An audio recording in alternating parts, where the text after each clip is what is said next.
Welcome back and welcome to today's lesson. If you're new to the channel, then welcome. My goal of this channel is to share Houdini knowledge and workflows that I wish I had access to when I started my Houdini journey.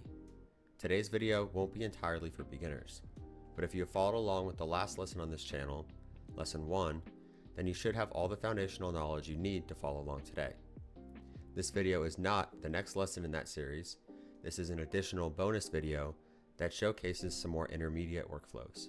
These workflows that we'll learn today will be helpful later when creating more and full complex shots from scratch. If this is your first time ever learning about Houdini or ever opening up the software, then I would greatly encourage you to follow along with that lesson, which I will link below in the description. As for the next lesson in the beginner series, you'll be excited to hear that the prep and recording for that lesson has begun. In that lesson, we'll be looking deep into materials and getting an understanding of how to create multiple types of materials for our future projects.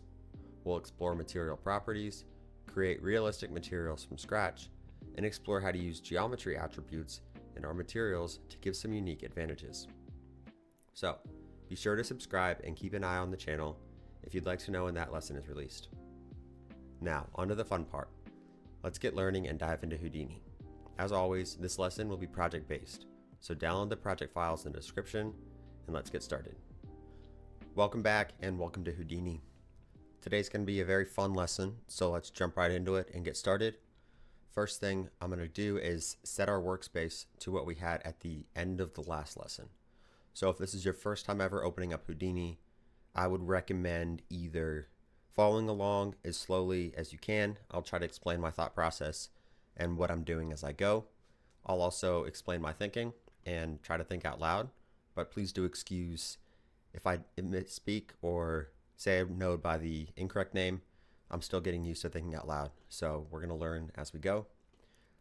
First thing, we're going to recap what we did in lesson 1 to give you some context on where we're going to move forward from, and then get started on today because we've got a lot to cover, so let's get started.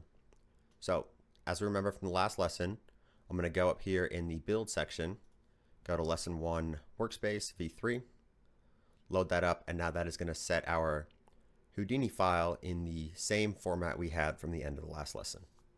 So if you don't know how to set that up and you don't know what these panes are here, these panels, here we can click and drag to move them. I would recommend pausing and going back to lesson 1, recapping there. We covered a lot of interesting information. Let me make this bigger. I'm going to click this middle button again to drag it out. So we reviewed what Houdini is. We introduced it from scratch. So for those of you who are brand new to 3D or brand new to Houdini, we covered pretty much everything you need to know. We covered some workflows, the difference between destructive and procedural workflows. We learned how to get a framework here, a framework of defining a goal, breaking it down, and implementing. We learned how to break down our shot, our reference here in this case, to then organize and assign tasks to Houdini. We learned the logic of how Houdini works through a network and how we can organize those same networks or same tasks on different networks to achieve the same goal. We covered some info on Solaris, Stage, and USD, which is the context. Right now we're in the object context, remember. We learned about where we're going to be working, which is LOP networks, and then we learned that USD has everything as a primitive. So we learned that our materials, cameras, objects, and now today we're going to be using volumes. So we're going to learn that those are primitives as well. And then we implemented a basic setup for this scene here from scratch and learned a lot about what we're doing. So let's get moving into today's lesson. And this one is a little bit more of an intermediate workflow. I'm going to Control S to save there. and we're going to cover lots of fun stuff. But if you did follow along to the last lesson, you should have everything you need to know to follow along. There's going to be a little bit of a work through at the end for how I set up the simulations, but a majority of this is going to be kind of layout, look dev, setup for rendering, and then some compositing directly in Houdini. So I'm going to organize this a little bit differently and then show you around our file and then learn where we're going to be working. So remember, click and drag these to move. I'm going to make this a little bit bigger. Okay, so this is the one we're going to be diving into, Fire Rendering Workflow. If we double click our LopNet, we'll jump into the stage context. Remember, we go U to go up, double click there, and now this is our shot. We're going to recreate everything below the green line today, and everything above the green line we're going to review, and I'm going to show you a network overview of how this has been structured. But if you followed along with lesson 1, this should look very familiar, not intimidating at all, and then we'll know exactly what's going on. So next up, I'm going to show you how to set up these materials here. This is again going to be an overview, so not meant to follow along. We will do a follow along section later. So I'm going to show you how I import these simulations from disk, how I set materials, how I create the materials for fire, assign it, some render settings we'll be doing for motion blur, how I create the smoke materials, assign those, and then embers, we're going to import that as well. We're going to read some attributes from our embers geometry into our shader, which is going to be a lot of fun.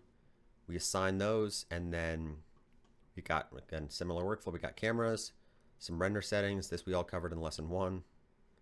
I just selected that, so it's gonna cook, bake through.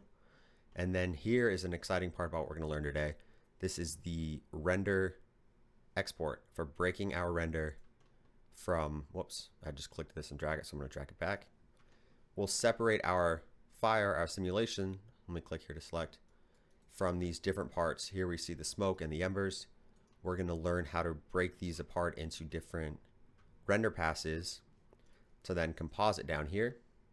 We're gonna cover some compositing theory on the different ways to set these up with the render passes, how to separate them, and then we're gonna learn exactly what each of these nodes do, and then we're gonna follow along. So after we've covered all of that information, we're going to take a new node. Let me set that up right now, actually. Null. I hit escape because I want to put it separately. And I can shake here to disconnect, remember? Follow along here.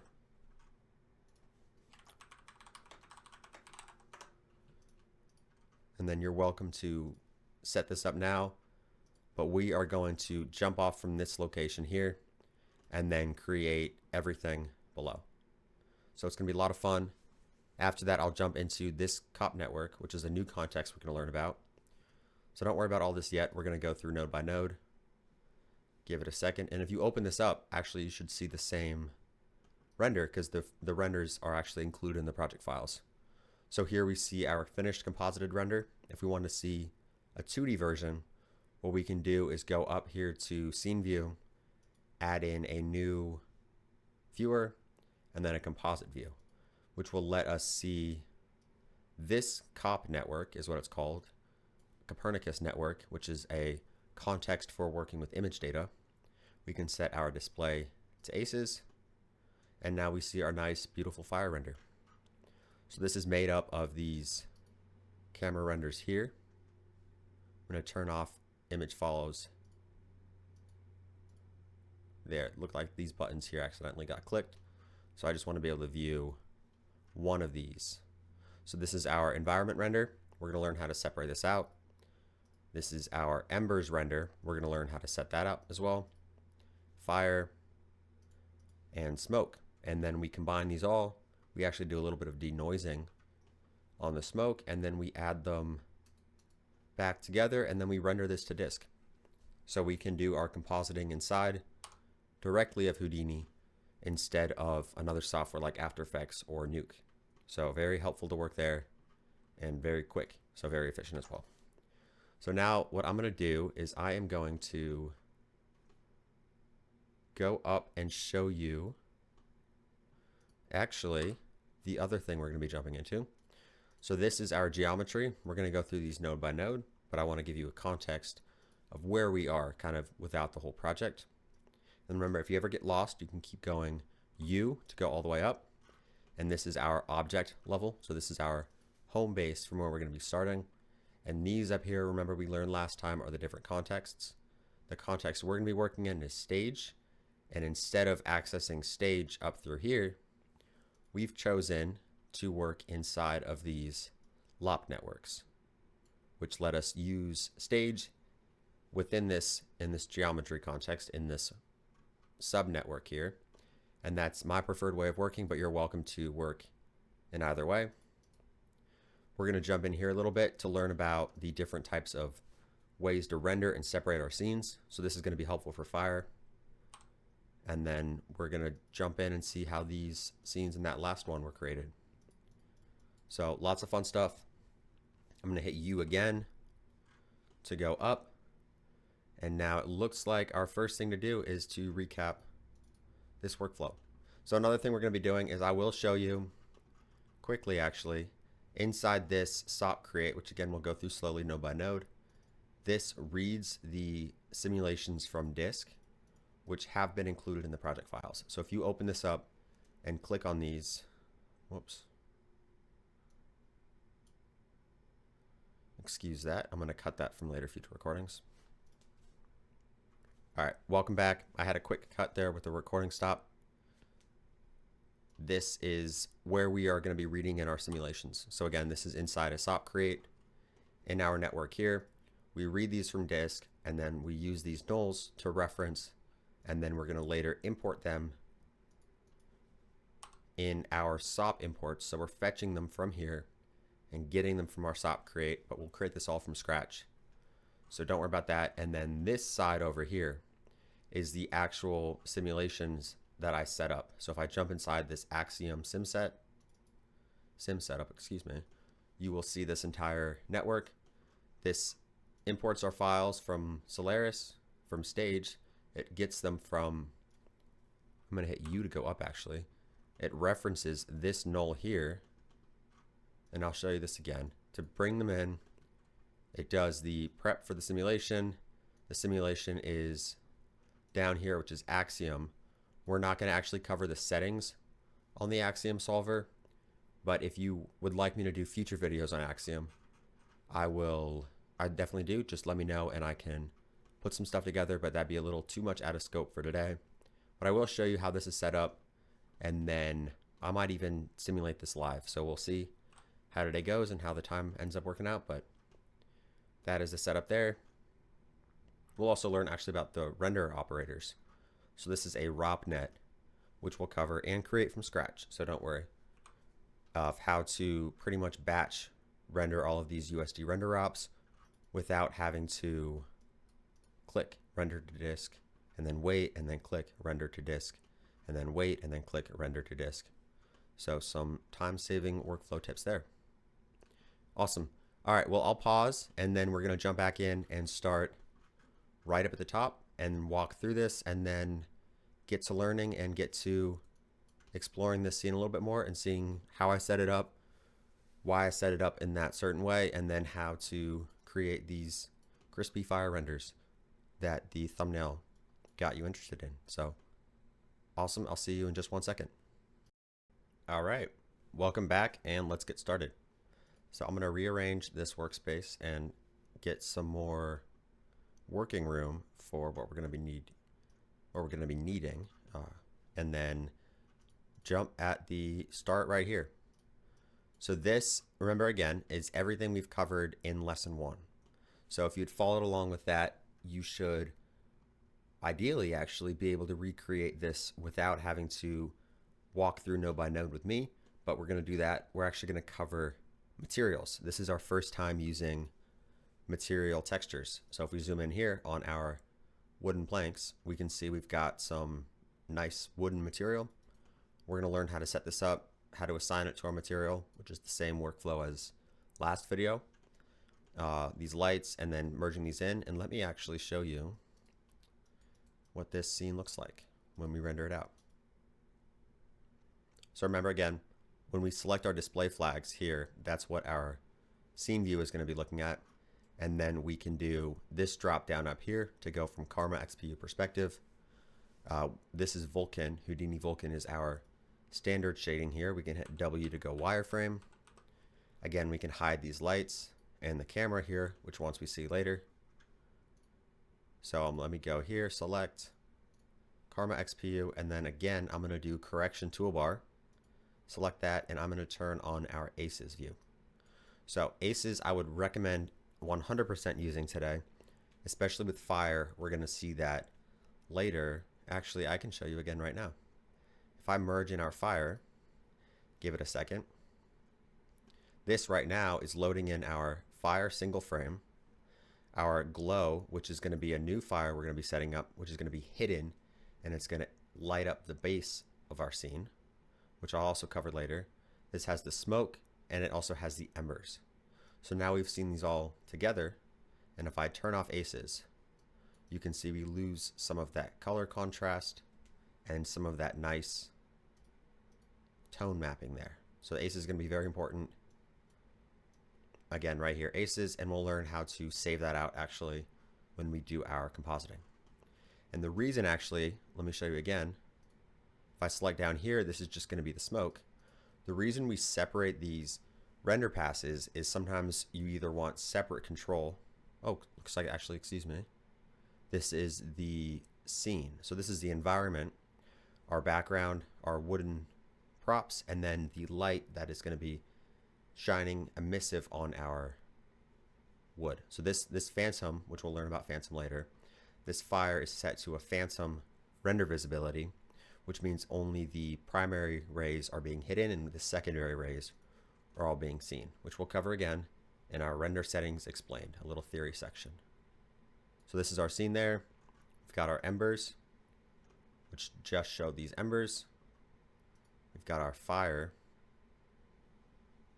And then I'm also rendering while recording, so it might be a little bit slower. And then I've got a few GPUs, so those fans might kick on in a little bit if we render too much. So we'll see how it goes.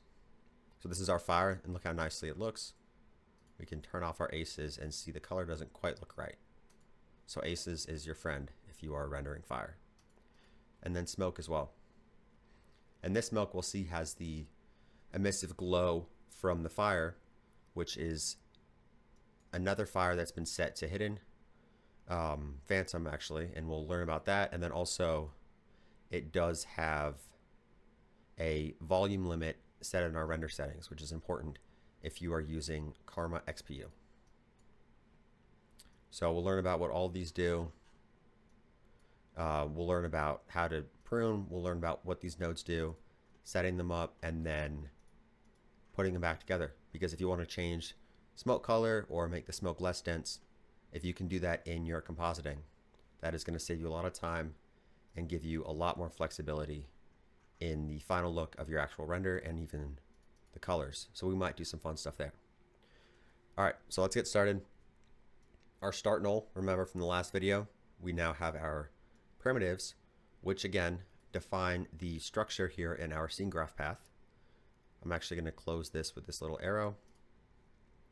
Again, that arrow is going to close this right half, which we won't be using yet. So this defines these primitives, and we learned that in USD, I just saved again, that everything is a primitive. Nearly everything is a primitive. So we're going to be importing our files or our objects and our fire renders, or fire, not renders, our simulations as primitives, and then rendering them out. So this defines our primitives. We've got our background, our props, our materials, our lights, and our camera. This is very, very similar to the last video. Again here, I've selected our floor, and now I don't see it. I can hit space G to go home. And now this is our floor. It's just a single grid, which has been fetched from SOPs, the geometry context, and where again we fetch that from is up here. If we go to the top right, we can jump to where our node is being fetched from. And I'll actually, while we're here, I'll walk you through these setups, and then we'll learn how they brought back into stage. So we've got this grid here, which is just a single grid. Again, the null here, and this, again, actually, this context we're in is our geometry context. And I'll cover these quickly, just in case you didn't see the last video. This, if we go all the way up, we can see our stage, our LopNet here, and inside, double click, our geometry context where we are creating the geometry we're going to be bringing in. So now here we've got a box. I set this box, remember space G to go home, to frame it in the center of the view. I've set some parameters on the box to make it roughly the shape of a wooden plank. I use a noise, attribute noise, to give a little variation to the position of each of these points. UV unwrap to give it coordinates, 2D UV coordinates. Again, I mentioned this is a more intermediate, so not quite beginner tutorial. In the beginning series, we'll be working through what UVs are, what noises are, what attributes are. So if you are interested, in those, we'll be covering those from scratch, but this one is going to be not quite fully beginner friendly. So follow along if you'd like, and then we'll be covering some of these basics in the other course, which will be coming soon. So this next node, this transform, looks like it just, remember, bypassed this flag here, moves it up, we bevel, we round the corners a little bit. We learned last time that our ignore flat edges can allow us to tell Houdini, hey, if these normals are very similar, then do not bevel those areas in between. And then our match size node is just going to justify and center this plank along our 0, 0, 0, and then set it right upon the world origin. Same, very similar thing on this one. You can see the shape. Again, if I template this flag here, the size of this plank is slightly different. So again, add some variation, UV unwrap to give it these coordinates that we'll be using on our textures when we apply the wooden texture to this object. Move it up, bevel it. I'm going to turn off this template flag here by hitting this purple. That's going to hide that wireframe we see. Then I match size again, and then I name an out null, which is just a null. Here, remember, we can color our nodes by dragging and dropping, clicking, or we can color all of them by hitting Control and dragging our color onto the node we'd like to. And then when we create a new node of that same type, it will be the same color. Next one, we do the same box. Very similar shape, and I'm adding these additional cuts, these divisions here. Remember, middle mouse button to click and drag, and we can add more or fewer divisions. I'm adding this so then when we do our mountain, our attribute noise, which is a attribute noise, you can type that again, and also mountain. You see it'll bring in the same, looks like the same node, but this attribute noise is set to color, CD by default, and then the attribute noise here is set to P, position by default. And color, we also did learn last time, is a attribute that is recognized by Houdini internally as color. So if we look at red on this color node, we select it, and in our geometry spreadsheet down here, we can see CDR. Our red channel now has this value.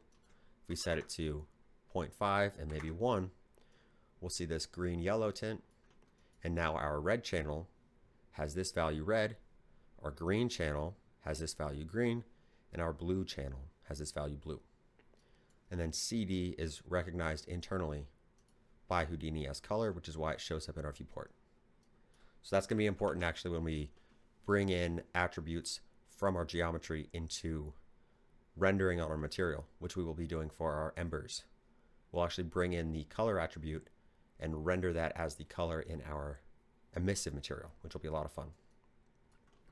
So to continue, we got UVs, transform, move it up, polybevel to smooth out these wires. Remember, W to go wireframe, or we can go to the top corner here, smooth shaded. We're going to leave smooth wire shaded for now. And then a match size again. And then these two, exact similar. Box. Whoops, I just bypassed that. Mountain, UV, transform, space G to frame, polybevel, match size. And then this mountain, we can adjust things like amplitude by, remember, middle mouse and dragging up. And then we can adjust the scale of the noise that is being used. So you see, if we go too small, we can see some chaotic displacement there. And then this noise is actually displacing it along the normals of our object. So let's see, 0.1. It'll push these points in the direction of their normals, which again, we can hit here to see. And these normals are created by default with this cube, but we can also change these normals. And actually, let me show you that quickly because I brought it up. So if we write normal here, a node, it'll recompute the normals, compute those on points. If we do a mountain, give it a second, it will displace the normals along that direction. And we see, since our noise value has negative values, it'll go backwards. But if we did a wrangle, this is again not quite beginner, but this is an important thing to do. Wrangles let us use Vex, which is a programming language in Houdini.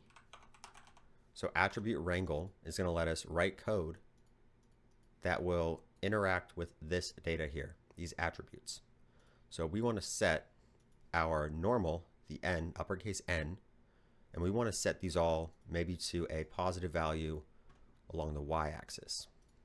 So if we do v at n equals, we can do set 0, so 0 on x, let's do 0 on y and 1 on z.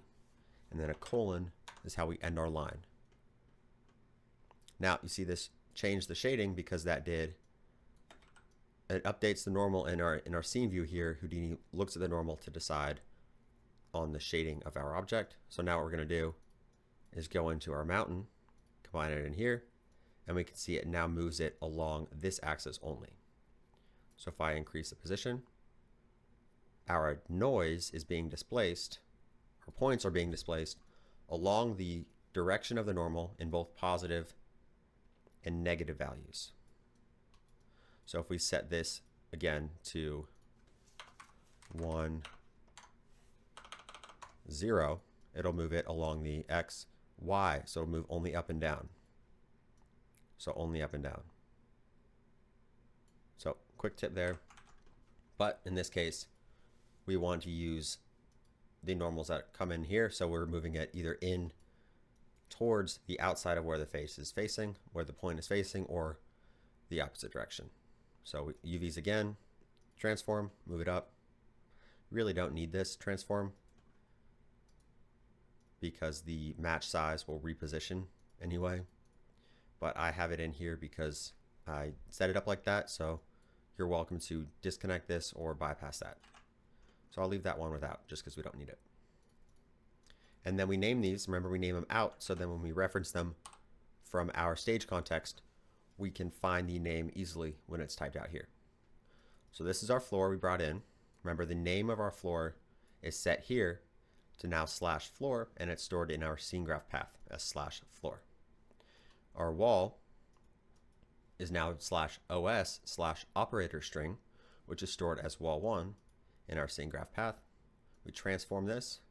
We transform our floor, again, by selecting the primitive we'd like to operate on and the amount we'd like to transform it by.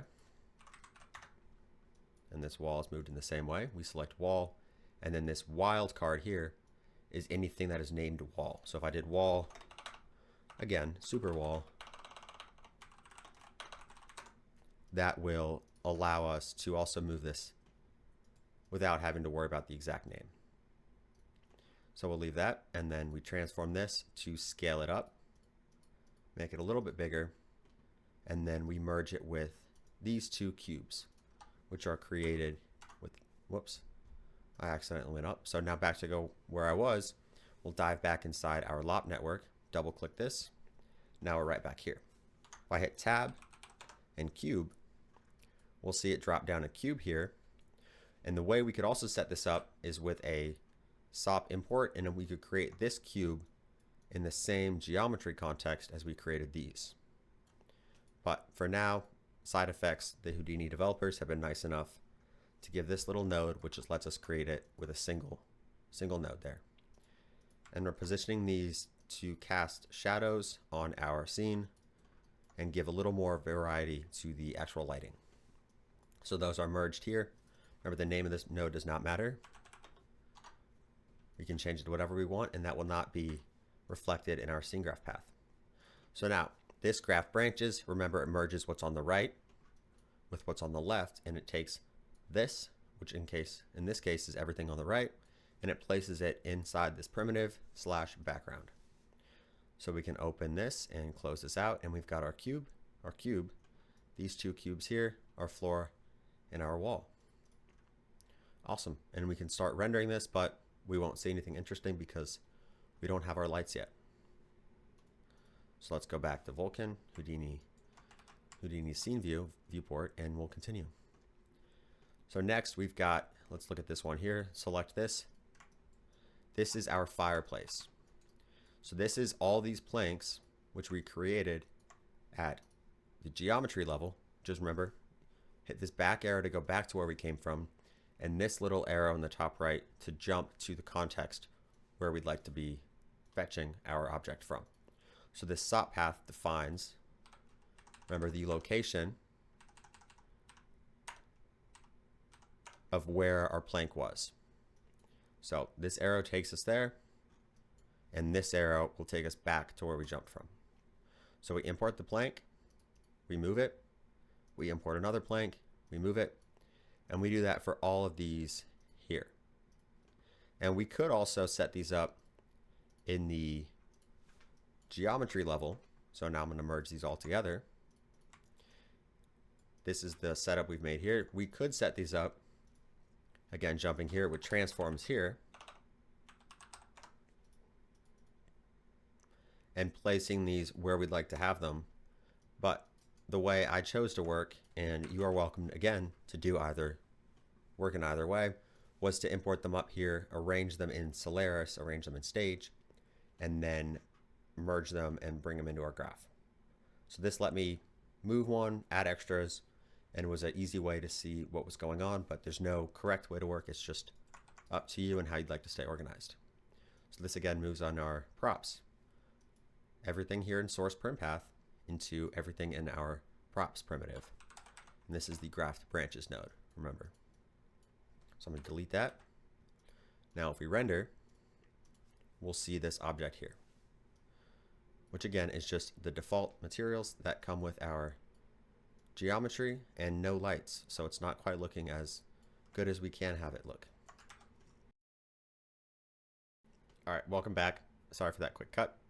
We're going to continue going, and we are going to add a material here to our wooden planks to make it look a little more interesting. So the way we're going to do that is with the material library, which here I've added, and I've colored it to be orange. So whoops, that accidentally just colored this whole network box.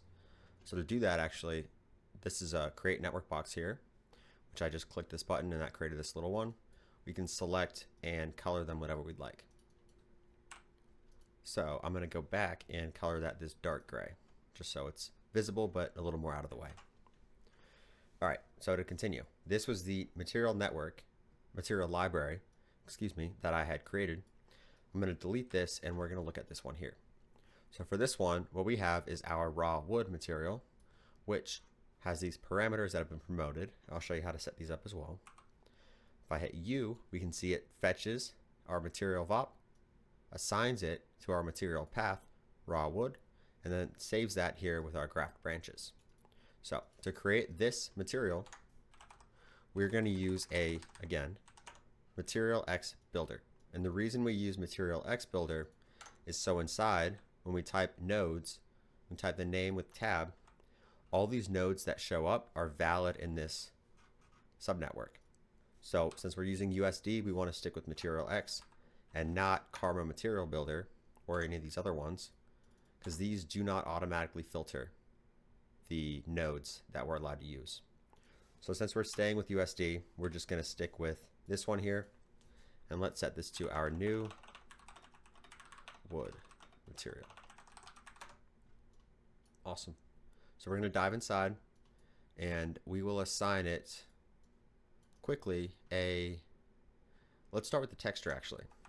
So to use textures, we're going to use a tiled image, and this will import our image and give us the ability to change the UV tiling, which will then apply to the UVs that we created on our object in the geometry context. So I'll show you again quickly where we created those. So if I go up here to our SOP import, our plank, I can click this jump arrow to go to where we created this. And these UVs here, if I enable and disable, are created with this UV unwrap node. And this you can also show in the scene view with this icon right here. It shows and hides this UV preview grid. And UVs are just a 2D coordinate system that, whoops, I just hit U to go up. I want to go inside, and then I want to go back into materials. So UVs are a 2D coordinate system that are used in 3D to map the textures onto objects, and you can do lots of other tricks with them.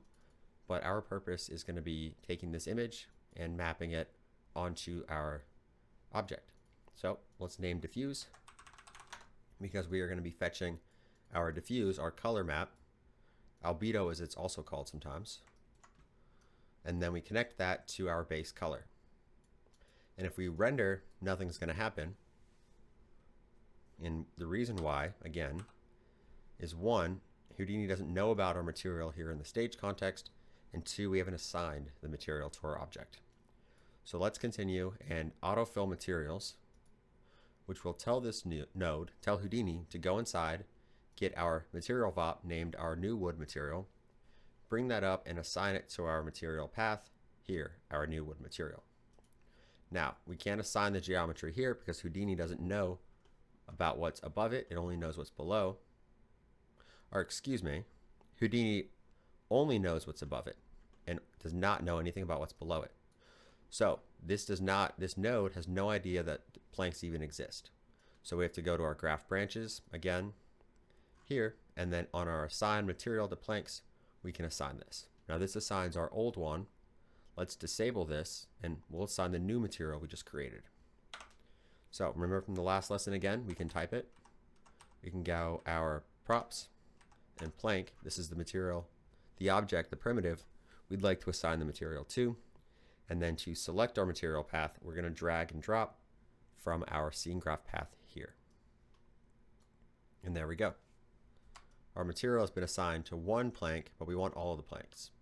So now instead of doing the plus here and adding multiple assignments, we're going to do our wildcard, our asterisk, and that's going to assign it to everything named plank. So plank 1, plank 2, plank 3, and so on. Now the reason this is black, we can continue diving into here. So double click again. Remember, U is going up and double click is to go inside. I might move a little bit quickly, but double click is going inside, and then I is also another way to go inside. So here we want to tell it what image to use, and the image we're going to use is in our hip directory. So in the folder that our current Houdini file is stored, we want to get assets. Oops. Arrow keys can go up and down. We want assets, textures, rough wood, and we want diffuse. And the .rat file is a file that Houdini generates internally when it renders, and it saves that because that's the preferred file format that Houdini renders with. So you're welcome to select JPEG. You will not have the .rat files until you actually start rendering. So once you click Karma XPU rendering with the images, that's when Houdini is going to create those files. So now we see our texture is mapped, and we see our wooden material here assigned, but we don't have any roughness or anything else. So we're going to add the other maps that we need. For this one, we're going to add tiled image again. This is going to be roughness. For here, we are going to select, again, $hip, the image we want to select. Give it a second. Slash assets, textures, rough wood, roughness. And now here, if we open up where we want to connect it, which is on our specular roughness, this value here, you see it does change the roughness in our scene view. We want to assign that here. And now you'll see this dotted line that's saying our values we're connecting This input here is of type color, signature color, and it's expecting a float.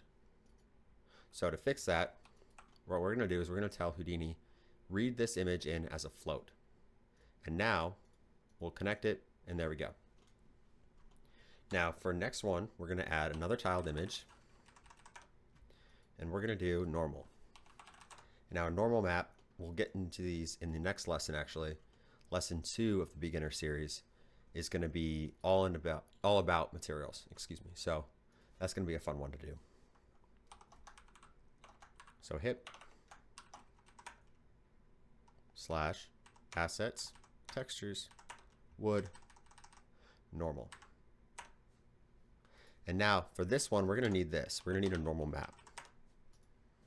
And we're going to connect it to in, which is the normal vector we're going to be using.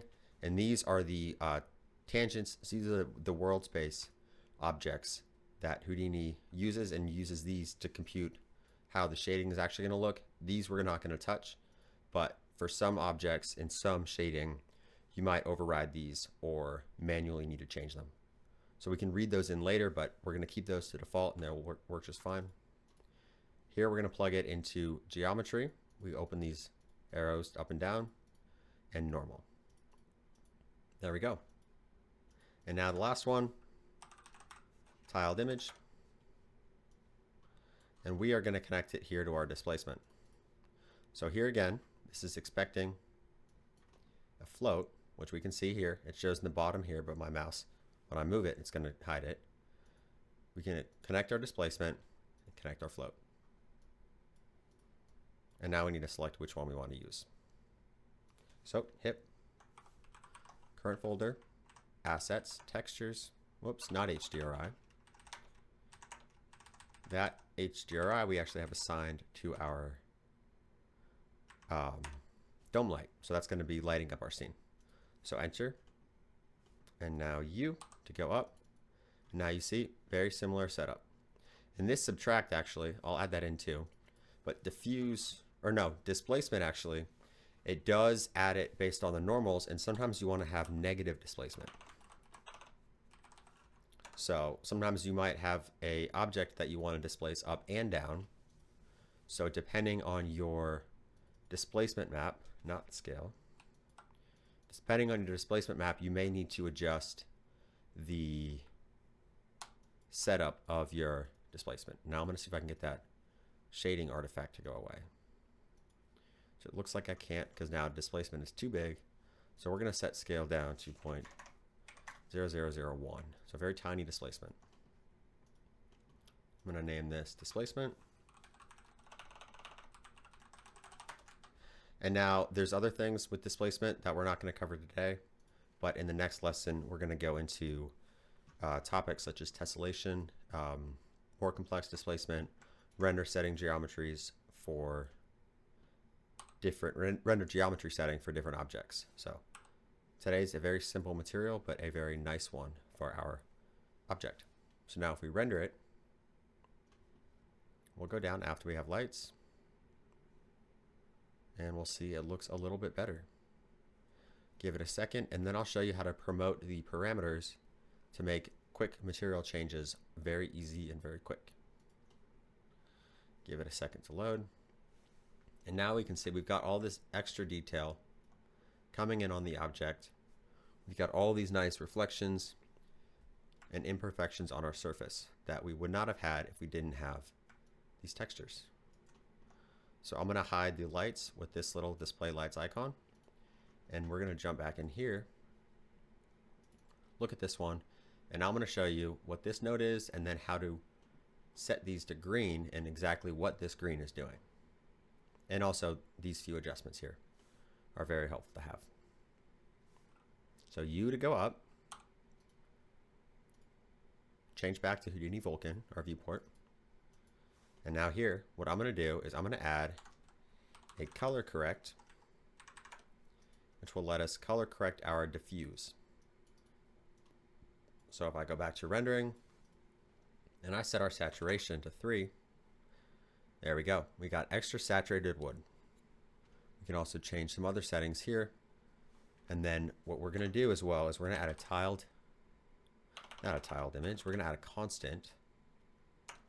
Because what we want to do is we want to be able to change the scale of the wood. And the way that is changed, I'm going to go back to Vulkan, is here with the UV tiling. So this here, you can see it does change. If I set this to 6 and 6, it tiles our image in smaller increments with more repetition.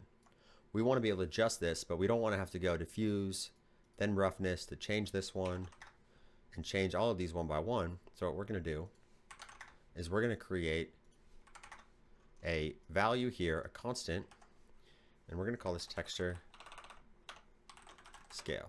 This is going to be a constant which will connect to our UV tiling. Now you see this is green.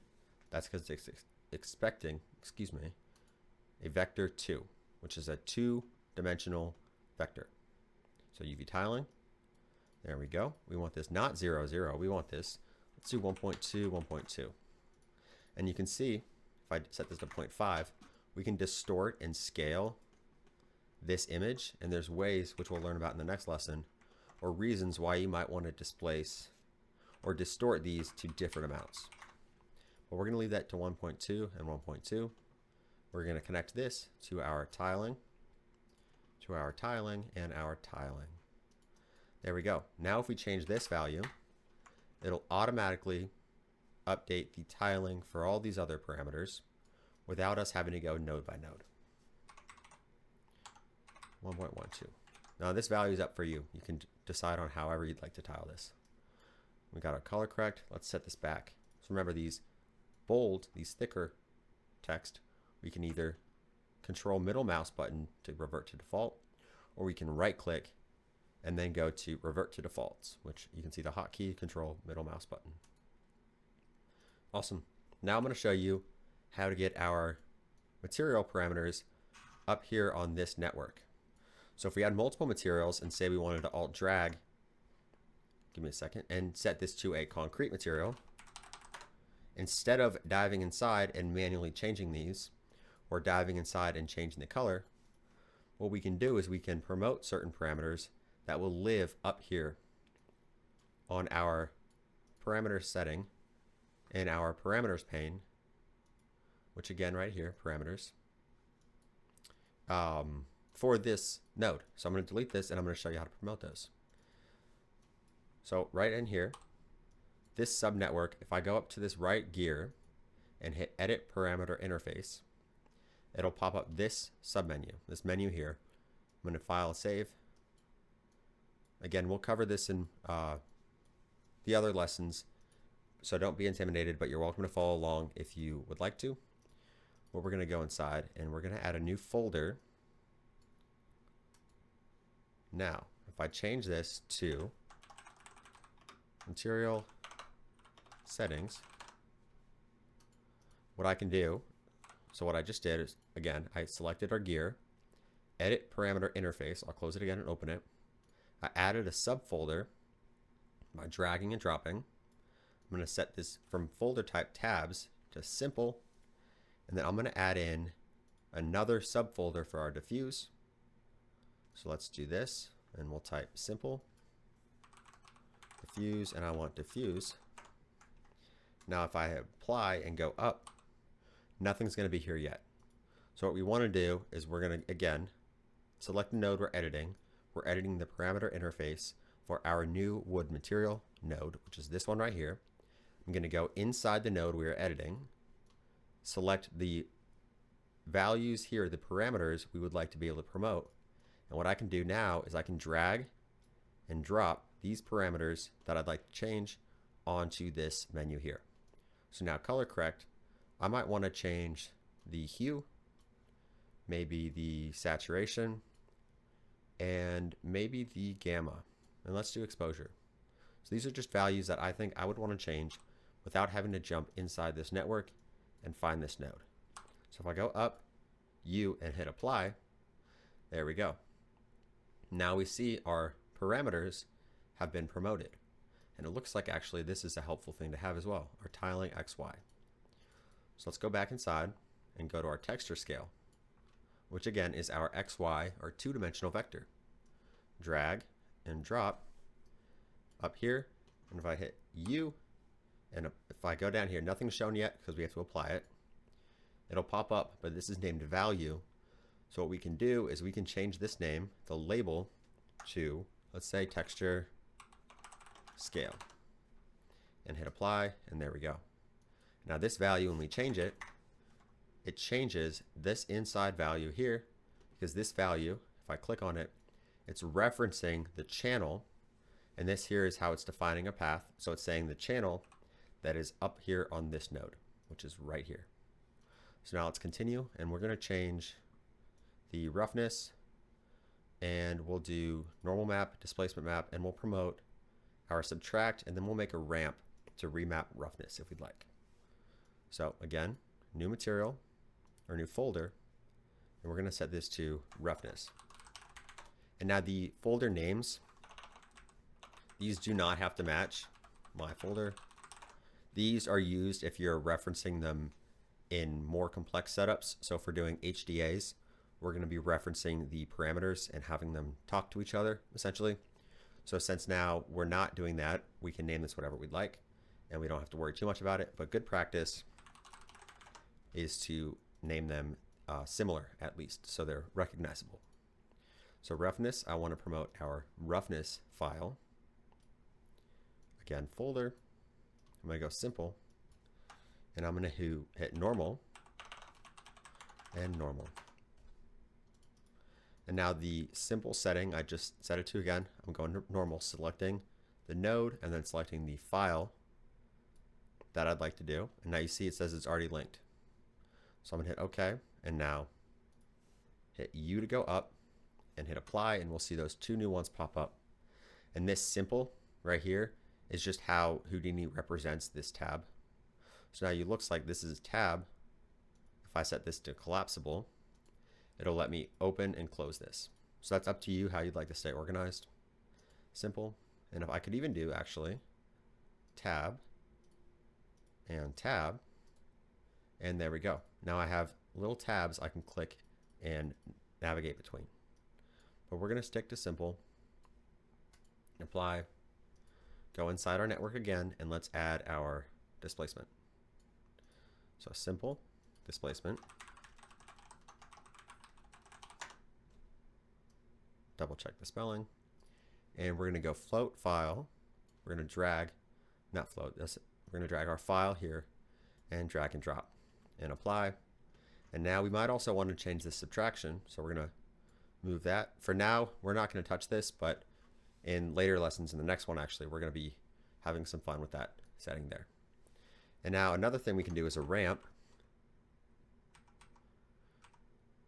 A float ramp will allow us to take our float value incoming and remap that value along this float here.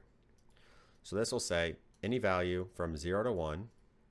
I want to take it, if it's 0, it's going to be here. So 0 is going to stay 0 here, and 1 is going to stay 1. But if I wanted the roughness on the bottom, which would be the blacks, to be not as rough or extra rough, I could increase this, and that would change the roughness on the material. This again, we're not going to touch, but it is helpful to have if you would like to make the material look more glossy. Maybe if it's a wet wood, it would have patches of moisture, which would make it a little more reflective. So apply, and it looks like the only thing we need to do is we're going to rename. Let's rename actually our images to make it a little more consistent, and then we'll add the ramp as well. So double click to go inside here. We're going to go here. Since this is our roughness, we're going to place this ramp under here, and we've got our subtract, and let's name these files. So let's say this is our diffuse image. And again, we're not going to name these. Actually, let's do it for good practice. This is our roughness image. Roughness image. Normal image. Whoops, I'm actually naming the folders. I'm going to delete these. We want to name the files. So file, and then we're going to select our file and name this to roughness image. File, we're going to do normal image, and we're going to do displacement image. Apply. This is going to be our displacement offset. And I'll do this, disp off. And I will change these as well. Now you see we can't have multiple ones named the same name. That's for when we're referencing those. Let's say normal. When we're referencing those by names later, we might want to have certain parameters visible only in certain situations. So looks good. And then looks like I also had scale. So let me add that as well, the displacement scale. And let's do this. Let's do scale. Apply, accept, U to go up, and now we've got our helpful material that is very easy to use, and it looks like normal scale as well. Let's promote that too. So again, U to go up, gear icon, edit parameter interface. I'm going to double click inside this node, and let's go normal, and we're going to promote the scale. Don't worry about these other settings. We'll cover those in later videos. But this is the normal space that our object is being used in. So normal, normal map, normal, everything looks good. Got our float ramp here. And now this we can't change. That's because it's being referenced by here. That'll be later when we do some VOP stuff. We're going to be promoting parameters a lot, and that's going to be helpful to have ramps. Ramps are very common in Houdini and very, very, very powerful. Okay. Let's go look at our material. All right, let's look at our lights actually. And I'll review quickly how to set these lights up, but again, that's been covered in lesson 1, which I encourage you to see if you have not watched it yet, because it's a fun lesson and we cover lots of foundations. Okay, and let's test it. Our new wood material, let's make it super saturated, and let's make it, I don't know, I guess 20. Looks like we use fractions here to make it a little bit different of a color. There we go. So it looks like it's all working. And if we wanted to make it extra glossy, what we can do is we can decrease our roughness. There we go. Now we got shiny wood. And then if we wanted maybe the different parts of the wood to be, we can increase here, and now the map would be inverted. So this is a helpful thing if you want to have maybe noises, which we'll also cover in later lessons, on your objects that maybe have certain parts as reflective, or maybe we can calculate the normals and say, okay, only parts of my object that are facing up would have shiny reflections. So maybe only parts that would be wet, or if they're occluded by maybe trees above, we wouldn't want those to be wet. We want them to be not as wet and very, very rough. So I'm going to revert this to default. There we go. We've got our wood. We've got our roughness, we've got our normal, and our displacement. So we're looking good. And again, we could alt drag. And now the nice thing about these settings is we could change these to whatever we want. We could have concrete on the ground. We could have a different type of wood on our planks. So that's up to us to get creative with. I'm going to disable that rendering, show you quickly these lights, and then get started on the next section. So this dome light, again, we just use a dome light, and then we've assigned the texture from here, our current folder on disk, our HIP, where the file is stored, assets, HDRI, and then the EXR Photo Studio.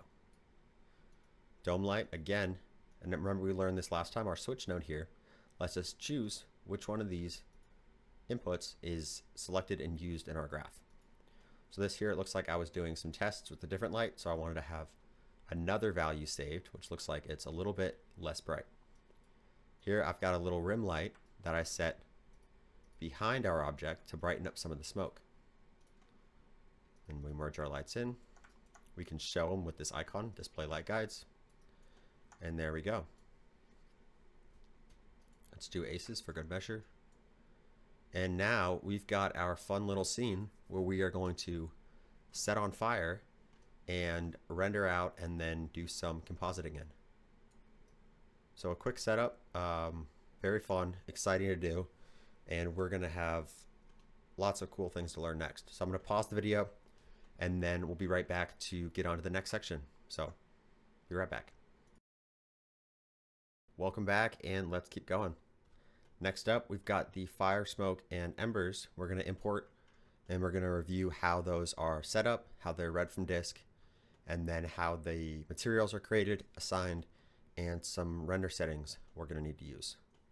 So I'll show you this, and then we're gonna actually jump into the theory of our render settings, which is what allows us here to separate these out later and then have certain parts of the fire commit to the emissive parts. So that's going to be important as we're lighting our scene with the actual fire so it looks more integrated into the scene. So to get started here, very first thing, remember we were just up here, we had our lights. This null here is just a null that I've used to reference. And we're going to bring these into SOPs with our SOP create, but we're not actually going to do anything. Since we're not simulating here, we're just reading from disk. I just want to show you how this is brought in from Solaris into stage. So I just hit C to hide this thing. Or excuse me, from Solaris into SOPs. So let's jump inside our SOP create, which is reading sims from the disk. Now here we go. This is our import. So if we were simulating, which I'll show you at the end of this video, the setup for simulations. If we were simulating, we would fetch with a lop import. We'd say, okay, let's import from lops from Solaris. What do we want to import? We want to grab this null, and we want to say, here's our path we want to import. Now nothing imports yet because we have to tell Houdini what primitives we want to import. So we can do that by clicking this arrow, and now we'll see our scene graph path. So I'm going to close this out and show you again. Up here, we've got our scene graph path with every piece of information here in our USD scene. What we want to do is we want to get our props, and we want to get everything named plank. So if we jump inside here, we can lop import from stage, our primitives, our props, and we'll set plank now, and we want every plank. So we can do our wild card again. And there we go. And now Houdini imports these as packed geometry, which we will cover in later lessons. But what we need to do to actually access the geometry underneath here is we need to unpack USD to polygons. So click it, there we go. And now we see the points in the geometry that we had created in SOPs, imported into LOPs. So remember, we created the geometry in SOPs. We imported it into LOPs with this. We then used that geometry in LOPs to get our material set up. And then now we're fetching that geometry from LOPs and we're putting that back into SOPs, into our geometry context. And now the reason we need to do that is because we want to light this on fire, and this came from our stage context. So we bring it in, we light it on fire, and then we'll fetch the smoke, which here we go, diving inside. We'd fetch the fire in the simulations and then bring those back up into stage. So in the simulation over here, that's exactly what I did. I imported the props here, the fire, the wood, lit those on fire, simulated everything, and then fetched them with the SOP imports. And we're not going to jump in here yet, we will later, but for now we're just going to import them from disk. So technically, we don't need these since we're reading them from disk, but I'll leave them. I'm going to ignore that here. I'll leave them here and then disable them. So what this is doing, this is a file node, which lets us read from disk. And BGEO is a file format of Houdini, which is how we store pretty much everything. So like how FBX is a file format and VDB is a file format, Houdini has this proprietary file format that lets us store all types of information in a very storage efficient way.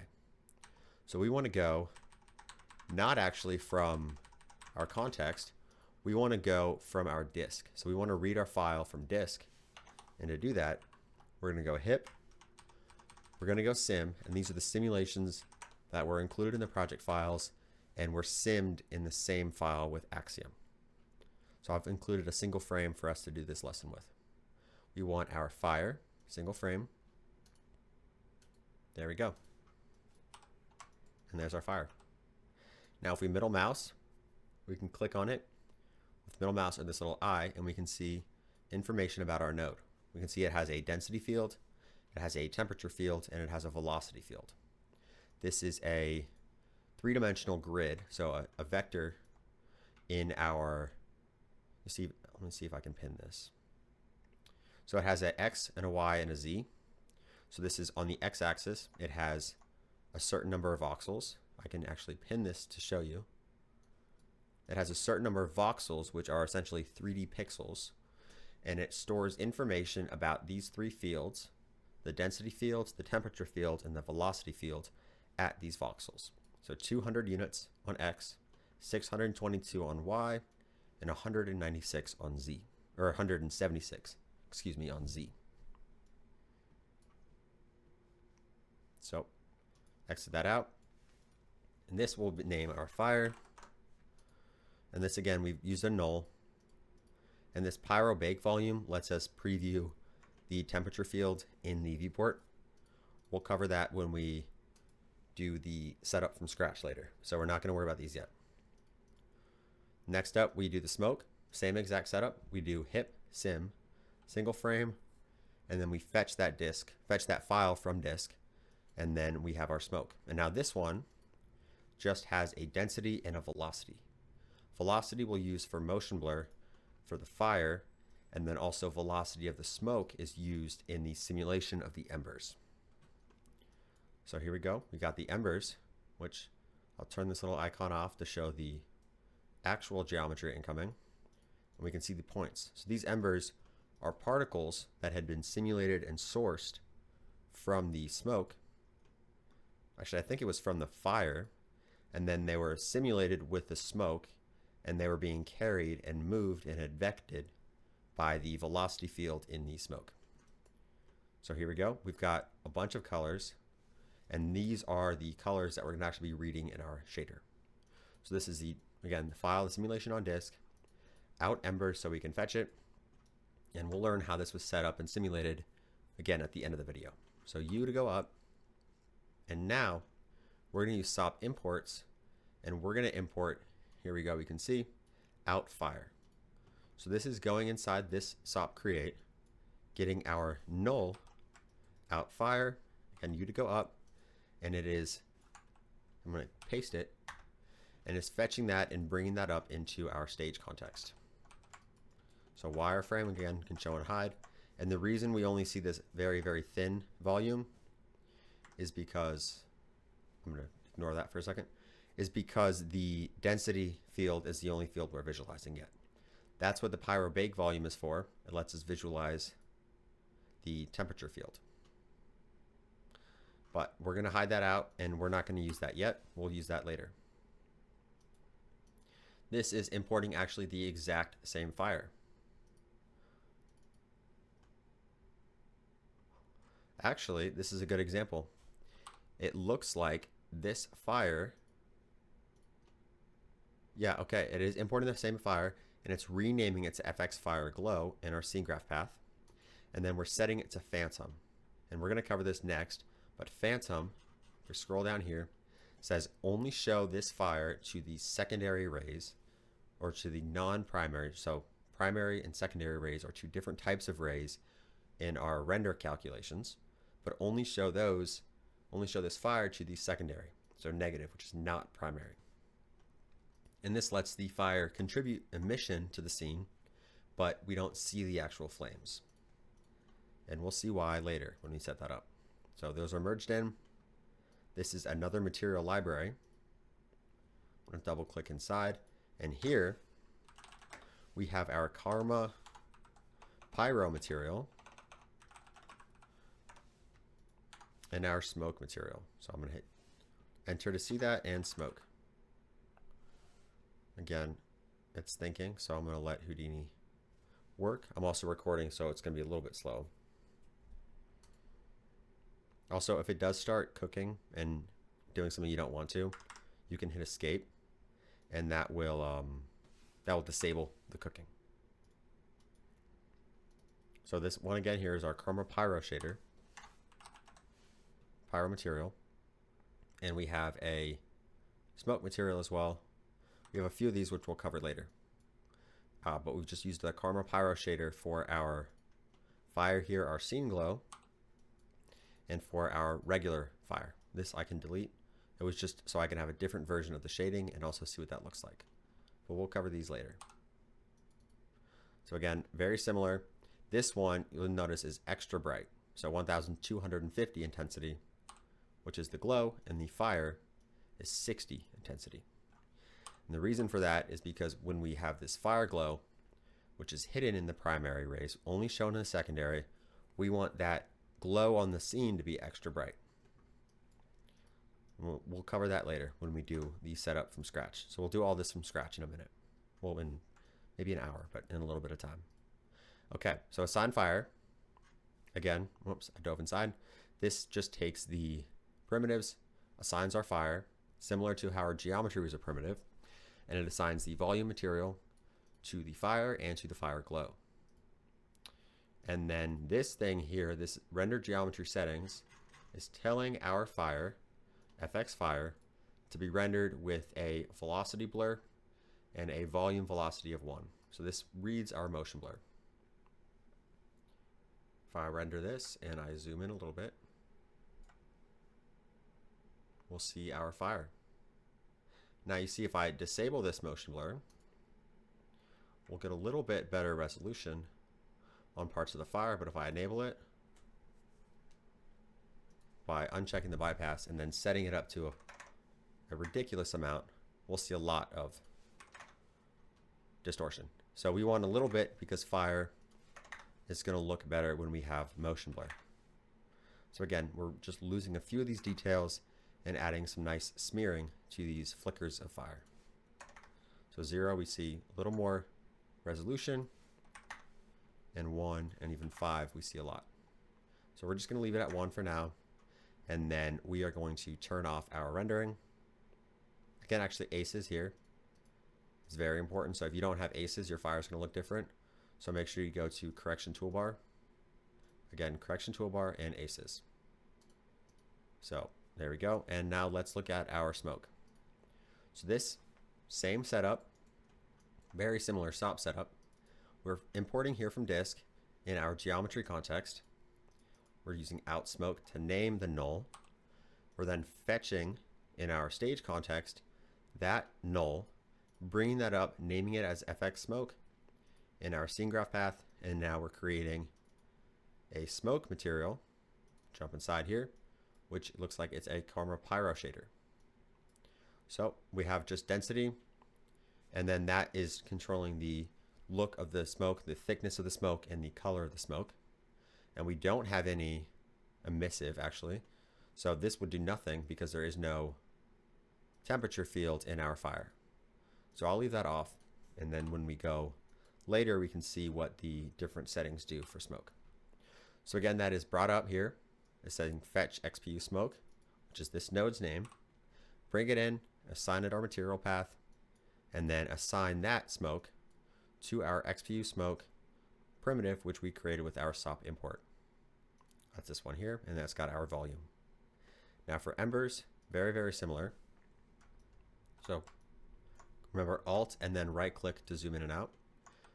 W for wireframe, we can see, because this is just curves. This are single points that have no shape around them, but Houdini reads these as geometry. So it gives a thickness to these when we render them. And the thickness, we'll actually learn later, is a p-scale. So it's an intrinsic attribute similar to color that is recommended, or not recommended, it is recognized by Houdini as color and as p-scale. All right, so to continue, we've got our embers there imported. Again, same exact workflow. From our SOP create, we create a material, and now it looks like here in this case we do assign it, so I can disable that. This is doing the exact same thing as this option here. So you have the option to, I prefer to use assign materials to assign the materials, so then this does not get cluttered, and then if we have dozens of materials, we can keep it nice and organized. So this is our SOP import. Our material here is just a Karma standard material, not Karma standard material, material X again, same one we've been using in the past. Delete that. But for this one, what we do have interesting is we're reading in the color from our object. So in Houdini, CD is the color attribute, and I'll show you that here. Embers, see how this color has this CD, so that for each of these different points, there's a red channel, a green channel, and you can click here to sort by certain values. So a red channel, a green channel, and a blue channel, and these other attributes here I've included, but these are from the simulation. So while I was creating the simulation, Houdini stored all these attributes because they're useful for later things, but I've left them on here and we don't need to worry about those yet. So what I could do is if I did a attribute delete,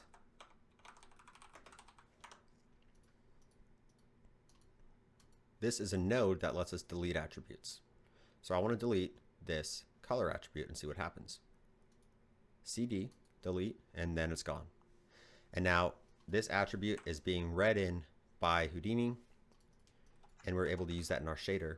The only thing about the color attribute is when you import geometry from the geometry context, SOPs, into Solaris, into USD, what Houdini does is it renames, I'm going to dive back into our material network here, is it renames this attribute to display color. So it's no longer CD, it's display color. And then that's just something it does automatically. We can name this something different, which we will do actually in later lessons, and we can learn about how to source and read different attributes for different purposes. So here we've got our color, which is being read in and set to emissive. So if I set this extra bright,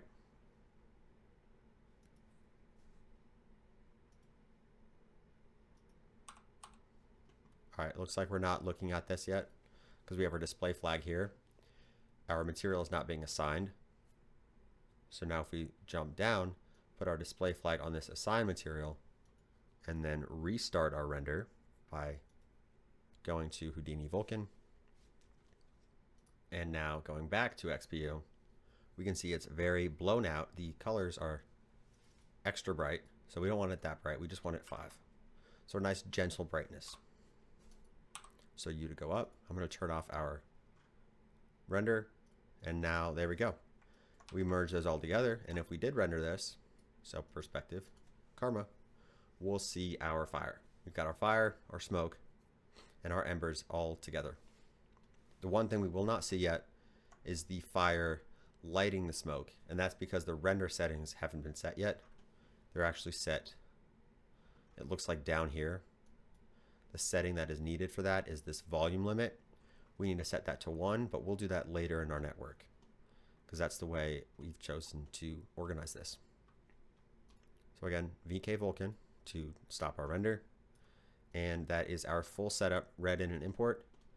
This one is the exact same thing, but instead of fetching these from disk, we are reading them from here, and those are being created and simmed and then sourced from these attributes, or they're being grabbed. They're not being sourced, they're being fetched from these nulls here. So U to go up, and then that is the end of our fire section. Next up, I'll show you actually a quick thing right here. Let's see what this looks like in our very nice scene that we've set up. Give it a second, and there we go. We've got our fire, we've got our smoke, we've got our embers. If we give Houdini just a minute to think, we will see it hopefully denoise a little bit. Awesome, so we're making great progress. Next up, we're going to explain the render settings, the theory behind phantom, holdout, and pruning primitives. And then we're going to learn how those are applied to our volumes to split out our render passes. So lots more stuff to come, so we'll get excited and keep learning. All right, I'll be right back. Welcome back, and let's keep going. So right here, remember what we've got is our fire, our smoke, our embers, and our scene.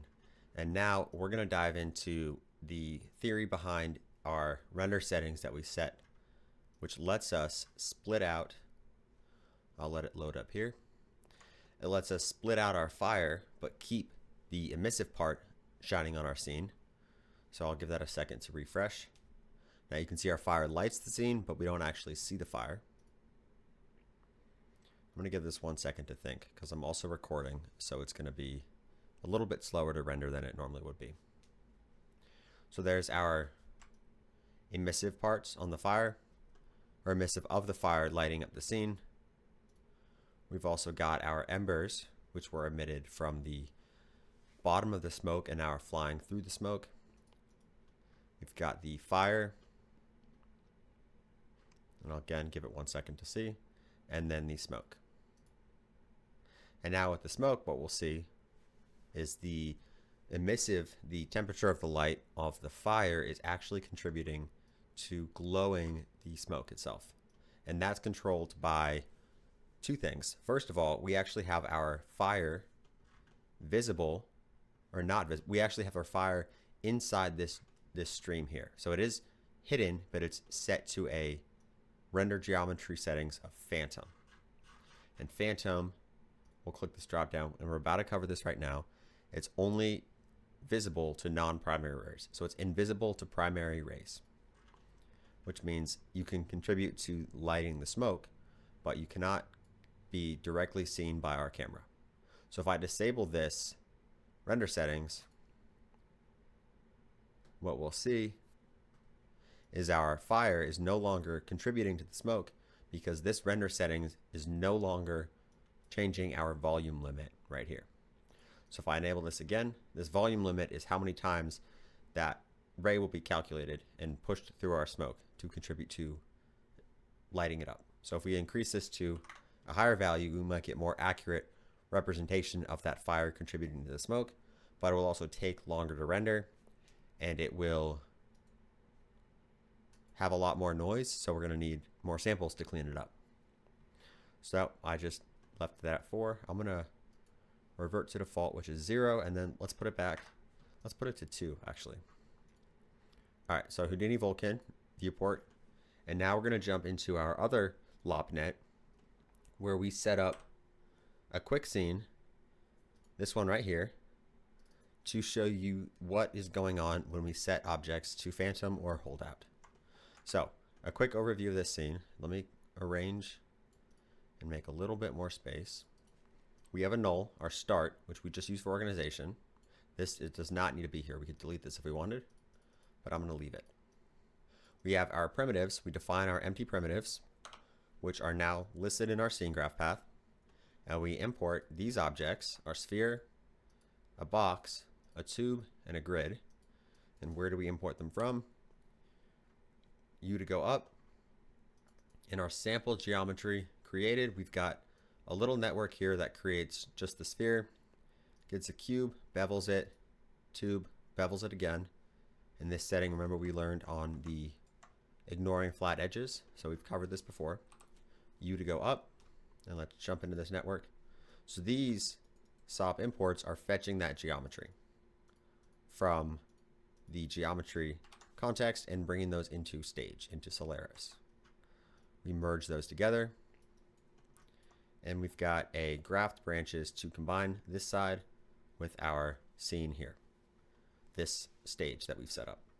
In USD, we call them stages. So appropriate that it is the stage context. Awesome.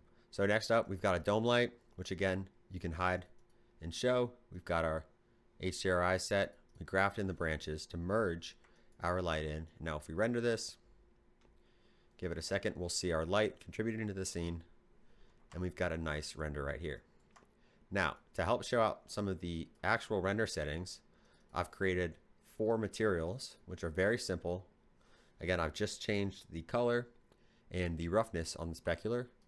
And for chrome, I changed the base color, the metalness I set to 1, and the roughness I set lower because we want a rough, or we don't want a rough, we want a smooth metal. And this again is our material X builder. And we color by hitting C to show those. So up here, we create the materials, bring them up into stage, graft the branches, We can see nothing is shown here because we haven't assigned those yet. We assign our materials, and there we go. Now if I go here, we can't see our camera yet because that's added later. Now there's our camera. We can show and hide it, and we can jump into the camera. And then I'll refresh this so it renders correctly. Awesome. Now what we're going to see is pruning, matte, and a phantom, the three things we'll need for our rendering the fire. So I'll set the display flag here on our shot, which will show the exact same scene. And now pruning is a way we can hide and remove primitives from being visible in our scene graph path. So you can't actually delete these. There's no way to delete them. There are some ways to rearrange them and remove them, but for now, we're going to just use prune, which lets us prune away certain objects. So here I've just added a prune node. Remember, delete, prune, prune. And now we see this, and what we want to do, we want to select certain primitives. We can select those by using the arrow keys. Let's remove our sphere. Now we just removed it from our render. And we can also do invisible and deactivate, which we'll cover later, but for now we're just going to make invisible. Now if we want to also prune maybe our tube back behind here, we can drag and drop onto our primitive pattern. And there we go. We've pruned that object from our render. And we can look around and see it's just entirely gone. So this is what we use when we are wanting to remove an object because it's not needing to be seen in a certain render pass. Next up, we've got matte, which is set here with the render geometry settings. So let me show you what this looks like. What I've done here is I've selected scene box, this primitive, and I have set this matte, it looks like, to matte. So holdout mode is set to matte. Now if I go to our camera and render, this looks like nothing's happening because we have our display flag up here. We've got to move our display flag down to the node that we want to see.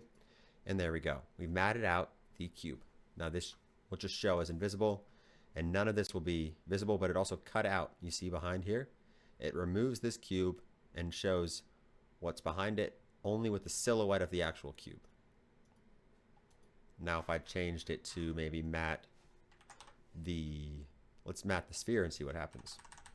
So scene and sphere, and there we go. And we can notice with matte, it just cuts out the actual the primary rays, but it's still visible in our secondary rays. So in our reflections, we can still see the sphere. It's just the location of that actual sphere object is matted out. Next up, we've got phantom, which is another way. I'm going to show you render geometry settings, which is how we assign these to our primitives. And this one, what we're going to do is we're going to set to phantom, which is just not primary. So I'll set here render geometry settings, set our display flag. I want to do scene, and I want to operate on this sphere primitive. And we scroll down. There's lots of settings here. Some of that are very helpful, and we'll get to later. Holdout mode. Not actually holdout mode. Render visibility. And this is saying visible to all rays. Remember this wildcard we saw. So this is visible to no rays because it's not visible to any of our rays. We say primary, visible to primary only, which we can see there's no shadows and there's no reflections. Now if we want phantom, phantom is what's called invisible to primary. So a negative primary will say visible to secondary rays and not primary. In which case here we see our shadows and our reflection.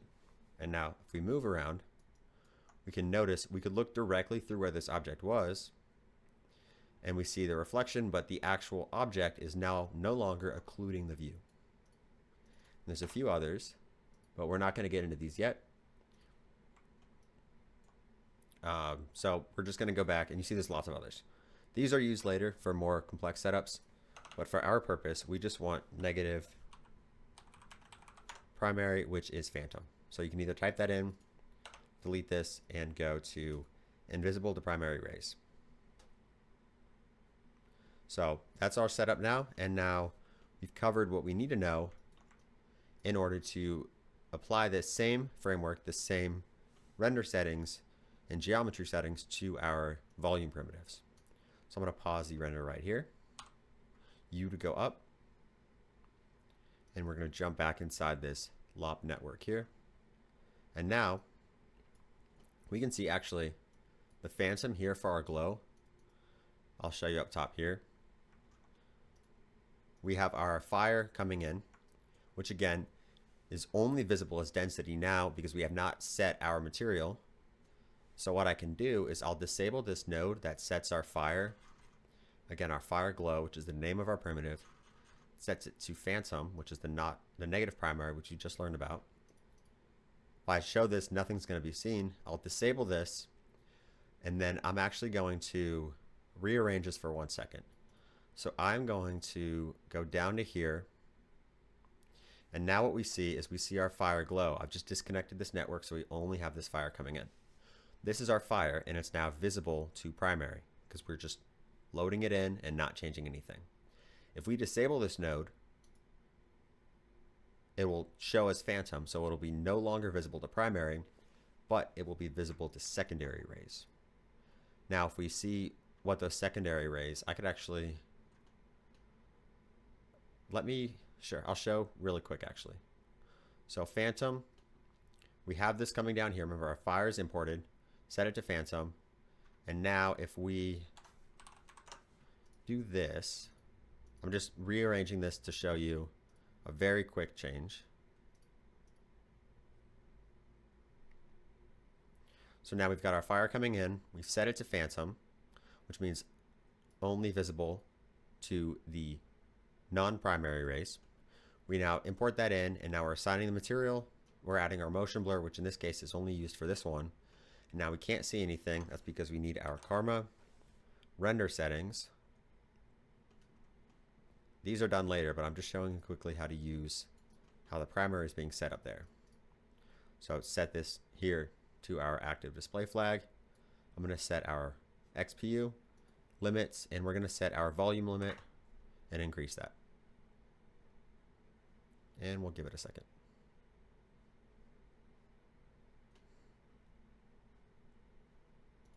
All right, well, let's see what happened. So making sure we've got our correct area selected.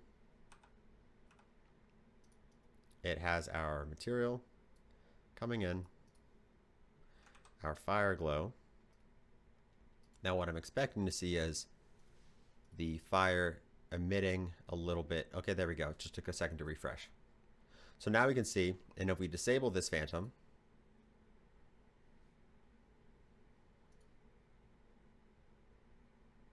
and refresh,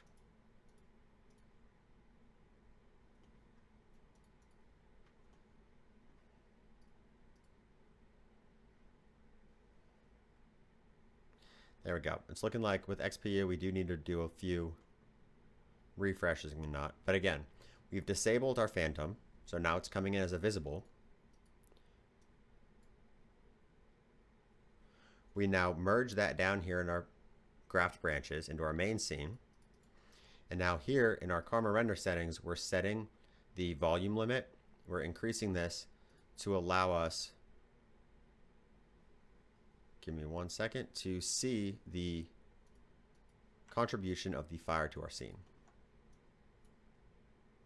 And now if we enable this to again show phantom, give it a second, and there we go.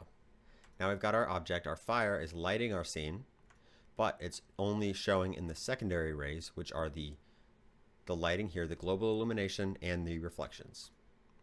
In this case, we don't have any metallic or smooth reflections, so we're not quite seeing them as clearly as we did with the metal. So I'm going to go back Vulkan, and I'm going to fix this, what I just messed up. This, I believe, I'm going to shake to disconnect. It was down here. The order actually here, it doesn't matter. And I'll actually put it back to show you that it doesn't matter, because the only primitive we're changing here is this one. So this is only importing as fire glow. We're setting phantom on our fire glow.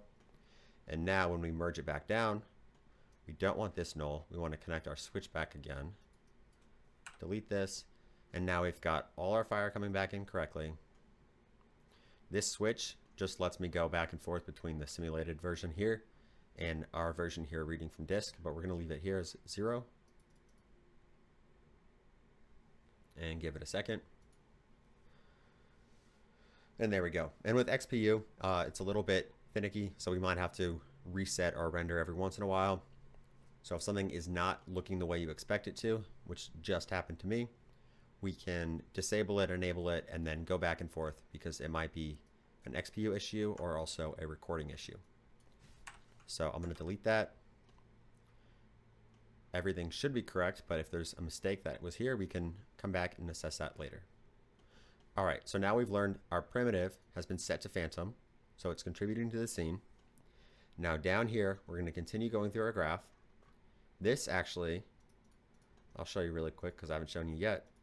This is helpful by how we organize. This actually rotates our object.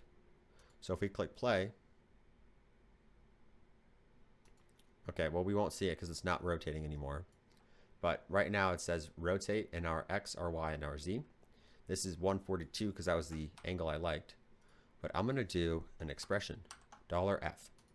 So now I'm going to middle mouse button and I'm going to see 1. This is now in Houdini the frame number we're on. So if I watch and I click play, it's going to be slow, but if I jump ahead, I want it now at 48 degrees on frame 48. So if we just let this play for 360 frames, it would rotate around 360 degrees and it would let us show a turntable of our object here, our simulation. And then the reason we organize our props in this way and our fire and our planks here underneath this same primitive is for this exact purpose. So we can now operate on this entire setup, this entire effect setup as a single primitive, and we can transform it, we can rotate it, we could disable it, we could prune it, or we could set more settings for this specific part of our scene later, and we can set those individually. So I'm going to set this back to 142. Now you see it's not changed yet. So to do that, I'm going to delete this. Looks like delete channels should get rid of it. Okay, there we go. And now 142 is the angle we liked. Control S to save. And now here, what I do is I prune the fire. Right here, I prune the embers, I prune the fire. And remember, this fire is the one that was visible, so not the phantom fire. The phantom fire is still here. I set our render settings with our volume limit and a few other settings. Looks like I have a denoiser here as well, which again we could change. We'll actually learn how to denoise later when we comp our render. So this null is for an environment, organization right now. This would be the ROP if we wanted to save to disk, like we learned last time. Now if we render, there we go. We've got our scene with our objects still here in our scene graph path, but these have been pruned, so they're not visible. They're invisible. And then the render settings have been set to allow our volume, our fire temperature to be contributing to our scene lighting. Awesome. Now for the next one, prune. Looks like here I remove the fire, I remove the smoke, and I remove the fire glow. So the only thing left here is going to be the actual embers. And now you see I can enable that and disable that if I want, but I want to keep the embers. If I render this now, give it a second to load, we'll have our embers in our scene, but we also want to hide our scene. So we don't want to see the scene, but what we do want to see is if something is occluding one of these embers, so if they're being intersected by one of these wood pieces, what we want to do is we want to not see the ember that is being occluded. So another way of saying that is if right here we're hiding behind this and we don't actually see the embers because this plane was occluding those, we would want this object, this scene geometry, to have the correct visibility. We want it to be matted. So remember, we want to see objects, and that's what we learned back here. If I hit U, we can go back up on our example mat.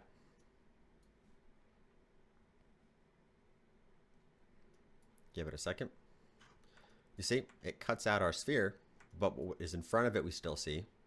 And when we flip around, it cuts the sphere out from the objects behind. So that's exactly what we want to do. If I go U to go up, jump back in here, that's exactly what we want to do with our object, our planks. So if there's any sparks or embers inside the planks, we want to hide those. Now we'll see what it looks like now. There we go. I'll give it 1 second to continue rendering.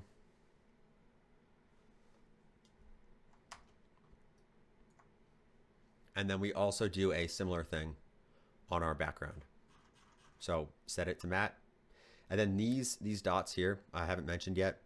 This is how we set and change our information on these primitives in USD. What we can do is if we set do nothing, that'll change nothing. But what we might want to do is set or create, which means we can set a value here. And then later in our network, or if we if we do USD saving to disk, we can re-import these scenes back, which we will do in a few videos down the line. We can re-import those back and then modify these values. So now we could say, okay, if it does exist, then we want to modify it. We can do certain operations on these values depending on what's already existing in our scene graph.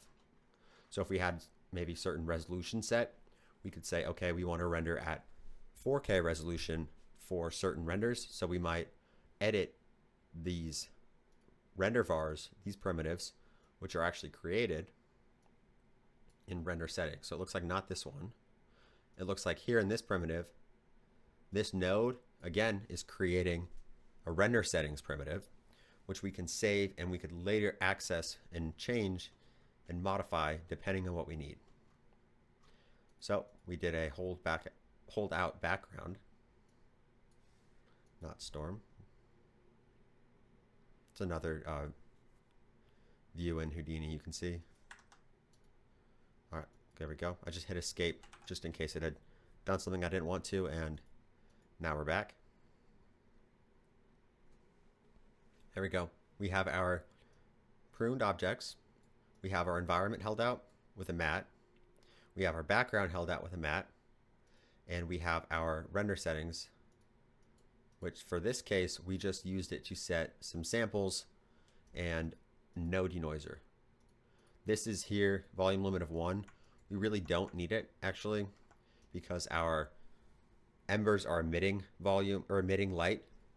There's no need for them to be receiving any light from volume, and then also it might not even be visible, because I don't actually even know if our, it does look like, okay, fire, FX glow, FX fire glow, we do prune that. So it wouldn't even be visible. So this volume limit is not needed. And maybe we could set it to 0 to speed up some render times. So we will save that out for now, Control S, and now we'll go to the next one. So this one I remove the embers, the smoke, and the fire glow. And it looks like what would be left is the fire. So I'll give it a second. There we go. And now here, again, I hold out with a matte our planks. So there we go.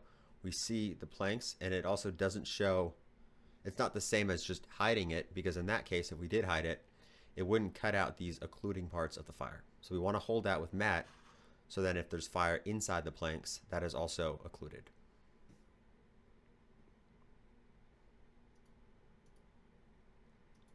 We'll go background, go back to XPU,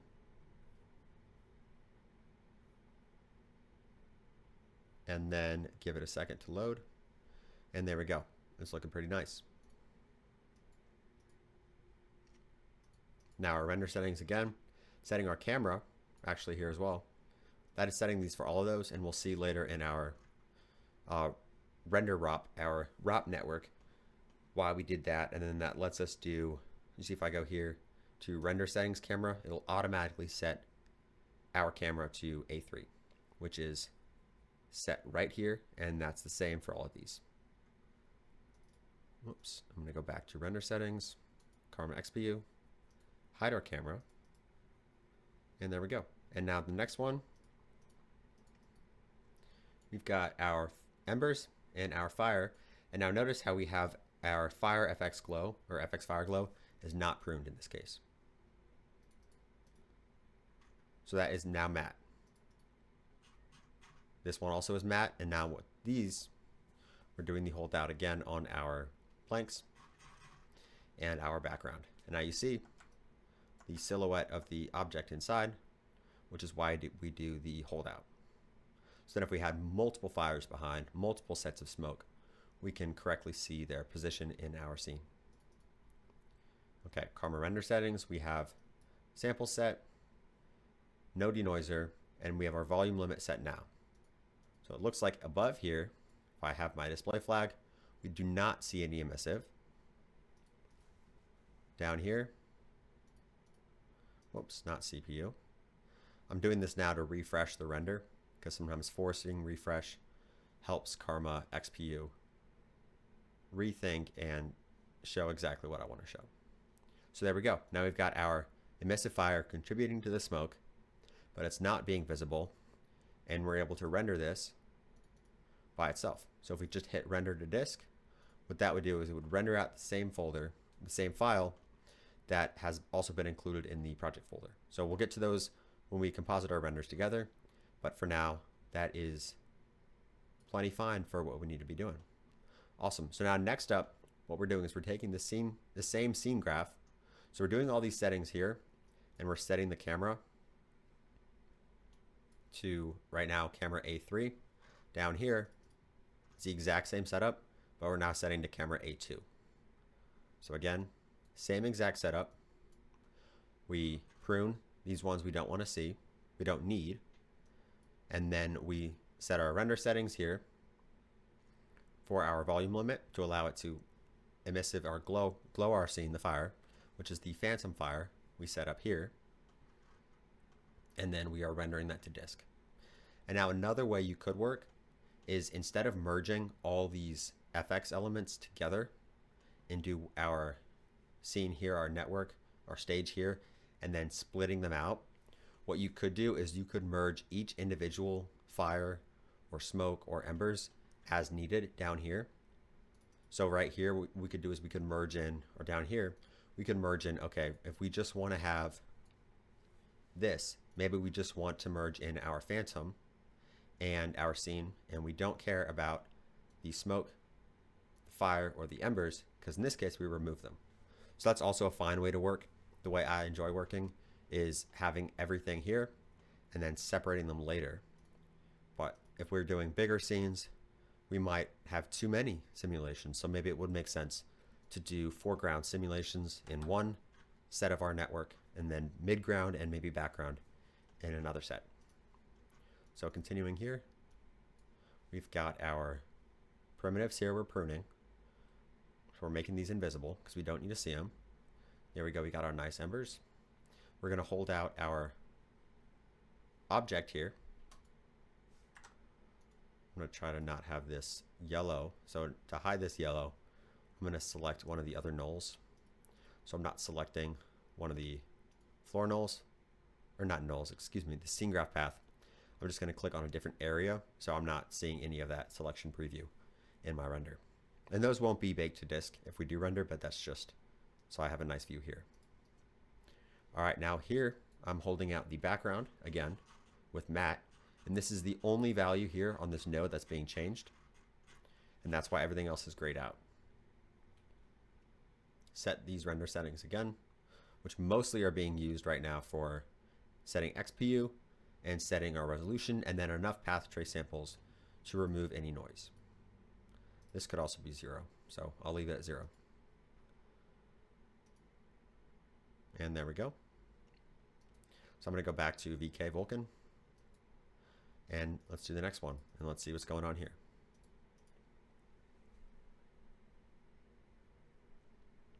And we've got our fire. So we have here, we prune our embers, our smoke, and our glow, our fire glow, the phantom fire we created.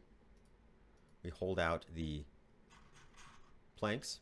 So this is named, it's not holding out environment, it's holding out planks. But I'll leave these names for now so we're not wasting time renaming them. Then we hold out our background, we set our render settings, And then we have our render here. Whoops, back to VK Vulkan. And the other thing here, one thing to note for our cameras. So down here we had camera, it looks like A2 is what I had. So on camera A2, on our sampling, if I go to here in camera A2, we do have some depth of field.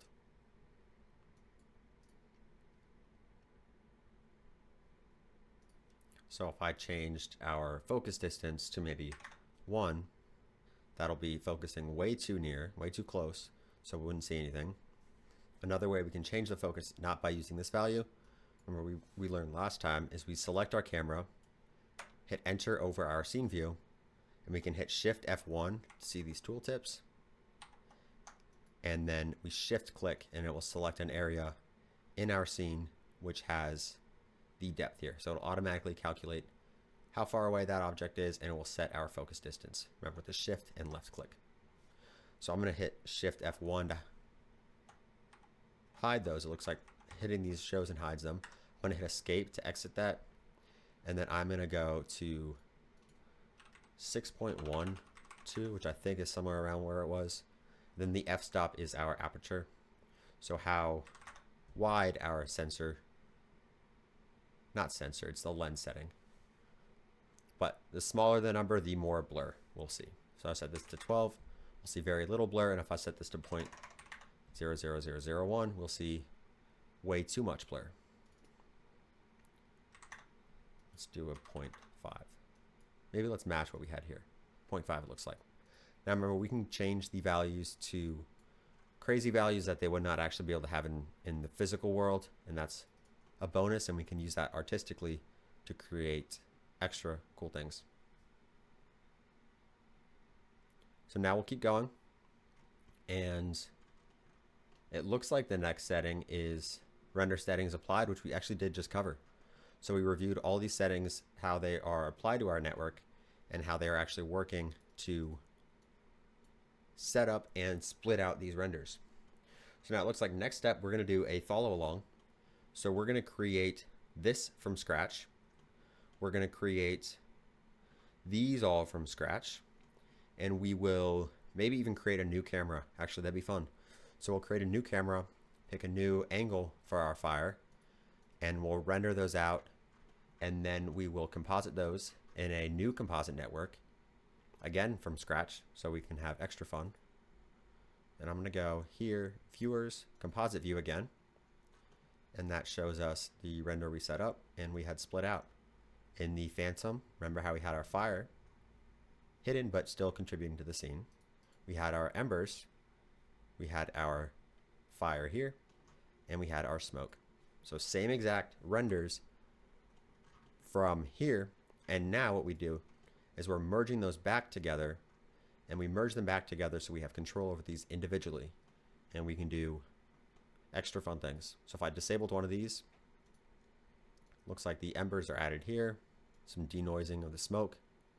We can even remove the smoke or change colors of different objects. You see a little extra glow, and we can do things, I'll show you actually quickly. HSV, which is a hue, saturation, and value.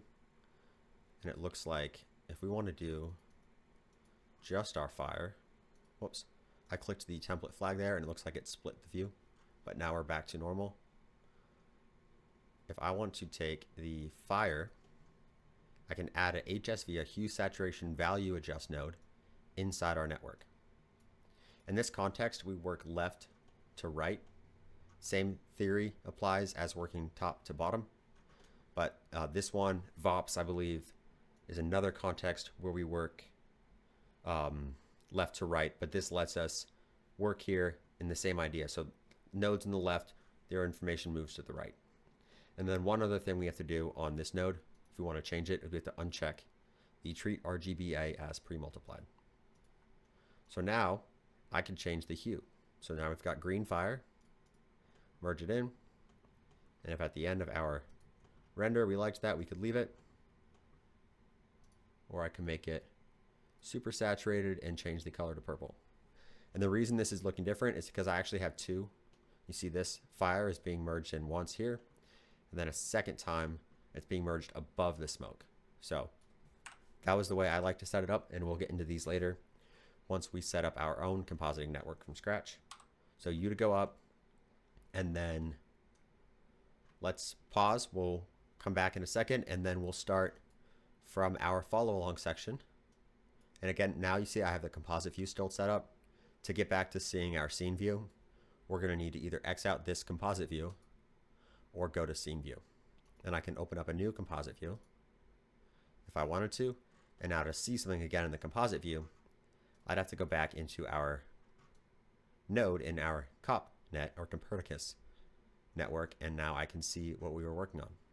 So you to go up, and then we are going to recreate this from scratch, and then all of these, and then start a new render from a new scene view, a new camera, and then composite it all together, and then make another cool render. So be right back, and let's keep going.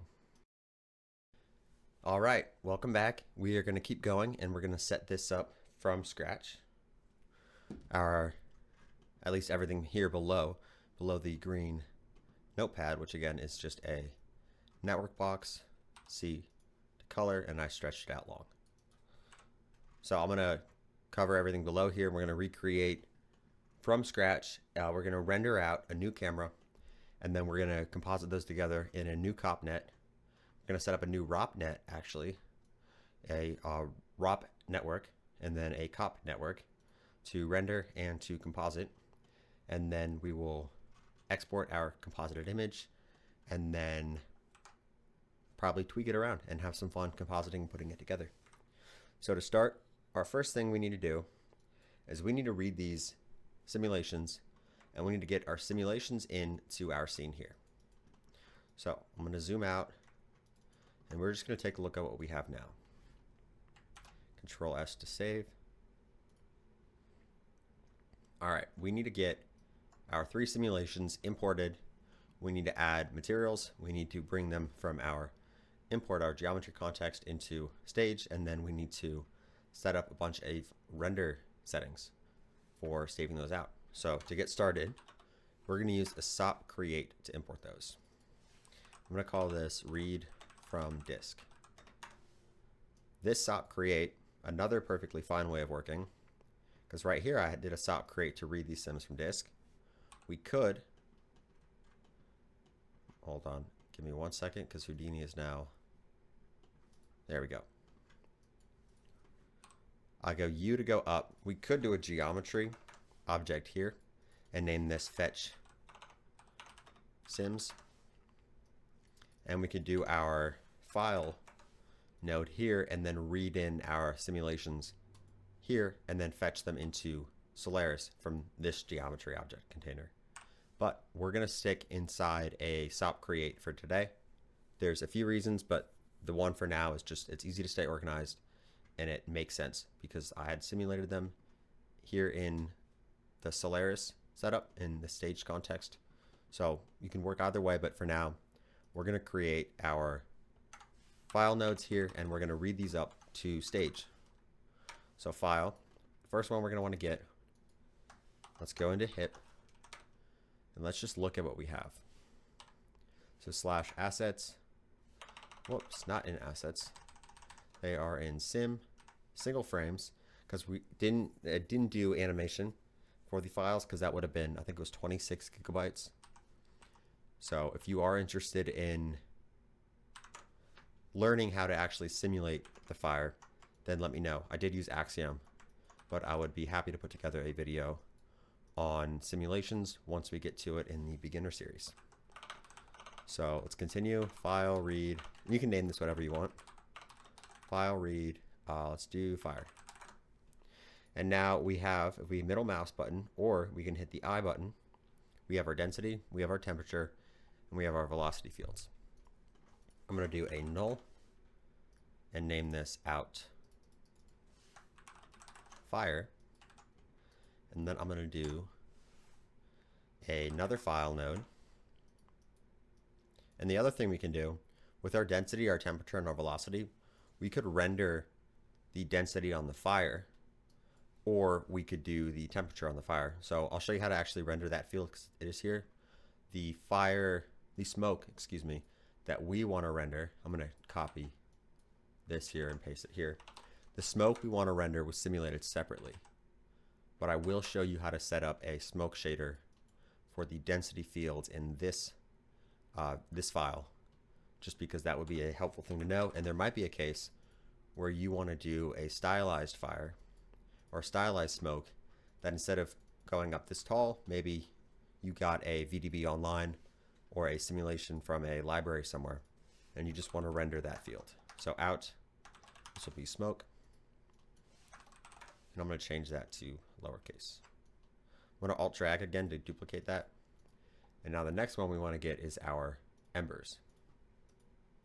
So again here, this is our embers, which are some points that looks like they actually are all trailed, which was done in the simulation, but these were particles that were then traced in time, and then trails were created between the points, and then some noise was added to these curves to give it a little more variation in the actual movement. So if I name this out embers, EMB, if I can spell, okay, out embers. Now we've got our embers, our smoke, and let's name these and then bring them up. So file, read, smoke. We're going to do file, read, embers. And now see, I can hide this, or we can color them. Maybe let's do that for fun. So smoke can be gray and fire can be a red. So U to go up. Great. Now we have this, and if you remember from the last video, the flag here is what is brought up to our stage, our scene graph path. And now you notice actually this is disconnected from everything. That's because we actually don't want to bring anything into stage from this node. This is essentially a geometry container. So same way we have up here, and type in geometry. We are using this SOP create, whoops, not in that one, in this one. We are using the SOP create as a way to organize these geometry nodes, but we are not actually bringing anything up with this node. So good practice actually would be this. So this now will always bring up nothing. So nothing is going to be brought here. It will still name the primitive just because that's the name of our node. So our node here, but this is, we're just using this as a container, and we're actually going to fetch, whoops, not that. We're going to fetch with a SOP import. And we want to fetch our fire. So this way, in the same way we can fetch a SOP path from anywhere in Houdini in our working space, we want to reference this node here. So we can paste, what I just did is I jumped inside here, Control C, U to go up, and I pasted this path here. Now this is an absolute path, which I believe these others actually are absolute paths. And a better way to work would actually be using relative paths.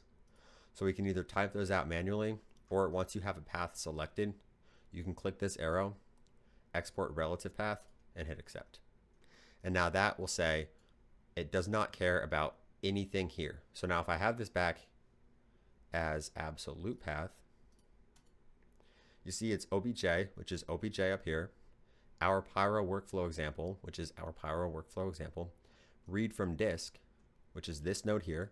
So it's saying come to this object level, this network here, which is our LOP network, go inside this node, and then look inside that node. And now there's two other paths here. And if we dive inside here in the outfire, we'll see it jumps us inside. But actually inside here, there's two other wrapper levels that side effects has put together. You see, and this is the way they have they created the SOP net, or not the SOP net. They created the SOP create, and they let us dive inside here. This is our dive target, which we'll get into if we do HDAs. But they created and abstracted these away from us, so we don't have to worry about these. But there's some helpful things in here that let us do essentially just SOPs right here. So quick and easy. But yeah, a better way to import these would be using a relative path. Because then that way, if we moved our LOPnet to different parts of Houdini or rearranged these, it doesn't matter about anything what's outside or the location of this LOPNet anywhere in our Houdini setup. It'll always know, okay, go right up one level, go into this node and get our fire sim. So I'm going to leave those as relative paths just because that's a little bit better practice. And we'll say this is our fire. There we go. Now we've got our fire coming in. And again, it's not lit as fire because it's only visible by default in the density field. So if we did actually a pyro bake volume,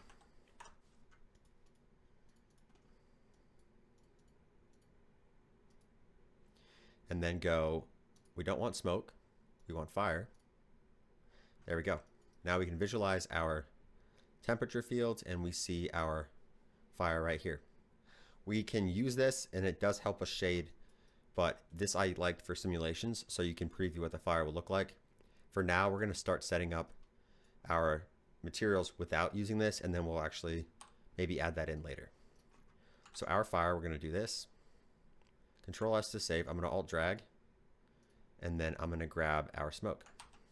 So U to go up, paste, and now I can export relative path by clicking this button, clicking here, and clicking accept. Name this our smoke.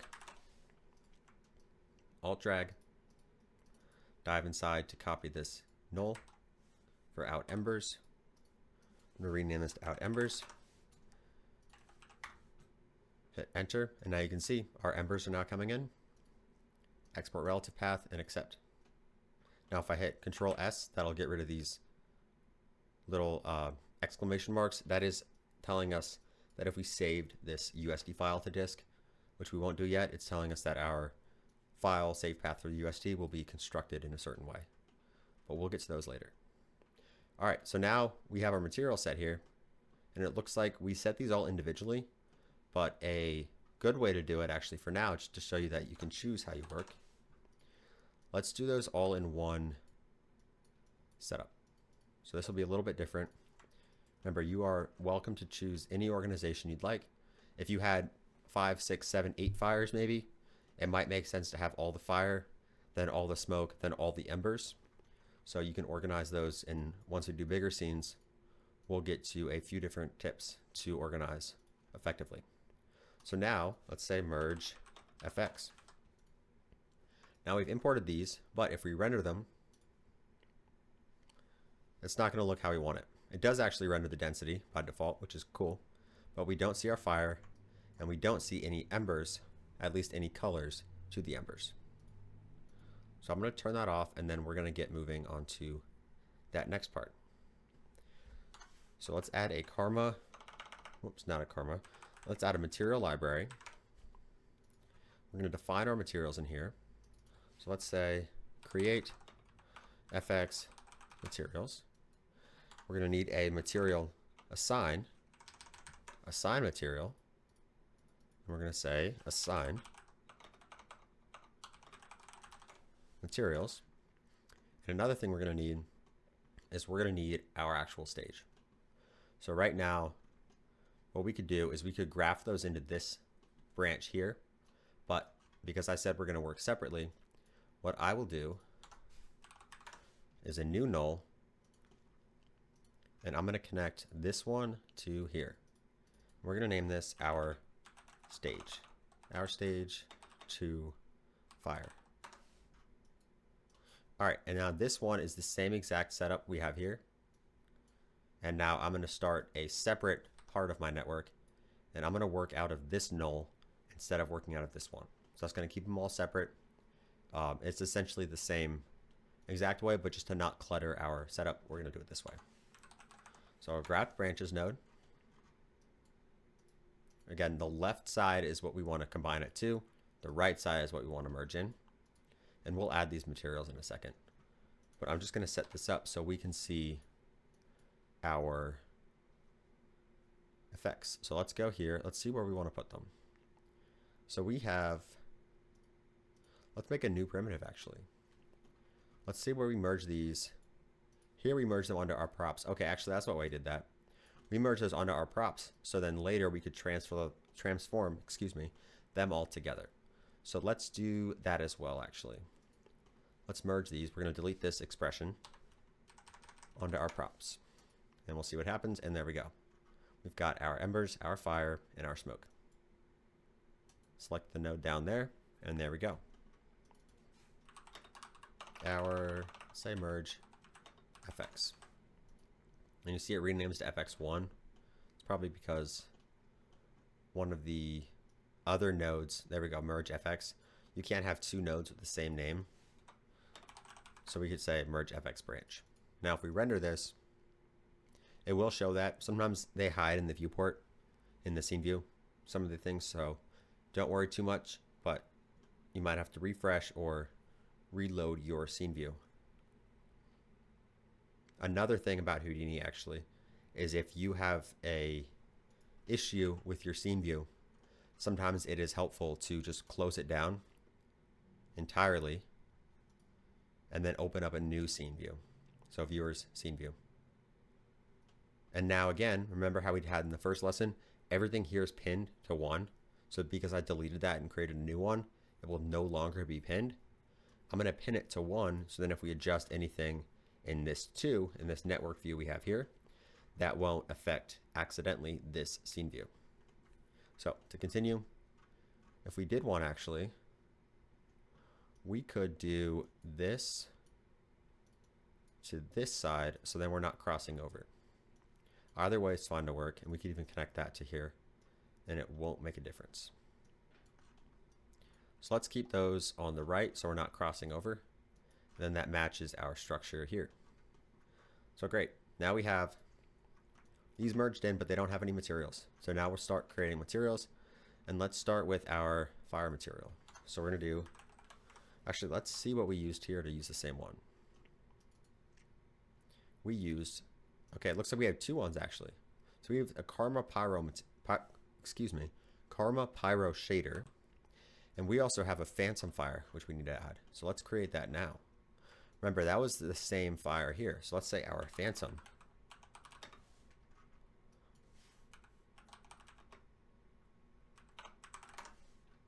Our Phantom Fire. Control S to save. Now we can merge that in here and reorganize these nulls, this merge, by clicking these arrows.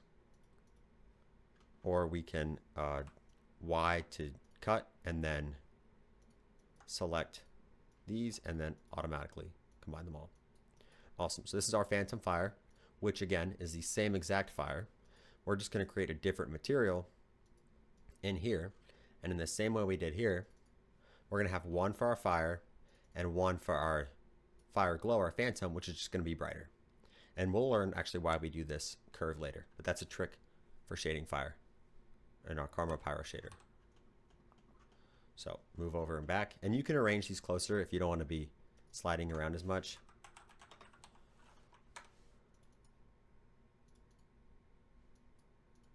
Okay, here we go.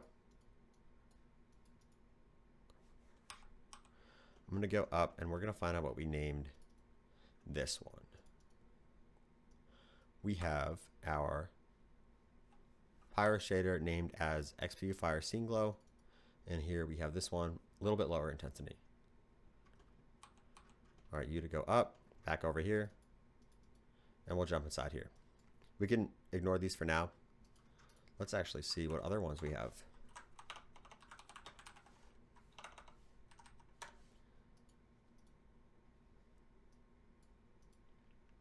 Give it a second to load. And some of these work with XPU, some of these work with CPU. I'm going to give it 1 second and we'll see. So it looks like this was the one we had in the other version. So let's go up, and that was the Karma Pyro Fire material. So we'll stick with that one for consistency. Give it a second. I can also actually hit escape to cancel the cook, which will freeze for 1 second because I'm also recording.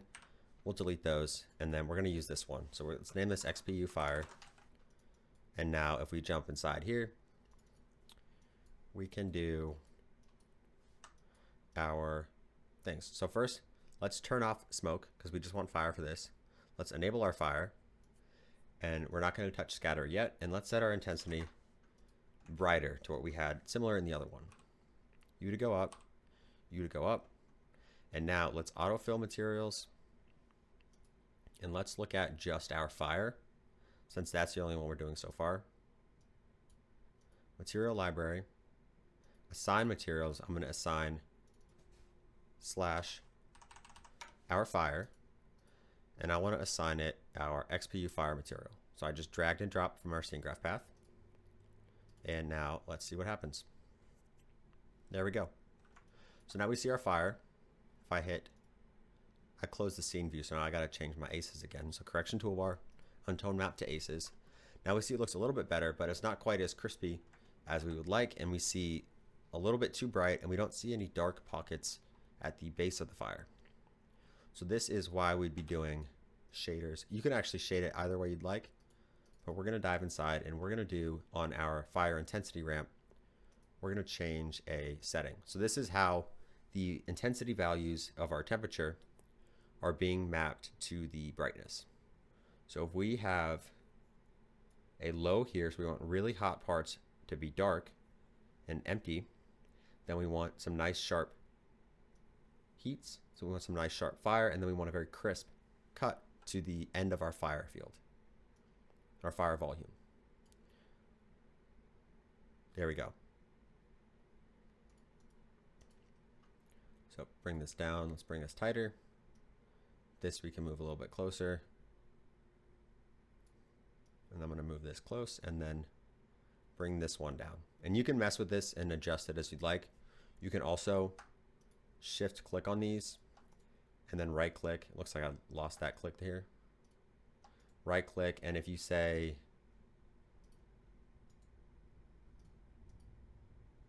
interpolation, it looks like it's not under right click actually. So interpolation, you can set for the ways the values are actually interpolated between these little nodes. So B-spline will give you smooth. You could actually stick with B-spline. Now you see it's a very smooth value. I thought it was under right click, but it looks like it is interpolation under this setting here. And that's again with this drop down. Awesome. So let's go up. Let's actually do a second fire, XPU fire base. And for here, what I'm going to do is I'm going to go to flat. Actually, let's do hill. What I want to do, I'm going to delete that, and you drag and drop or drag down enough and it'll remove one of the points. I'm going to go and leave it to a linear setup. So instead of monotone cubic, I'm going to go linear. Now it's a straight line, and I'm going to do this to show you the difference. So autofill is going to bring that new one we created up. Assign. Now what we can do is use a switch, and I'll clean these up in a little bit, but this is going to be helpful to show you. So I'll drag again to duplicate.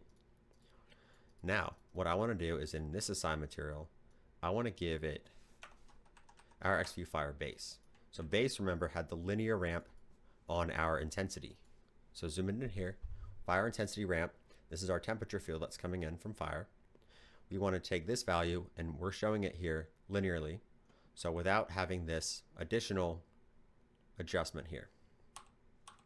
Now if I go U to go up, what I can do is I can look and see. This is the new adjustment without the linear ramp.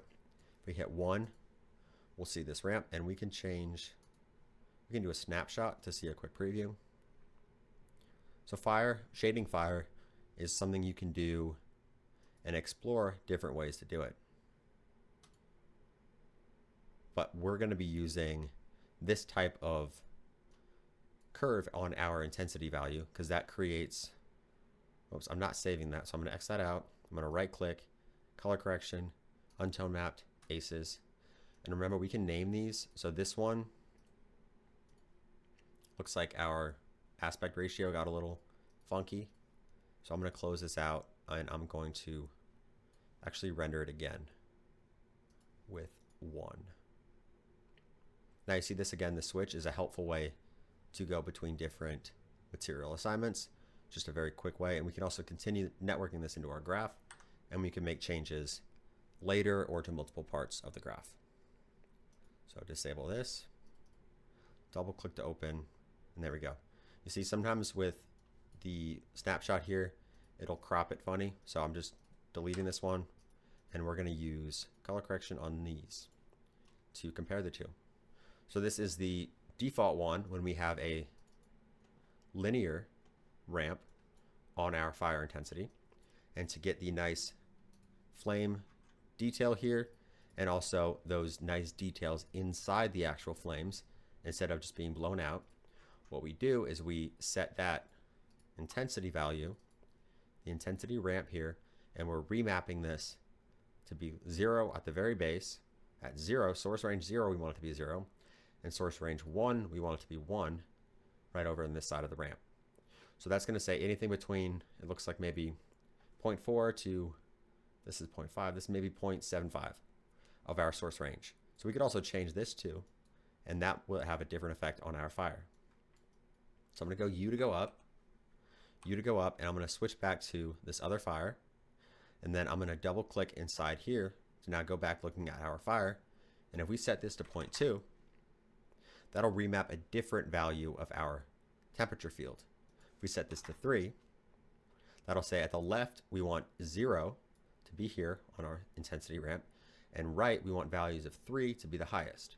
So this would mean roughly from maybe 1.4 to maybe 2.5 is the values from our temperature field we're now seeing in our render. So if we set this to 50 or 60, we'll see not much because there is no temperature field value that are this high. So this is essentially saying everything from 0 to 60 would go from here 0 to here 60, and since all our values are very low, they're all getting assigned 0. So we want to stay reasonable to what we have here. And the way you decide on these values is just by messing around and seeing what you like. And then also, whoops, looks like I accidentally jumped inside this shader. And a lot of these things actually in Houdini are nodes that are set up by side effects by the developers. They put together these and they create nodes that are made up of other nodes. So you can jump inside and explore those, and we might do that later. But for now, we're staying with basic Houdini. So let's do 1.2. That's a fire we like. We can also remap the color. So maybe we want our fire to be, give me a second, extra red at this value, and then maybe we want it to go orange, and then maybe we want, whoops, I'm going to click this one and drag. All right, and I'm going to turn off the rendering actually, just so we're not lagging around. So now we're going to remap our color of the actual emission. And you can see now 1, but it looks like there's no values here because 1, remember, we set that to 0. So if we bring our intensity at this right side back up higher, we should see some more of that yellow fire. And there we go.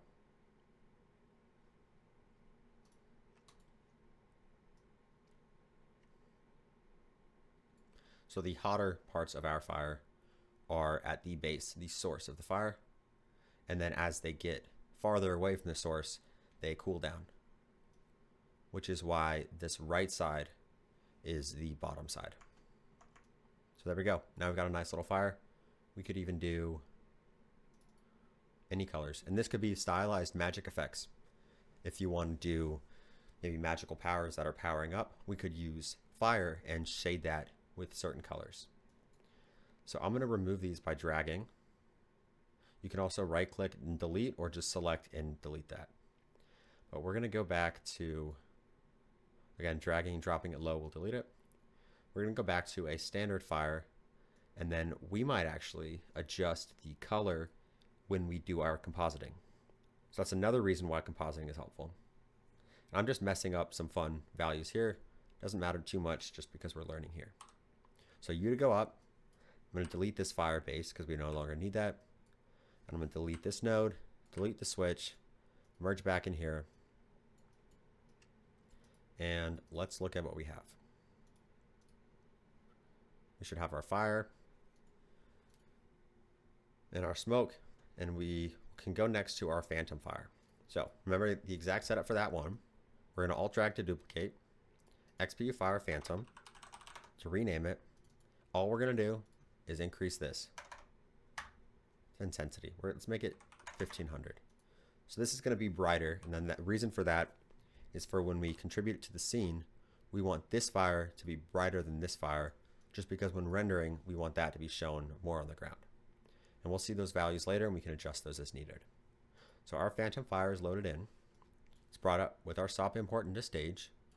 And now we are creating those materials, and we do not see, it looks like, our materials here. And the reason is, again, we'll clear this out and reload, which will bring back up the materials we have. And let's assign a new number of material, a new material. We want to assign phantom fire to our phantom fire. There we go. Now, this will still be visible because we haven't set the phantom visibility. So there, it's really bright. What we can do is we could set the phantom visibility later, but let's just set it now. Karma, actually render geometry settings. We'll set this now in a similar way in this other network. Escape, I accidentally clicked that. I can do that to disconnect that network from my mouse. We set that up, where was it? Here, our render geometry settings. And then that way, whenever we needed that fire, it was already set to phantom. So we're going to do the same just for organization. But you could set this anywhere. You could set this even right before your render. So down, we want render visibility. Remember, this is everything. So visible to all rays. We want invisible to primary rays. So phantom or negative primary. This will hide it. The density field is still there. What we actually could do, I'm going to go inside our SOP create. When you get fire assets from either a library online or another artist or another department, you might have no density field. So I could do a blast, which is a way we can remove a field. Density. Let's remove that. You see, click up here with middle mouse, we have density. Down here, we do not have density. So we're going to remove that out just because we don't want that on our fire because we're not rendering density in this case. And I will show you actually later how to render that density field with a smoke shader. So we'll go down here, and now you notice how we didn't see anything else because there's no density field being brought in. But it still should be bringing in our fire. So setting that up, and if there's issues, we'll adjust those later. Awesome. So now our smoke, bringing that in as our smoke, create FX materials. We're going to dive back inside, and we are going to do, let's do that. We'll alt drag to create a new one. Let's name XP smoke. All right. This is the fire material we just had. Now, if I go up and I assign this to smoke, what we can do also is hide these if we're not looking at them. And then that way, when we're looking down here, we don't have to rearrange and disconnect wires to see what we want to see. So we want to assign this smoke material to our smoke. And remember, it was a fire material we just duplicated. So I'm actually going to close this snapshot to give a little more space. And we are going to do XP smoke assigned to our smoke. Oops, gotta click and drag. And let's see what happens. Nothing, which is what we expected because there's no temperature field inside this smoke sim. So what we could do is, let's try this. Let's actually name it temperature and see what happens. We're going to name our density, and we want to name it to temperature. And now we'll see that temperature, that density field here, 251 by 494 by 229 is now temperature. And let's see what happens. Here to go up. Again, our smoke. Yeah, density, renamed to temperature. Just double checking here we're the right one. Karma XPU. And there we go. So now we've had our density field, which we are shading as a temperature field. And we can do the opposite if we wanted. We could take a temperature field, and I'll show you right now because we're kind of doing that now. I'm going to alt drag to duplicate the name. And I'm going to do group name instead of, I'm going to delete this, instead of renaming the temperature.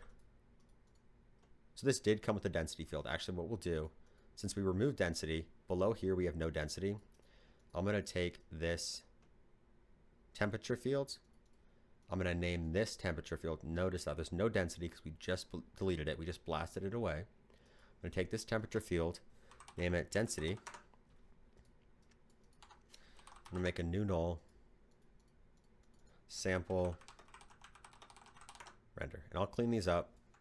But since we don't have our smoke material, I'll show you quickly. Now remember, on this fire one, we were rendering our density field as temperature. So that was with our XPU smoke, we had our temperature.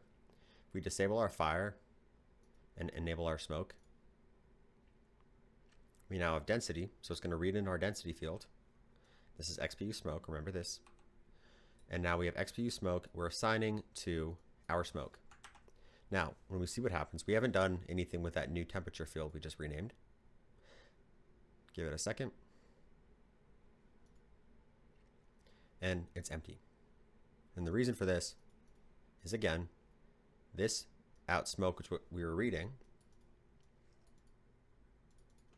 has a temperature field and not a density field. If I disable this, rename, it's still density now. I go U to go up. Now remember, our smoke, this is the only one being imported. We're bringing in the smoke and we're assigning it our smoke material.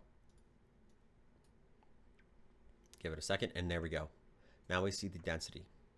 We can adjust this later, and we'll do lights actually before we adjust this, because lights do play an important role in our smoke shading. And then the other thing I was going to show you was the density. So having here temperature field, rename to density, sample density render. I'm going to Control C to copy this node, U to go up, and I'll show you really quickly. And then I will delete it. So I'm going to do a new SOP import. You can follow along with this quick thing, or you don't have to, but this was fetch density, which again, this node here, which is the density field, which used to be temperature. We renamed it. Now we're going to render this as our density field. So I'm just going to merge this in, disable the smoke. The only thing we'll see is our fetch density. Go down to assign materials, and if we assign the same smoke to fetch density, you can barely, very barely see. So what I'm going to do is double click. Let's do this. There we go. So now there's no lights, so it's not showing anything, but now our density is here, and we have rendered that field as a density. So we took the temperature field and rendered it as a density field. So all I'm going to do is disable this, and then we're going to go back to, I'm going to delete this, and we're going to go back to working with what we need to work, and then we can adjust the actual values of that density later. So where we were was we had our smoke. And I'm going to disable these, and we can set them to the side. So we had our fire, A to arrange, remember, A and drag to arrange. And we have our smoke, and we have our embers. So we brought in our smoke, which again has the density field. This has the temperature field. This has no fields because it's not a volume. It's a bunch of particles in geometry, so it has all these other attributes. And we'll actually use the CD attribute here in just a minute. All right, we have our smoke. We have these two things already set up. We had our materials. We assigned our materials. Now let's do our embers. Give it a second. This is the embers, and now we see this color because that's being brought in. And if we render it, we can see what happens. So it does look like it's rendering, but we need to add emissive values to this. So we want to add a material, and we want to do material X builder. Because we're doing geometry. We're shading geometry, not volumes. So we don't want one of these volume shaders here. We'll name this our embers. You give it a second, it's cooking. So let's say our embers. set this to a color. We can color these if we'd like, or we don't have to. U to go up. Let's bring in our material. No assigning yet to geometry. We'll assign it here. And we'll assign our embers. And we want to assign our embers. Save. We'll actually rename. And actually, we could rename in here, but as an example, I'm going to show you if we did want to rename this to our embers, we could say XPU embers. And these materials will work with CPU. Well, some of the volumes may not, but we should see. We can even test that later to see. So now this is fetching the node our embers and naming it to XPU embers. So it's still consistent here in our graph, but this is now no longer our embers. We need XPU embers. Now that material is being assigned to our embers, and I'm going to disable the smoke just to see our embers. Now to visualize what we have here, what we can do is set this to a very distinct color. Greens or pinks work very well to quickly visualize what's going on. U to go up. There we go. Now we have fire here, or no, excuse me, not fire. We have embers here that are being brought up and rendered as green objects. If you want to add, whoops, U to go up, that was the assign materials. If we want to add emissive value, we can increase the emission to 6.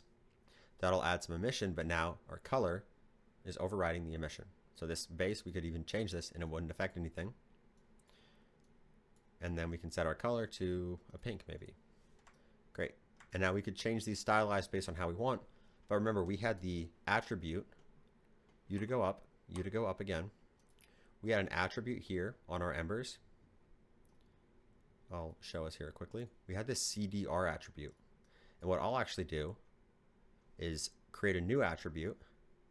What I'm going to do is I'm going to use a little bit of a wrangle. So attribute wrangle is going to let us write vex to operate on this geometry stream.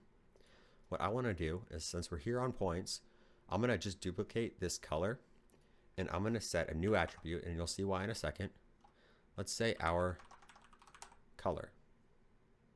We're going to say this equals v at CD. So now we have a new attribute. We type in our color, we can see it here. We need a wildcard. This new color is the exact same as our CD. And when we import into USD, Houdini renames this CD to display color, but it will not rename our color. So we'll see shading here, and we'll have this thing because later we might want to say the age of the particles or the thickness of the particles, or maybe we have custom random attributes based on their position in space and we want to color them based on that. So now we're going to jump inside our material library, our embers, and now how do we read geometry attributes? That is with a prim var reader. So now we have this pink here, and we can see that pink is this color. So now if we go here and we want to say, what do we want to read? We want to read display color, which again is CD renamed, and I'll even do, and we want to read it as a vector 3 because we created a V. A V is a vector, and I'll show you back where I actually write that code. U to go up, U to go up, jump inside our SOP create, which imports our objects again. V here is declaring, in this case, our variable to be a vector. These at signs are attributes, so we could have vector my vector equals v at cd, and this will create a variable, my vector, but that is only stored here locally in this wrangle, so it will not save it here to our attributes. If we want to save a value to our attributes, we have to do v at with an a. This at sign is going to actually write it to an attribute. We can say attribute or attrib equals, let's say v at cd again. Now if we type in here our search bar, attrib, there we go, v attrib. So that's just the same way we did a v at. This technically might not be needed, but it's good practice to have that written out. We can also do comments. So 2 slashes. It's a C-based programming language, and we'll get into Vex later. but it's a lot of fun and we can do lots of cool things with it. So now what we were here for, our color, I'm going to Control C to copy this, U to go up. Let's go in here, our embers. In our primvar reader, let's say display color. And we'll say, whoops, our color. Now we want to read from our color, we want to read our color. And display color is display color. Remember how CD is renamed automatically to display color. So emission, open this down, put our emission color, and there we go. Now our CD attribute has been renamed intrinsically by Houdini to display color, but if we didn't have it as CD, we have our color, which was the same. We set in our wrangle, whoops, and we'll see what happens. All right, well, let's figure this out. Okay, what looks like there, since it is recognized intrinsically by Houdini, it looks like when we use display color, it shows up in our viewport, in our scene view, and renders correctly in our scene view. But to Houdini, it has no idea that our color should be recognized as a color. So we render it, we still get the same result because it's still reading these color values into this material in our emission color, but Houdini does not know we are actually using it as a color, because we could use positional data, we can use age of particles, we can use any kind of vector data we'd like to shade. So we'll stick with color, so then that way in our scene view we see this, but remember, same result in the render. And we'll set up later in the next beginner series, so definitely subscribe if you want to get that video.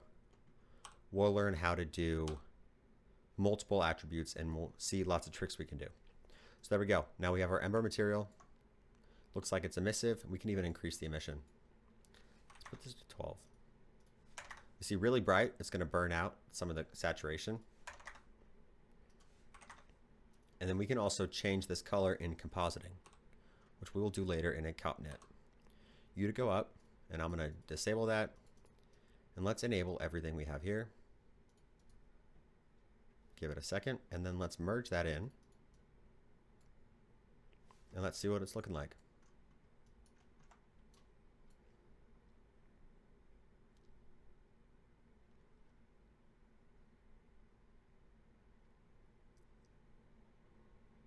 All right. What we want to do now is we're going to adjust the smoke a little bit, and then we might change a little bit of the color, and then we're going to set up some render settings. So let's do smoke. Let's adjust the density. So I could actually leave that rendering. Jump into our XPU smoke, and what we're going to do is we're going to set this to 12. This is probably going to be too much. Let's set this extra just to see what's going on. All right, that's not quite changing the way I'd expect it, so let's double check to see if we're doing it all correctly. Let's change our smoke color. All right, looks like something's been set up incorrectly. So we have our smoke, we're looking at density. We're gonna go U to go up, XPU smoke. We wanna have that smoke on our smoke. So let's see what's going on. That's imported as our smoke. Right here, material is created. XPU smoke, XPU smoke. And it looks like we are, okay, there we go. So we're not actually assigning that smoke material to our smoke. Looks like when we were setting up our fetch density, that quick example, we renamed this and didn't correct this. So we're going to go back to our smoke, and we're going to assign the smoke material inside here to our actual smoke.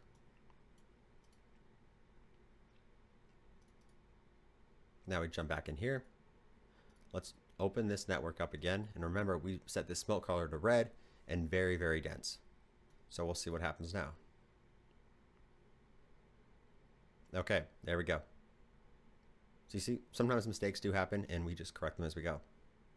This actually looks kind of cool.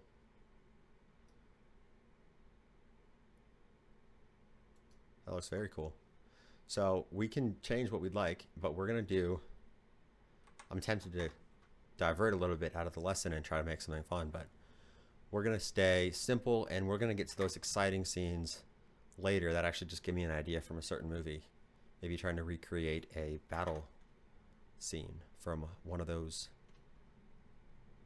now Disney movies. But off on the sidetrack, we're not going to keep going. Smoke, we're going to set that back to a gray. Also bonus, if you can name the movie I'm thinking of. All right, perspective, Karma XPU, we now have our smoke color. We can set this to whatever density we like.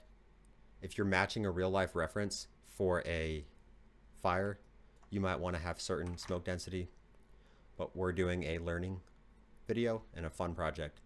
So our density can be, actually, we're going to set it intentionally extra dense. And what we're going to do is render it out. We're going to reduce our density in the compositing. So that's another bonus of compositing.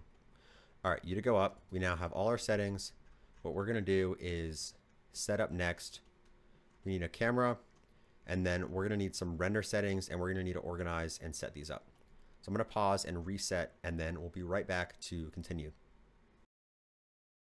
All right, welcome back. We are now going to continue doing a camera, some render settings, and then we are going to render this out and get it to disk. So let's add a camera to just see our shot cam. I'm going to select this by clicking on the display flag. Go up, not here, I'm going to go up here to camera, and we're going to position our camera, again this lock button, to go back up, and we're just going to frame it. Let's frame it here for now, and we can change this later. Remember, another way we can create a camera is if we exit this, we can position our scene or view wherever we'd like to have it. Go up to here and hit new camera, and that'll automatically create a camera with the scene, the setup, and the position from where we are looking in our scene view. So let's name this our shot cam B. We'll do our shot cam A, and then let's do A. Let's set this to a 35 millimeter focal length, and for B, we can leave it at a 85. So I'm going to hit this lock to move it, and let's see what it looks like rendered. All right, there we go. Now remember, we have this smoke intentionally too dense, and we're going to reduce this in compositing. So we're going to go back, and now we're going to do a, give it a second. I just saved it, so it froze for a second. We are going to do, let's set up a little organization. Let's do our, this will be our environment. So let's say env, and then we'll say render. So from here, we'll set up our environment stuff. I'm going to alt-drag to duplicate it again. Let's say this will be our fire. Alt-drag to duplicate. Let's say this is our smoke. And then let's alt-drag to duplicate, and this can be our embers. Awesome. So these nulls are just going to be for organization. So when we start with our environment, remember what we needed to do is we need to hide our smoke, hide our fire, hide our embers, but keep our hidden fire, our phantom fire, still visible. And we need to assign a render settings that lets that contribute to the scene. So we'll do Chroma render settings, and actually these we set up render settings individually because the different render effects might need different samples, which we'll actually do again. But we could set render settings up here, and then that would have those render settings applied to every one of these. But maybe our smoke needs more samples, so we're going to assign those down here. So our environment render and our fire render can have different settings than our smoke. So XPU, let's say 1920. Again, this hasn't set correctly because we need to set our camera here. We're going to do our shot A. And now if we set up in this corner to render settings camera, let's actually do our shot B. We'll start with this one. All right, what we want to do is we want to set our limits for a volume limit to 1. And then we want to prune, which again we learned is removing a primitive for now. We are pruning our smoke and our embers and our fire, I believe it should be. Now we should have our phantom fire and our environment, and we'll see what it looks like. I'm going to hide our light, our HDRI here. And there we go. Now if I disable this, all right, it looks like that does actually contribute to the scene. The volume limit then will have the fire contribute to the smoke. So maybe for this case, we'll turn it to 0. And then for the smoke, since we want the volume to contribute to the volume, we'll set it to 1. Now our intensity here might be too bright. So inside our materials for our fire phantom, we set this to 1500. Maybe we could do 600. That should be a decent amount of intensity.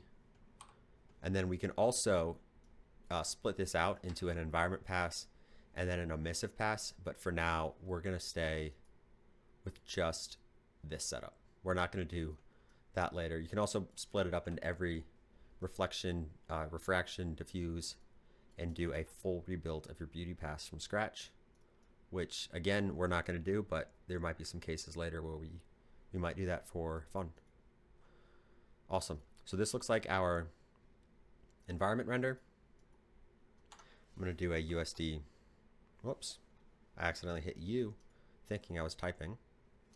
So tab USD render ROP, which is going to allow us to render. And I'm going to hit VK Vulkan. Let's say save environment. So save env. And this null again was just for organization, so I can hide it or leave it there. I'll actually put that above. And then again, A to arrange. So save env, we want Karma's XPU, we want render settings, and where do we want to save the image to? We want to save the image to a file inside our hip folder. So hip render, this is hip name, remember, file name of the hip file. We're going to do render, let's do follow, we'll do a new folder actually. Follow along. That way we can see exactly where these are being saved. It will say environment, env, render, and we'll do our camera also. And remember, since we're not doing animation, the frame number doesn't matter. But if you did want animation, you should do a 4 integer padded frame number. So this would render out as 0053 for frame 53. And we're not moving. Actually, I could set that up. What? Transform. Again, reorganize everything nice and neatly, which is nice. So here, let's move our props. Let's move everything in our props. And let's rotate it 30 degrees. Or what if we do negative 80 degrees? There we go. So just the different organization or different layout of that. If we were doing animation, we'd want to use the frame numbers. But for now, we're going to not use frame numbers. So I'm actually going to disable this transform just so we're not seeing the backside of the smoke there. But you're welcome to arrange this however you please. Awesome. So Karma XPU, we have our render settings here defined. So env render. That is now being, I'm going to delete this. I don't want that. I want to manually select the one we want to use. All right, well, it looks like it is setting it correctly. And this value right here is what's being set by this actual node. So render settings is where it's saving our render settings primitive. And remember, we can manually override some of those values later down the line or in a different scene. So we're going to stick with this for now. We're not going to render because I'm going to show you how to set up a ROP network to render them all in one single click. So a little Handy trick there for rendering overnight, which is kind of good. All right, let's set up our fire. So before we do that, we'll see what we have here. All right, we want to prune our smoke, our embers. Let's do our smoke, prune that. Let's do our embers, prune that. There we go. And let's also do a render geometry settings. So we want to have, whoops, not CPU. That will render very, very similar. The emission is contributing more to the scene here for CPU, but XPU is going to have different contribution values. So we're going to stick with XPU. And maybe actually, we'll leave this for now. So I want to render geometry settings, and we want to do a holdout on our plank. This will hold out, set for all planks. And if we set our holdout mode to matte, there we go. Now you see how it just hides the actual object, and it keeps the same occlusion that it would have if we rendered that separately. So back to that, we want to also do, so let's say matte fire, let's say matte wood. We're going to do another one, alt drag, and we want to do a matte on the environment.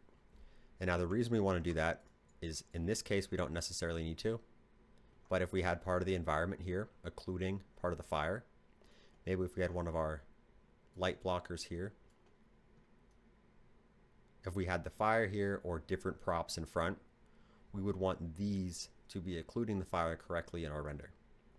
So in this specific case, we might not need to matte the environment, but for good practice, and just in case we add something later and forget about it, we're going to set that up now.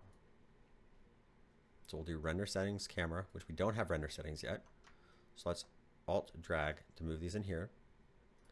And we'll do render settings camera, XPU, and now matte ENV is not matting yet the environment, it's matting our props. So what we want to do is find our background, and we want to matte that entire object. So now, to show you again, zoom out. If we have half the fire covered by this light block or this shadow, this is what we set up to just give some more light to our scene, to more dynamic shadow. This is now cut out.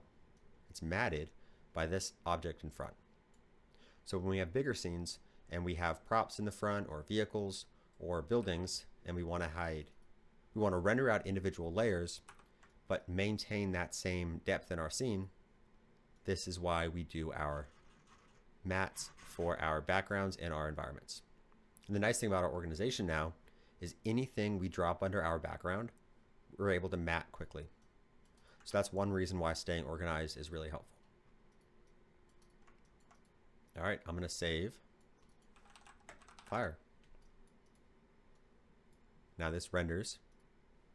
It looks like ENV1, which are the render settings from here. This doesn't really make sense because this is not on the same network. So it might actually look for the same primitive, but this primitive is being defined here. So we're going to set that. We're going to actually delete this, or it looks like we just delete here. And then we're going to drag and drop this here. I assume that there are default values for the render settings, so it wouldn't render a scene with no settings, but we're going to go ahead and keep using these and manually setting these for our scenes. All right, smoke. We are going to do a prune first to remove what we don't want. Let's remove our fire. Remember, the phantom fire is what is going to be contributing to the smoke lighting up. So we can leave that in. Our embers, we're going to remove. Set this down here. And there we go. And now, if I zoom in here, we'll see our fire is contributing to this diffuse, this global illumination here on our planks, but it's not contributing to the actual smoke. In order to have that contribute to the smoke, we need to get a new render settings, and we need to set our volume limit. So again, make sure this is all correct. Looks like our file names actually got messed up here because we copied that. So I'm going to rename this one here to save fire to fire render. So fire render can be is on this one right here where our fire is being rendered from. And now our smoke here is going to be named smoke render can be. And we need to mat the wood and we need to mat the environment. So give it a second. There we go. And now you see it's contributing to emissive on the fire because we've set our volume limit. Now I'll show you another organization thing we can do. Since we have to mat our wood in our environment on both this one and this one, what we can do is just do it once and have it work for both. So I'm going to drag this node, this connection up here, and reconnect these. And now if we mat, shake to release, but I actually want to leave our render ROP down here. So if we mat our objects up here, we can have that mat still work on these objects and still work later down here. So now if we look at what this render has, this should have our wood and our environment already matted because we set those mats up here, and that works for both this left side of the network and this right side.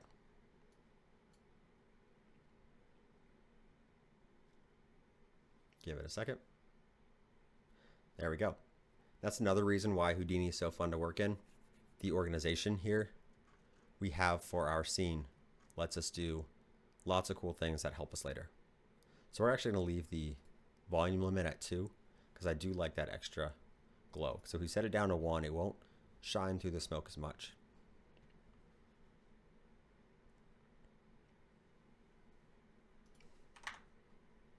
We'll set it to 2, and then I'm going to pause the render and we're going to get started on our embers. And actually, we do need to have our embers matted as well. So let's mat those there. And now we just matted our planks and our environment by just connecting that. So we don't have to reset that up every time. We can choose where in our network we want to do it, and then that will be still working for everything below. We can also unmat these, which maybe I will show you in a second. Okay, we want to hide our fire.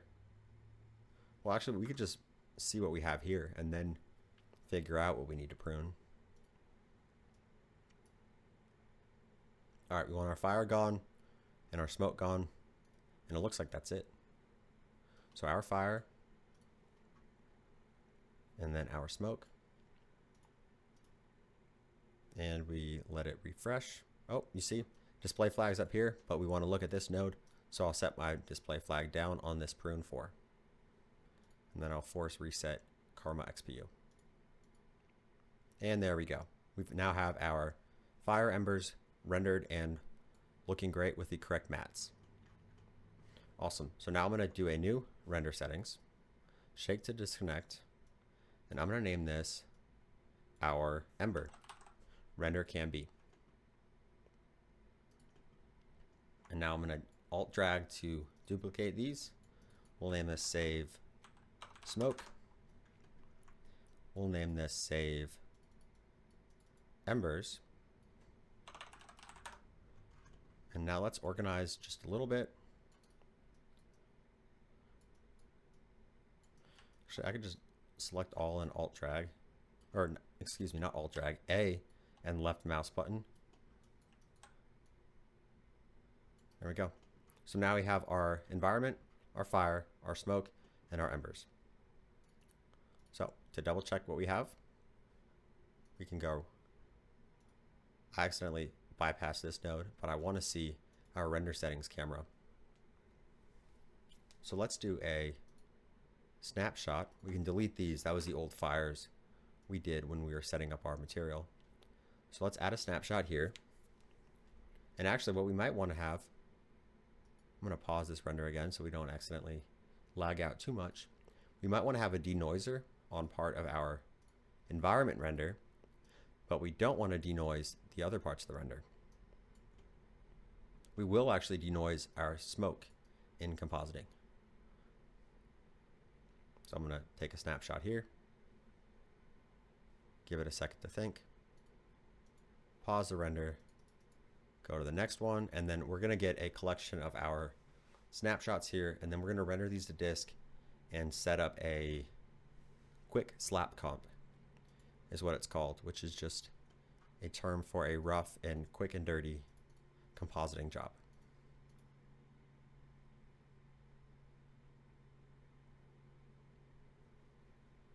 Give it a second, and we could again denoise this with our filters optics denoiser, but we're going to denoise this in comp just in case we want to leave some of this texture here.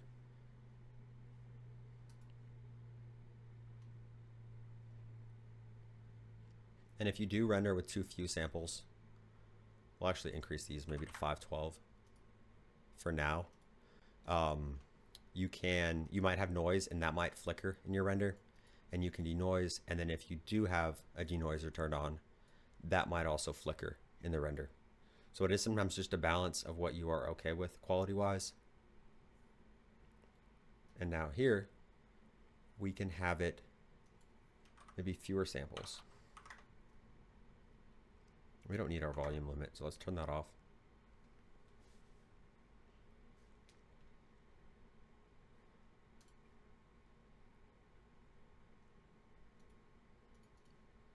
All right, now let's look up and see what we have here, and then we'll render them to disk and start compositing. So right click, color correct, select our object. Remember, this was without denoiser. This is with a denoiser. So you can see we remove a lot of this noise, this grain, but we do lose some of the detail. So that's up to you to decide how you want to have your renders work out. This is our fire. This is our smoke being lit by the fire. And this should be our embers, but it looks like it didn't actually get saved. So let's do a new. All right, looks like that finished rendering. Snapshot, I just clicked there. And now, there we go. Looks like it just didn't get it last time, but now we've got our renders. And we can recolor this in comp, which we will do in a minute. So awesome, looking good. Let's set up the ROPNet for rendering these all instead of clicking save to disk, and then we will keep going and composite them all together. Awesome, so we'll be right back in 1 second. All right, welcome back, and let's keep going. So next we're going to set up a ROPNet for batching these renders all together. But before we do that, we're going to double check to make sure our file saves are in the correct location. So we want hip render, follow along, environment render can be, which is correct. Fire render can be, because this one's the fire. This is smoke render can be, again, because that's the smoke. Ember render can be, and we're doing 1920 by 1080. It looks like for all of them. Whoops. Let's reorganize that just so we're consistent across our little setups here. All right, we have a few fewer samples on this one, extra ones there, and we got a denoiser on our environment only, which is good. So let's do give it a second to save. We're gonna do a ROPNet. So a ROP network is a network which allows us to say our render all. It lets us use lots of other things in here, but we're going to use it to do fetch. So this is a ROP. This is a render operator. This here in the ROPNet lets us work and operate on these render operators. So if I do a fetch, it will let me source, it'll let me grab a certain ROP to use and to execute or run, and essentially click this button for us. So here I want to, whoops, not hit this one. I'm going to do selecting this, and again we can do relative paths, and then we're going to do this one. So this is render environment, so env for environment. Now we'll alt drag to do another one, And this one is going to be, so up here we can go by manually selecting, but if we're not sure which one we want, we can just copy, Control C, or Command if you're on a Mac, paste, and we'll do relative path. Again, relative path is helpful just in case your LopNet, for our Pyro workflow example, if you're working out of a different one, or if you move it, or if you sometimes copy it to a new file, a new Houdini, a new HIP file, that would be helpful to have them saved locally, so then that way you can have your setups move and not have any connections accidentally break. So save embers. Awesome. And now to render these, there's a few ways we can do it. We can merge these all together and then do a render later. Cancel. Render here on our merge. But the way we're going to be doing it is we're actually going to chain them together, and then we're going to put a batch between everything. So the reason we're doing a batch between everything is if we had animation, we'll connect these and I'll add the extra batch ones. If we had animation, there might be a use case, and let's actually rename these two. So render env, this is render fire. This one is render smoke. I'm gonna fix this. This one is render embers. So A to select and A to arrange, or select and then hit A and drag to arrange in our order. So again, the batch node here lets us batch these certain renders together. So if we had a render range, I'm going to hit U to go up. On this ROP, that was a render specific frame range here. On maybe we wanted frame 1 to frame 480. And actually for the animations down here, I did, when I rendered these simulations out, I did do animation, so I did have multiple frames. So what we could do is if we wanted to render multiple frames for environment, multiple frames for fire, and multiple for smoke and embers, I'm going to put it back to current frame for now. What we could do is we could chain these all together, and then if we didn't have these batch nodes, when we render one, how it would work, it would render one frame for environment, then render one frame for fire, then render one frame for smoke, and one frame for embers. And you might want that or you might not, but in our case, we want to render all the environment renders, so we'll batch those together. We want to render all the fire renders, so we'll batch those together, all the smoke, and then all the embers. So now, I'm going to X this out because we don't need this one. This lets us also override some of the settings.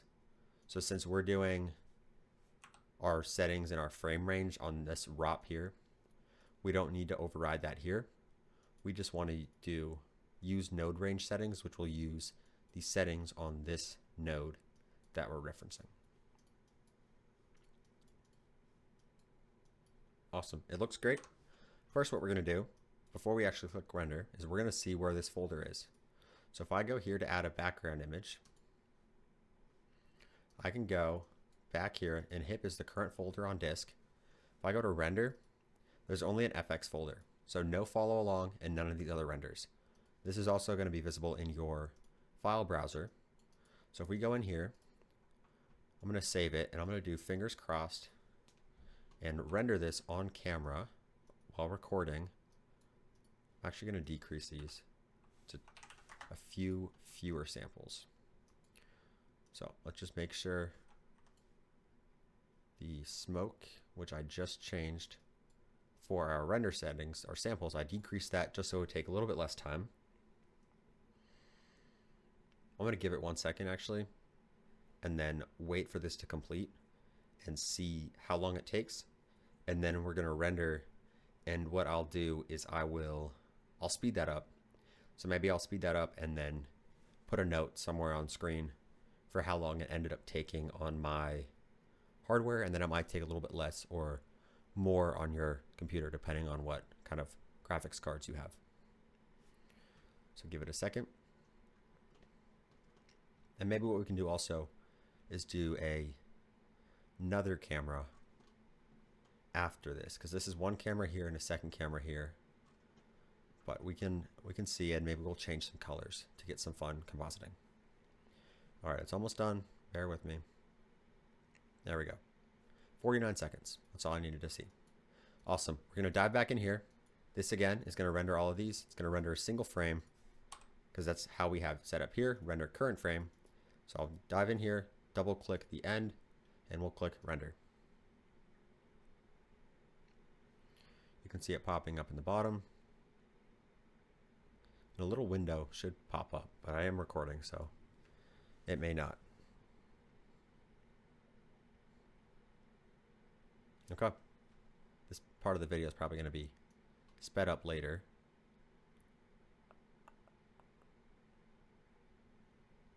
All right, so we're going to see. Hopefully it doesn't work. If there is a weird cut in this part of the video, then that means it probably crashed or I ran into an issue. But we're actually going pretty quickly. So if you're watching this and I forgot to speed up the video, feel free to look at this here, or maybe see when we go up into our new context, and that can be when the render's done. But we'll just wait because it looks like it's now on fire, already almost on smoke. So this is rendering pretty quickly. And again, if we had all multiple renders on animations, we could do multiple cameras, we could do multiple shots of the same scene, and we can have all these animations batched together. And then we can render those all together so we can click once and then render overnight or over the weekend if we take a trip. So some tips there to not have to have you wake up in the night and double check clicking next render to make sure it's used in the most efficient time. And there's ways also with these ROPs that we can do simulations. So we can save out files and we can tell Houdini to run certain simulations in order. So maybe simulate the fire and then simulate the smoke and then simulate the embers, which was after that.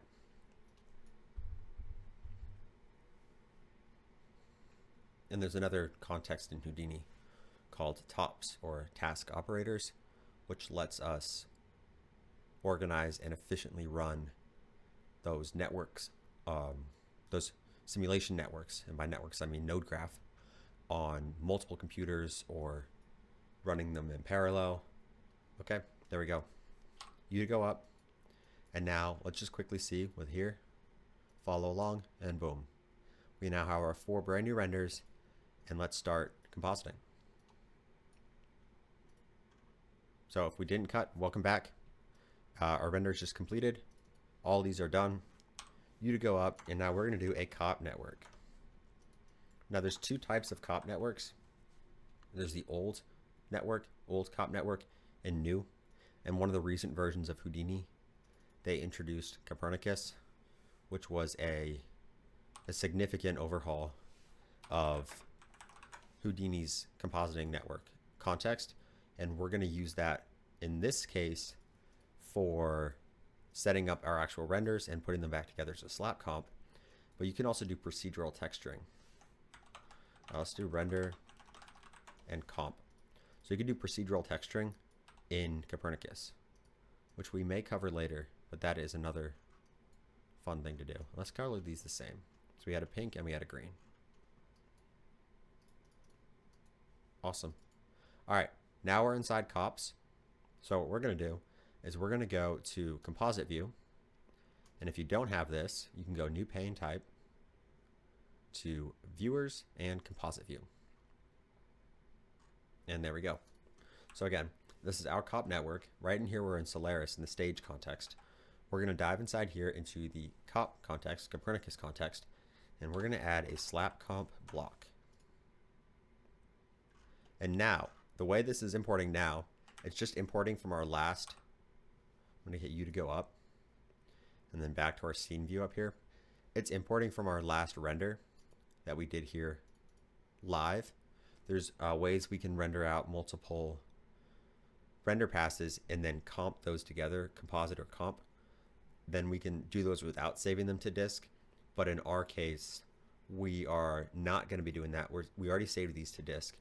So we're going to slap comp them together without this one.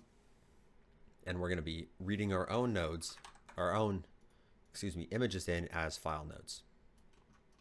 So we're going to go back up to the composite view here. We're going to change our tone mapping to aces. And it should be here. Let's go back to scene view. Okay, it does look like it automatically comes up for the composite view, but if not, it might be this bottom arrow. And if for some reason, if you can't see this aces tone map at the bottom, don't worry, because we will actually be baking that into our export. So we're going to delete slapcomp import. This is a default image that comes with Houdini. You can even see default.pic is the name of the file. We're going to remove these imports because we don't need to bring anything into our block, and we only want a C output for our color.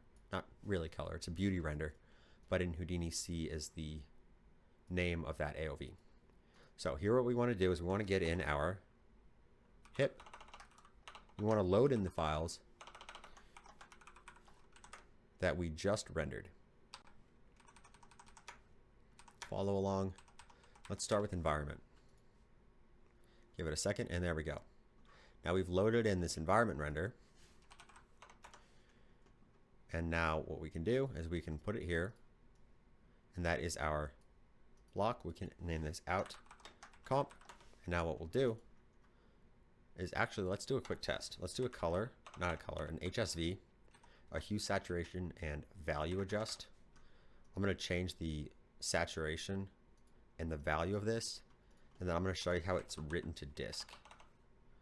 So I think it is a ROP image output. Here it is. So we're going to say this write new comp. The name of this doesn't matter. Well, actually, in this case, it does, because that's what we're going to name our file to. But we are going to do it in a different way. So we're going to go to hip, excuse me. We're going to do comp. And now inside here, this is the one we just did. We'll name this to new, let's say test file export.png. And now in our color space conversion, we want to bake to OpenColor.io display view, and we want to leave it as default for display, and view we want to set it to aces. And now we want to tell this node, this ROP image output, what we want to output. So what cop do we want to use? Which compositing operator node? We want to use our out comp block. So we'll drag and drop. And now this little arrow shows up. We're now going to say render out this image with this network, and we're going to render it right here.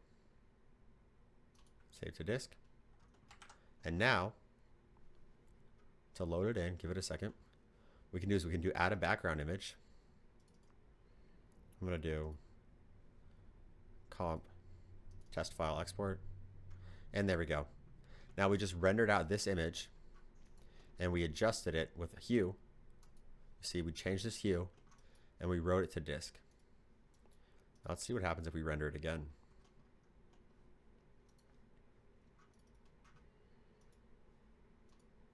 All right, it looks like it doesn't automatically adjust.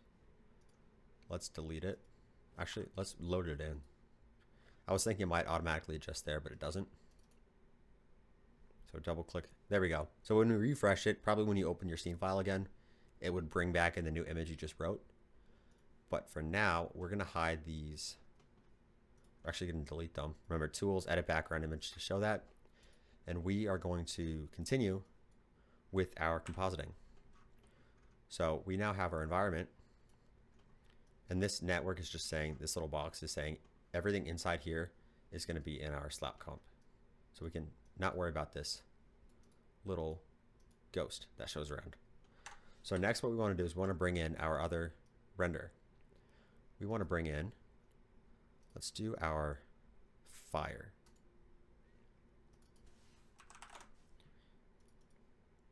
And there we go. We got our fire. I'm going to alt drag to duplicate. Let's bring in our smoke. Double click or accept smoke. And let's bring in our, remember how we made the smoke too dense? We're actually going to change that in compositing. So we're going to change that now. And now ember. There we go. Let's rename this to ember. And now what we need to do is we need to combine these images do a few color corrections, maybe add a few glows. So the first thing we want to do is we want to take the base image. In this case, we want to take our environment render and we want to put a few things over. So we're going to use over, which is a node that lets combine a background and a foreground and even lets us control the mask. For now, we're not going to worry about the mask.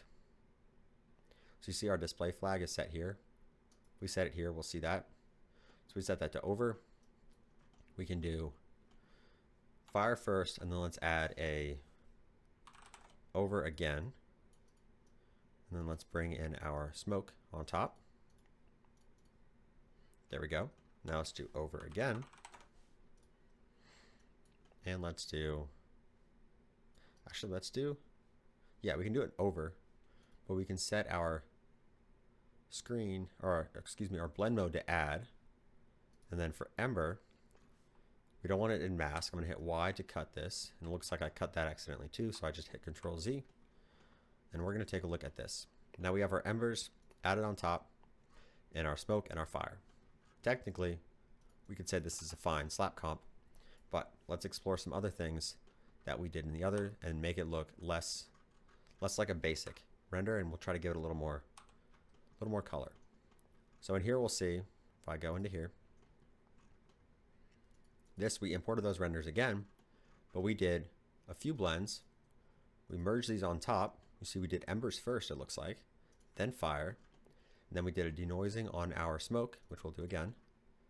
Then we added in our smoke back on top. We did another layer here of the fire, and then we did a few glows on our embers, and then a few glows, and then we did a gamma correct. So let's go back and we'll start with actually our embers, and then let's try to get this similar type of image and maybe even change the color. So I'm gonna go U to go up, jump into our new comp setup here, and let's start with environment. Let's rearrange this actually. We'll do embers first. And the order you choose to comp these in is up to you. There might be certain ways that you get a better result. And let's decrease the intensity of that smoke. And we can also do a denoiser. So let's set that up now. If I denoise with this node and put it in, nothing's going to happen yet because it's expecting a RGB, and we have a RGBA. So we're going to convert that RGBA to an RGB. We're going to denoise it, and then what we're going to do is we're going to bring that back out, and we're going to combine that back with the alpha channel.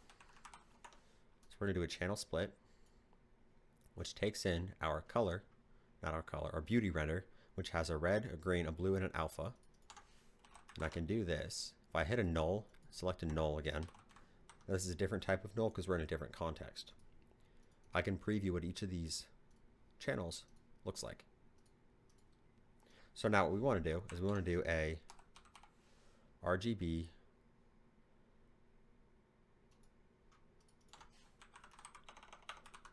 channel join actually, and we're going to join to an RGB, and we're going to do red, green, blue. Now we have our fire, but we won't have an alpha channel. You see, if I select this alpha channel down here,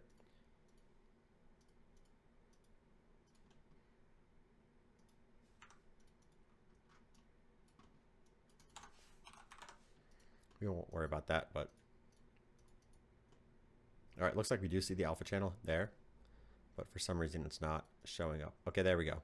So now we're taking our alpha channel and we're reading it in, and it's being read as a red channel now in this case. But we're going to take that alpha and we're going to remove it here. We're going to denoise our image with a Intel. We're going to use optics actually. We're going to denoise the image, and then what we're going to do is we're going to bring back that alpha, so then we can merge it back in here with a proper alpha channel. So we're going to do a channel join, and we're going to do a channel split. So we're now going to split. We want to get our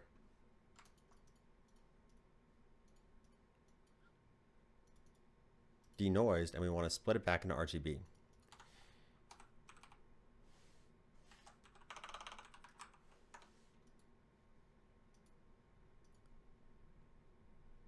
Okay, whoops. All right, I just blanked out for a second, but we'll be fine with this channel split. So again, delete, channel split, we'll be fine.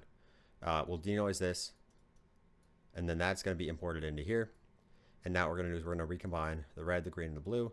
We're gonna take the alpha from, I just did an alt click, but we're gonna take the alpha from here and join that back.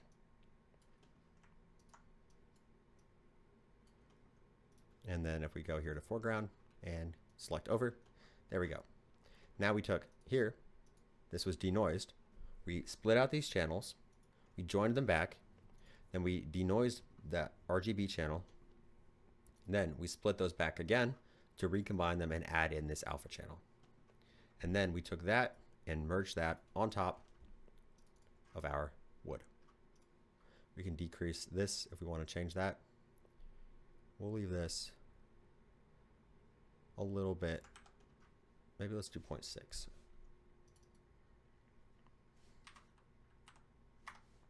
Or 0.7 would be fine.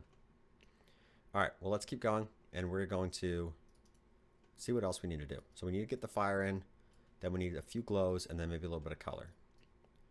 So let's organize this a little bit, and we'll do our fire. So our fire, just see what it looks like.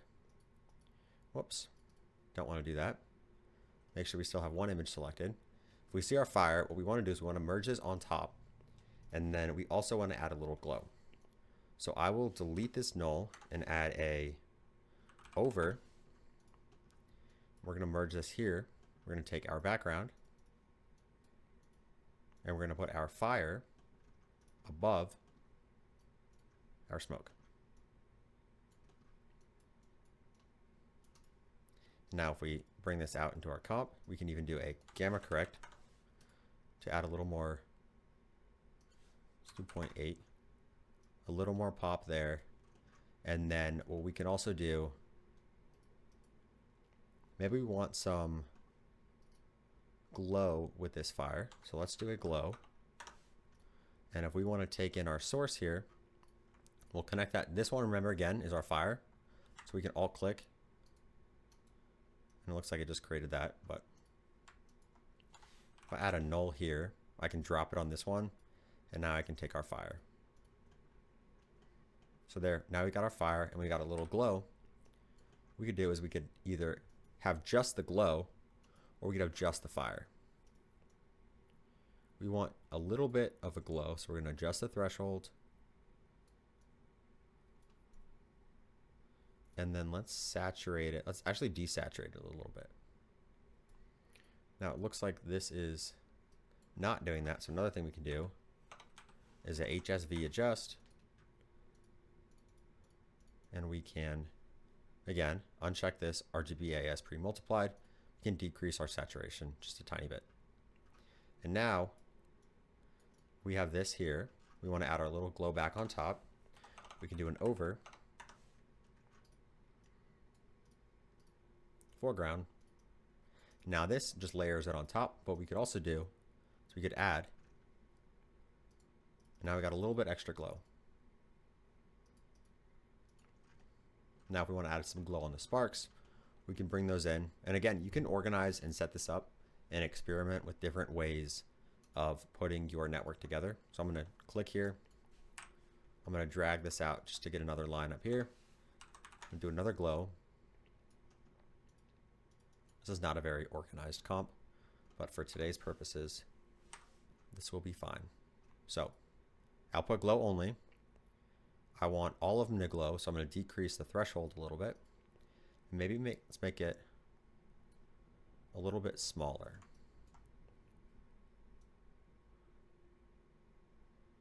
And then we'll do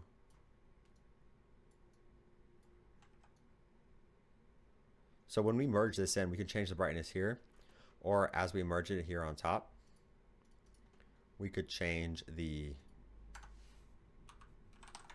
value, the mask here that it's being merged in at. So if I do blend and then foreground, here it's 1, so it's full opacity back here being merged. This would be 0, and then we can blend and decide on whatever value we see fit. So I'm going to go again here, blend, source, Now if I go to a gamma, we see that, out comp, and there we go. We got a nice little slap comp, and we can make individual changes. So if we did want to take our smoke and we wanted it to be a different color, we can do HSV, whoops, not to RGB. And let's make it a very different color. So let's do a little bit of a green. Actually, maybe we'll do blue. And now here, we've got that smoke blue. And if we wanted to make the fire also, we can drag that here on top.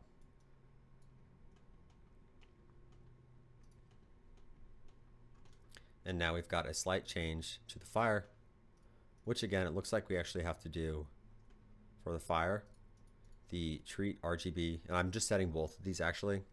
Treat RGBA as pre-multiplied. I'm turning that off. So now it's showing our fire. There we go. I got a blue fire. And if we wanted our environment also render, and this might be a reason why you'd want to render the environment separately from the glow, which we could cover in a later video, but I'll just drop that in here. Now you see that has changed that. But if we had maybe green grass, we wanted to stay green, or we wanted to have different contribution and increase or decrease the value of our fire contributing to the scene. If these were separate render layers, then that would be easy to do in compositing. And then let's do an ember. Shake to disconnect. Let's do the same.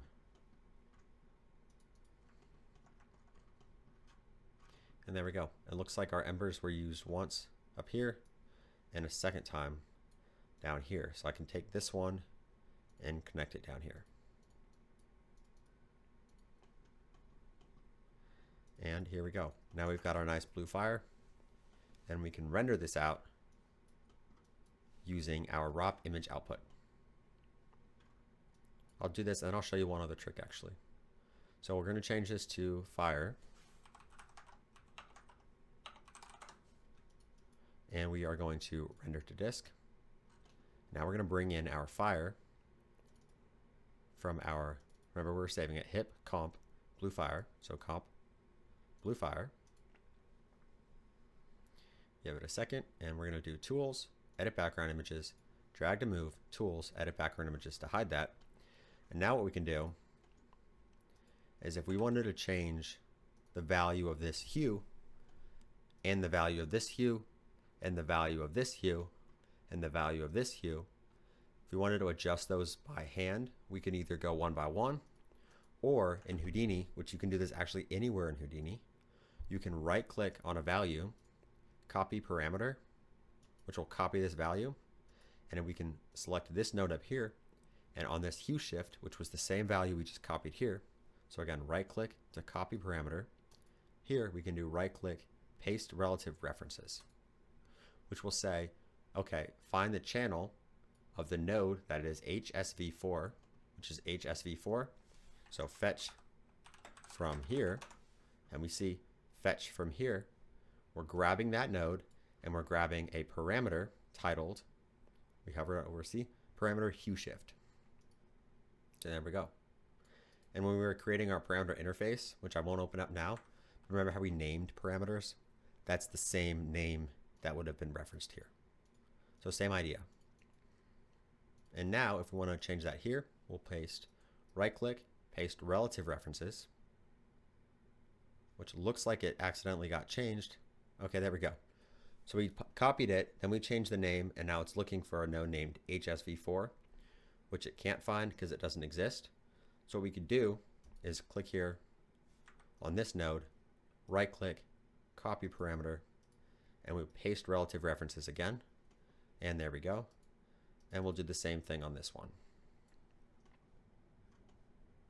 And I think that might have been all the fires. Now if we go back here, there we go. And now this one, fetch from here, let's color this. This guy is controlling the hue of all the different setups here. So on this one, and down here. And we can change this with any parameters. So if we wanted to have I don't know, the saturation or even parameters up in our stage context or in SOPs. So that's good. Let's render out this again, and we'll say this purple fire. That looks pretty cool, actually. And then we're going to go Tools, Edit Background Image, and then we're going to add this purple fire into our scene, and we will adjust the size. There we go. And now if we just wanted to have that back to default, we can either control and middle mouse button, which changes it back, or we can set it, right click, revert to default, which will now change everything back to how it was, because that's how we set up our parameter referencing. So another quick tip there for Houdini knowledge. Let's render this out to crispy fire, because this is the color fire normally would be. And we could do, if I did a HSV adjust, we could decrease the saturation a tiny bit, but we're going to leave it actually as a little more orange than we had the last one. So we're going to name crispy fire, render to disk, and then we're going to add in our crispy fire render, accept, tools, edit background image, and here we go.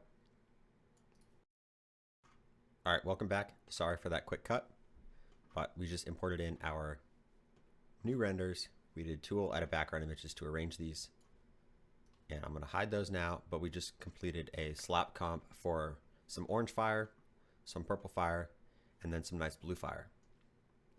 So quick setup there. Remember, we can also change any of these at any time. So if we did a gamma here,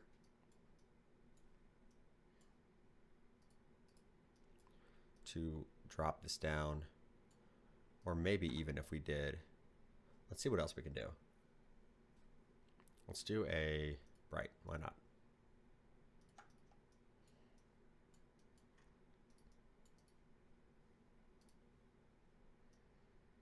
So if we had this a little less bright, we could change that and it would be, again, reflected here.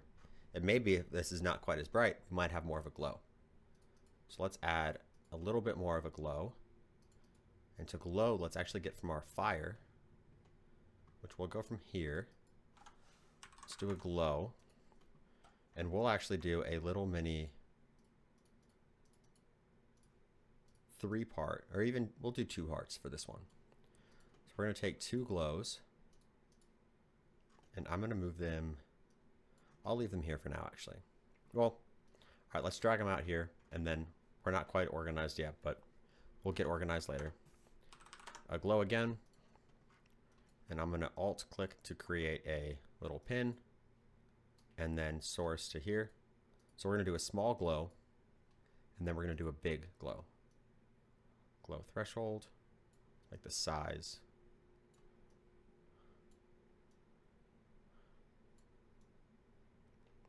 All right, that'll be our big glow. Let me make it, let's scale it a little bit. See what this does.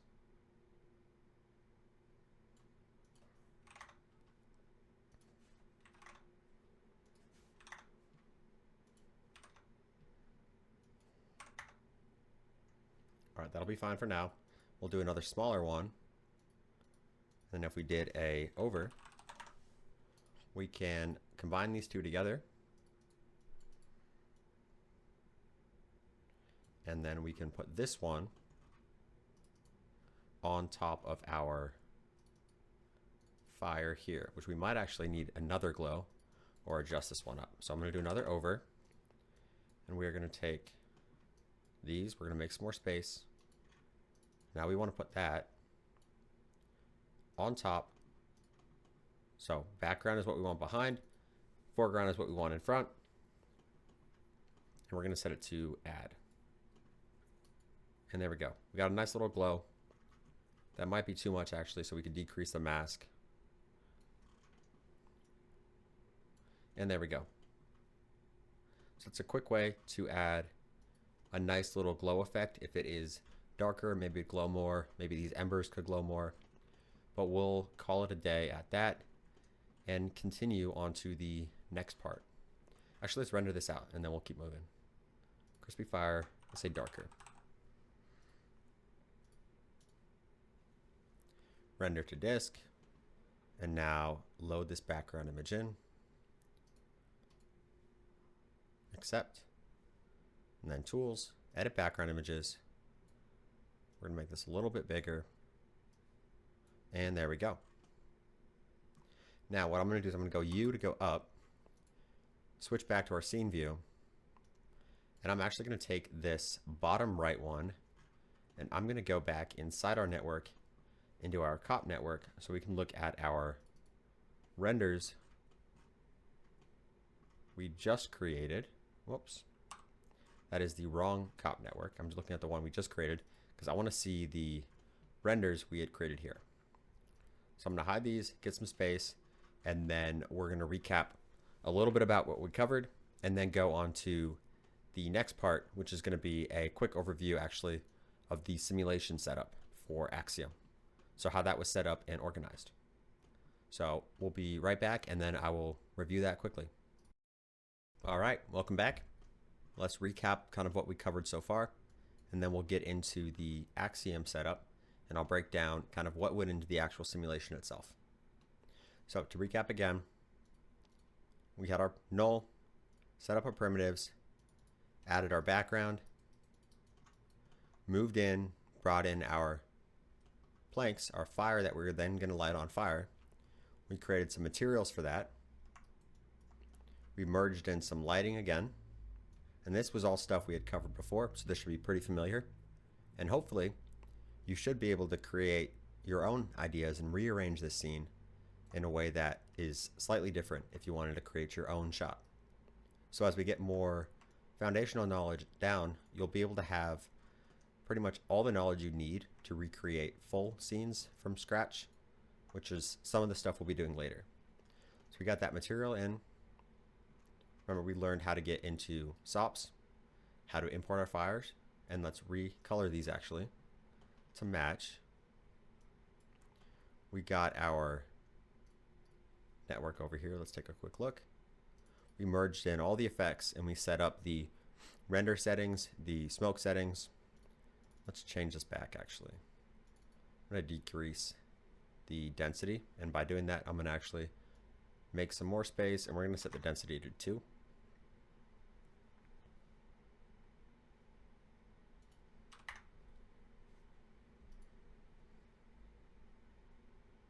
Well, yeah, 3 is fine for now. All right, so we did this. We merged these all in. Then we learned how to add back our cameras, how to view those cameras.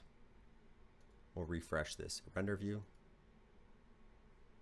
And then we set out the render settings for splitting them up. We learned how to prune. We learned how to do mats and holdouts. Remember these mats here. We learned how to do phantom, so how to hide the fire from visibility from primary rays, but still have it shown in secondary rays. We then created our render ROPs to render those out. We set up our ROP network to batch multiple render ROPs together and render them with a single button. I'm going to go U to go up, and then we imported our renders back from disk, read them in as individual renders, and then we did a few nice composites for, whoops, I want to go back on this network, but I want to go up from this network.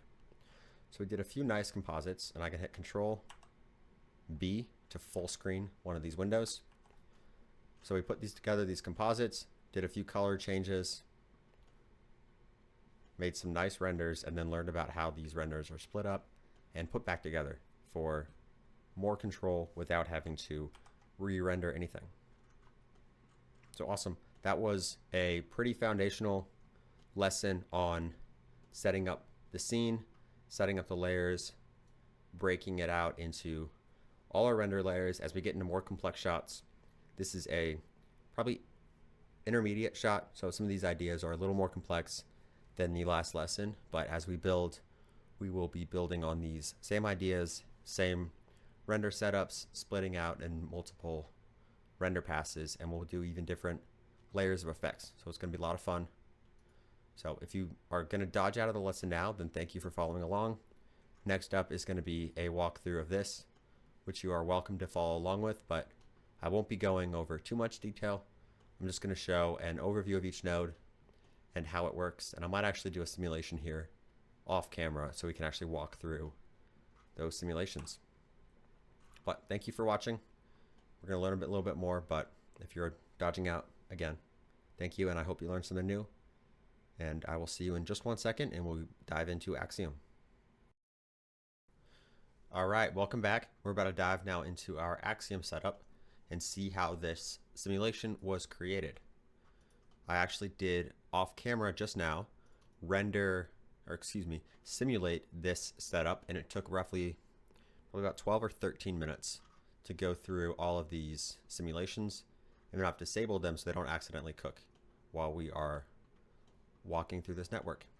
So I'll do a quick overview about what this is. Again, the scene files are available for download, so you're welcome to download these and actually mess with these nodes yourself. This is not going to be as in-depth as the rest of the video, so the intention is for you to just get a quick look at how this works, and if you're more experienced in Houdini, then probably you'd have the knowledge to set this up yourself or maybe modify this onto your own scene, which we might end up covering later. So back up again, I'm going to show you where we are, and I'm going to try to keep it relatively quickly so we're not spending too much time.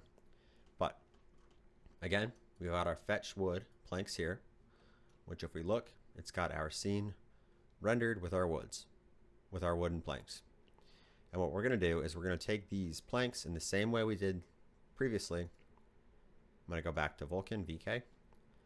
We're going to import these planks into LOPs by fetching our wooden planks. In this case, we probably could use a relative path. We're going to do a time shift, which freezes any animated incoming geometry. And this is just in case we have animated geometry at the stage level. We only want to be doing our prep for sim, and our sim we want to be sourcing with a static object for now. In later lessons, we might cover fire with animated objects, but that is going to be a later lesson. So unpack the polygons, brings it back again to polygons. And now here I've created a VDB from polygons, which is a distance VDB and SDF of these polygons here. And this has been named collision because Axiom, the fire solver I use, has its collision is a VDB, which is set up and created here. So this is the Axiom workflow. In Houdini Pyro, it would be a different workflow. So again, this is an Axiom workflow. And if you have Axiom, you'll have these nodes here. And if you don't, they might give an error on downloading the files, but do not worry about those because this file, the project had come with the simulations. So we've been able to do the rest of the lesson. All right, so now what we want to do in this center here is we want to collect the areas inside the fire geometry. So we don't know necessarily what position these are in space when we bring them in. So what we want to do is we want to find the area and the geometry inside on the bottom faces of these objects, and we want to use those to source our fire. So we don't want the tops to be on fire. We just want this inner inside part to be what we're going to be sourcing our fire from.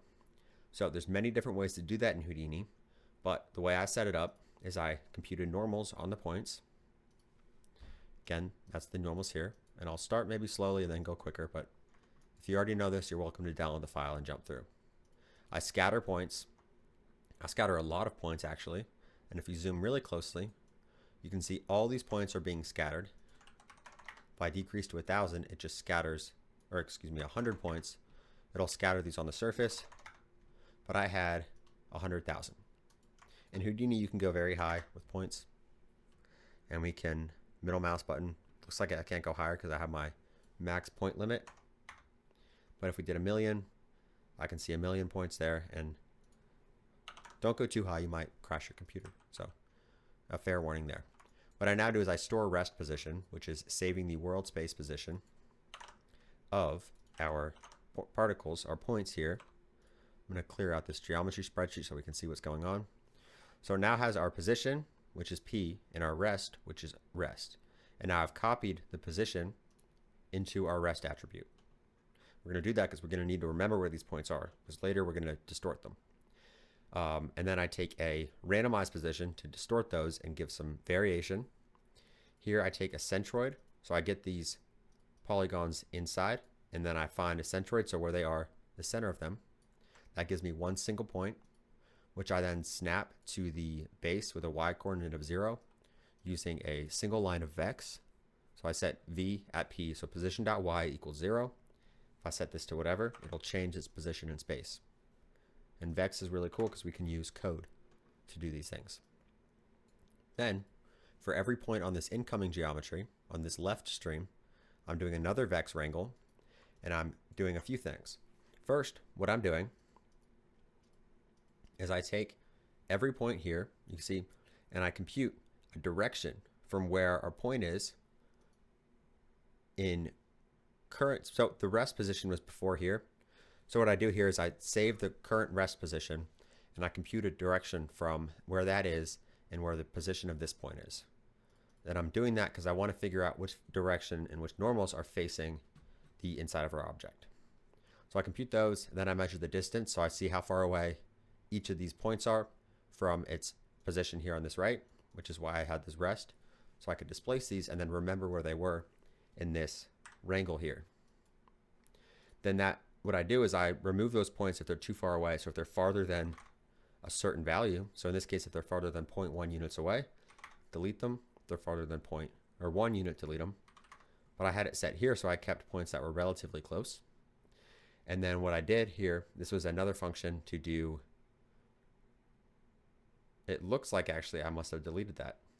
So that would be a power function, which in this case, I was doing a power function on the result of a dot product, which is a vector operation for comparing two vectors. I'm comparing the normal and this new direction we computed, and it's going to result in a value between -1 and 1. Now I'm going to read that dot product, that value, from -1 to 1, and I'm going to color those points based on those values. Then what I do is I delete points based on color.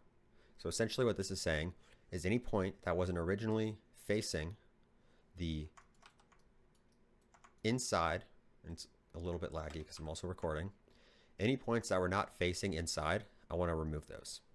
So I only want the inside points that were facing the center, our centroid here.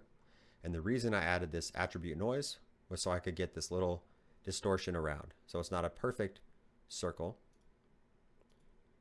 It's a nice, smooth, distorted circle because we distorted our rest position and computed our difference from the rest position. Because you see, direction, rest. Now these are the points we want to source with. So a few things I do to randomize these is I create a noise which removes a few points based off this noise here.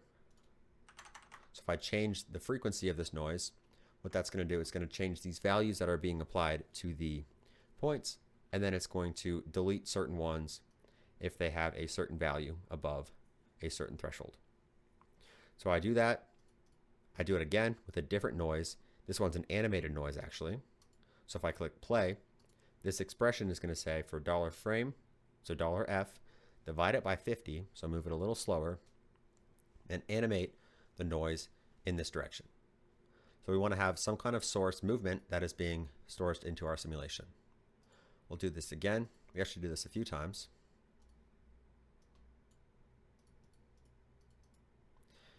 To add a few variations here, and then we'll see what happened next. So now we've got a few variations on our points being sourced, and now what we want to do is we want to remove points that are by themselves. So in this case, it looks like I didn't have enough points, so let me add a few more. And here, what this is going to do, this is a few lines of vex that is going to read in.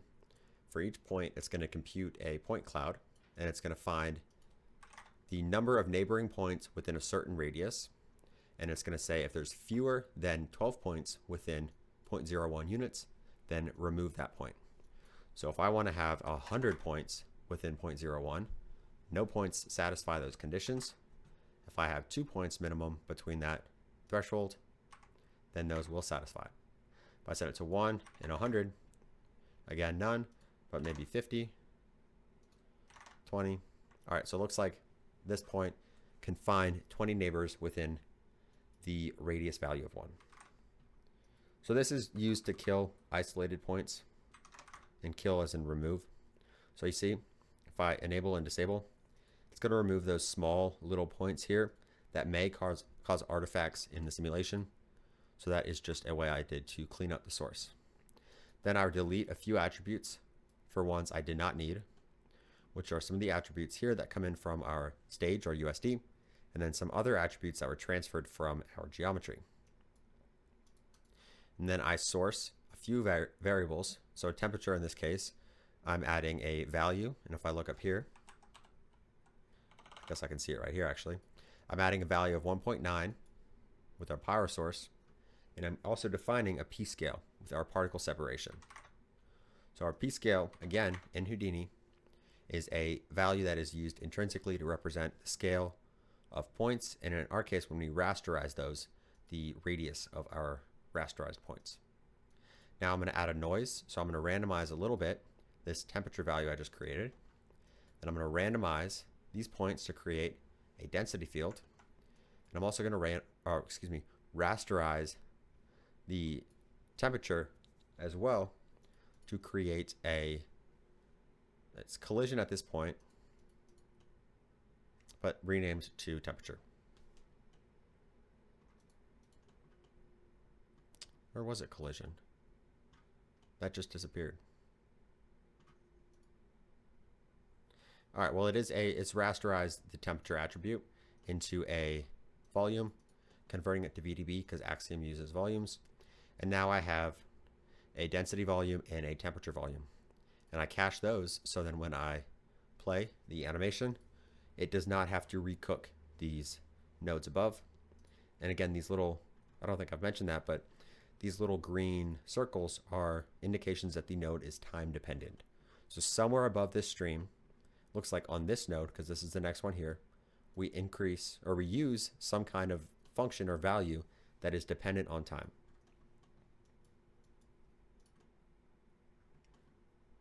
So we'll continue going. That is the source sim for our fire.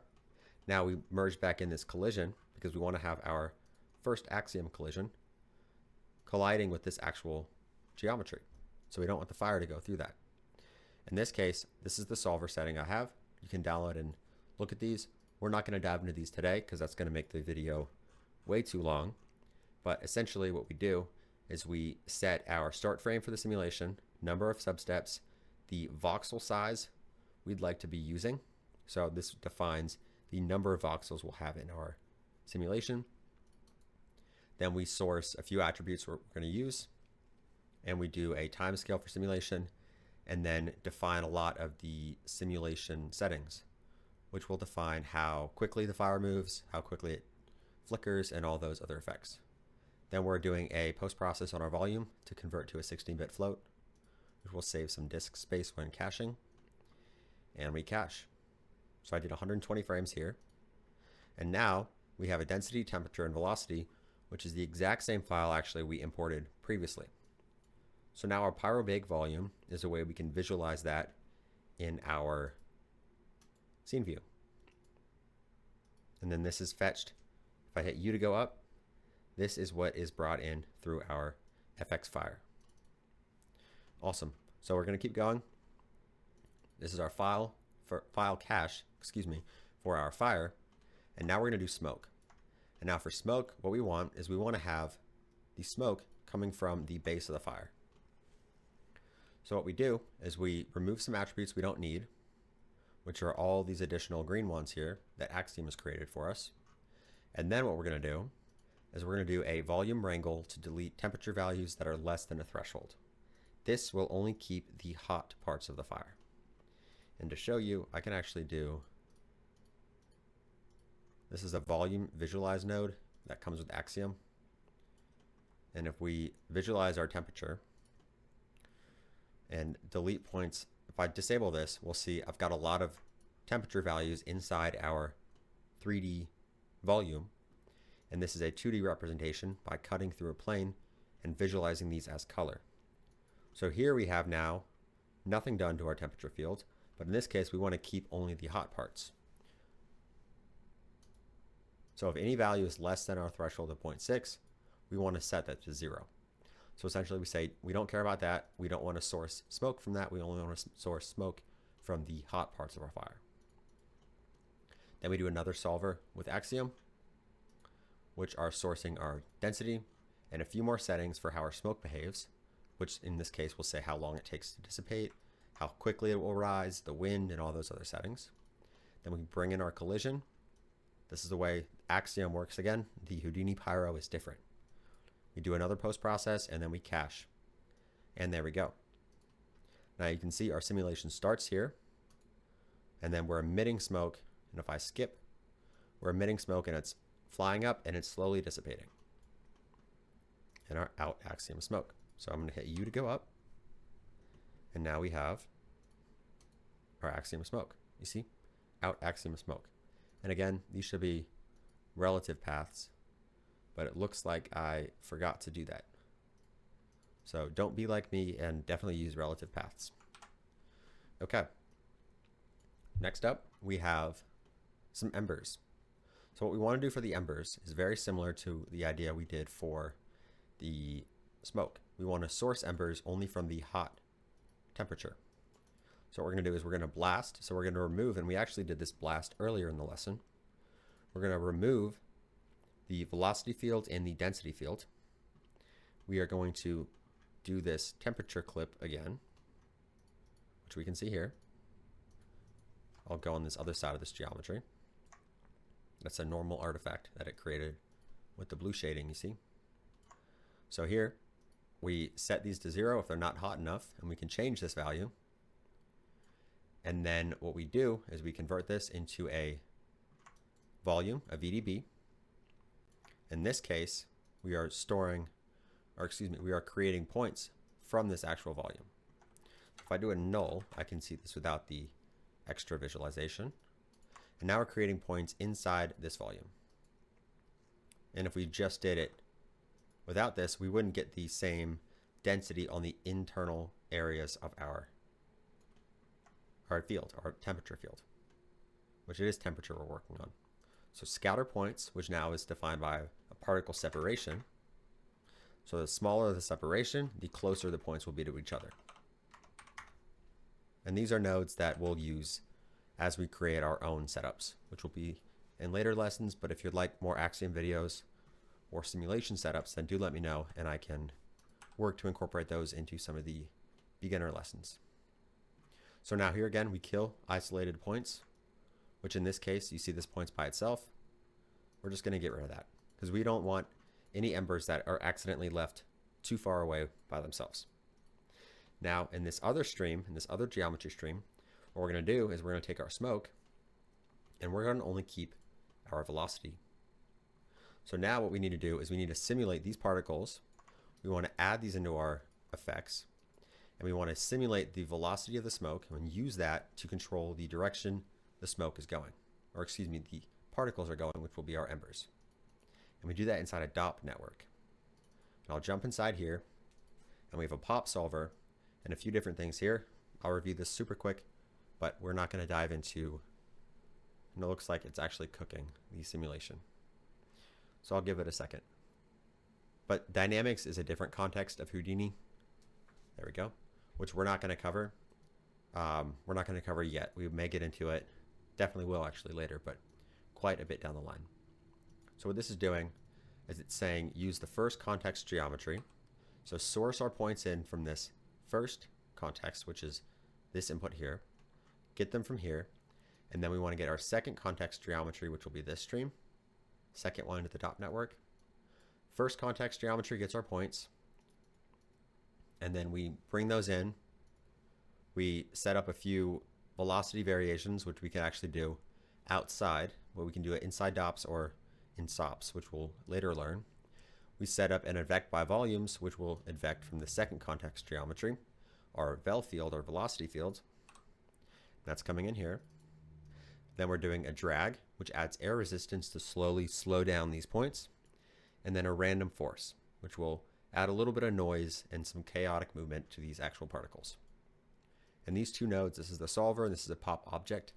This is how Houdini works. You need a pop object for pop sims and you need a solver to actually compute what is going on frame to frame. So embers, this was cached. Now you can see it's a little bit slow, but these points rise and are advected by our smoke. Next up, and there's also a balance of the smoke and the random velocity and the drag. So this was one that I tweaked a bunch of values to find one that I thought was appropriate for the effect. So here again, we've got our embers coming in. We're going to remove all these extra attributes, these detail attributes, which now we no longer see. You see all these ones here. We're going to remove those with this delete wildcard of every detail attribute because we don't need those. We're going to use a particle trail node, which is one that Houdini has built in. And there's other ways we could set these up from scratch, but this is a dive inside. This is a big HDA, essentially a big tool that Houdini side effects developers have been nice enough to create and make our life a lot easier. So you to go up, and now this is similar ways that all of these parameters had been structured on our material. That's exactly what's going on here. So all of these nodes are being organized and used and referenced with these values here. A lot of nodes in Houdini actually are like that. And the cool thing is you can do I won't do this, but you should only do this if you know what you're doing or if you're willing to mess stuff up. You can right click, allow editing of contents. And now when you dive inside, we can do exactly node by node of what every single thing is happening in this node. So if you really want to dive deep into Houdini, looking through these is a great way to problem solve and learn how they work in Houdini and how these nodes are actually built. So what I'm going to do is I'm going to right click on this again and I'm going to say match current definition. And that's going to unlock it, or actually it's going to relock it. Now when we go back in, we can move stuff, but we can't disconnect stuff. You see, denied, because we don't want to accidentally mess up our nice node. All right, particle trail, resample. So now if we zoom in here on the particle trail, it looks like we have 2 points. Whoops. So here it starts on this one, it's a single point. Then Houdini then takes 2 points, and it looks like it's time dependent. So there's some kind of time shift going on inside here to go back a different frame and mark where this point is. It connects those together, and then this resample is going to go for each of these small points here. We want to resample to 4 segments. And now there you go. We've resampled our line to have 4 segments. So if we did this to 8, we could have more segments. If we did this to 2, and we'll leave it at 4. But resample is a very powerful node in Houdini, and we'll do lots of things with it later. There we go. This also, I think, adds a... Actually, let's look. What I'm looking for...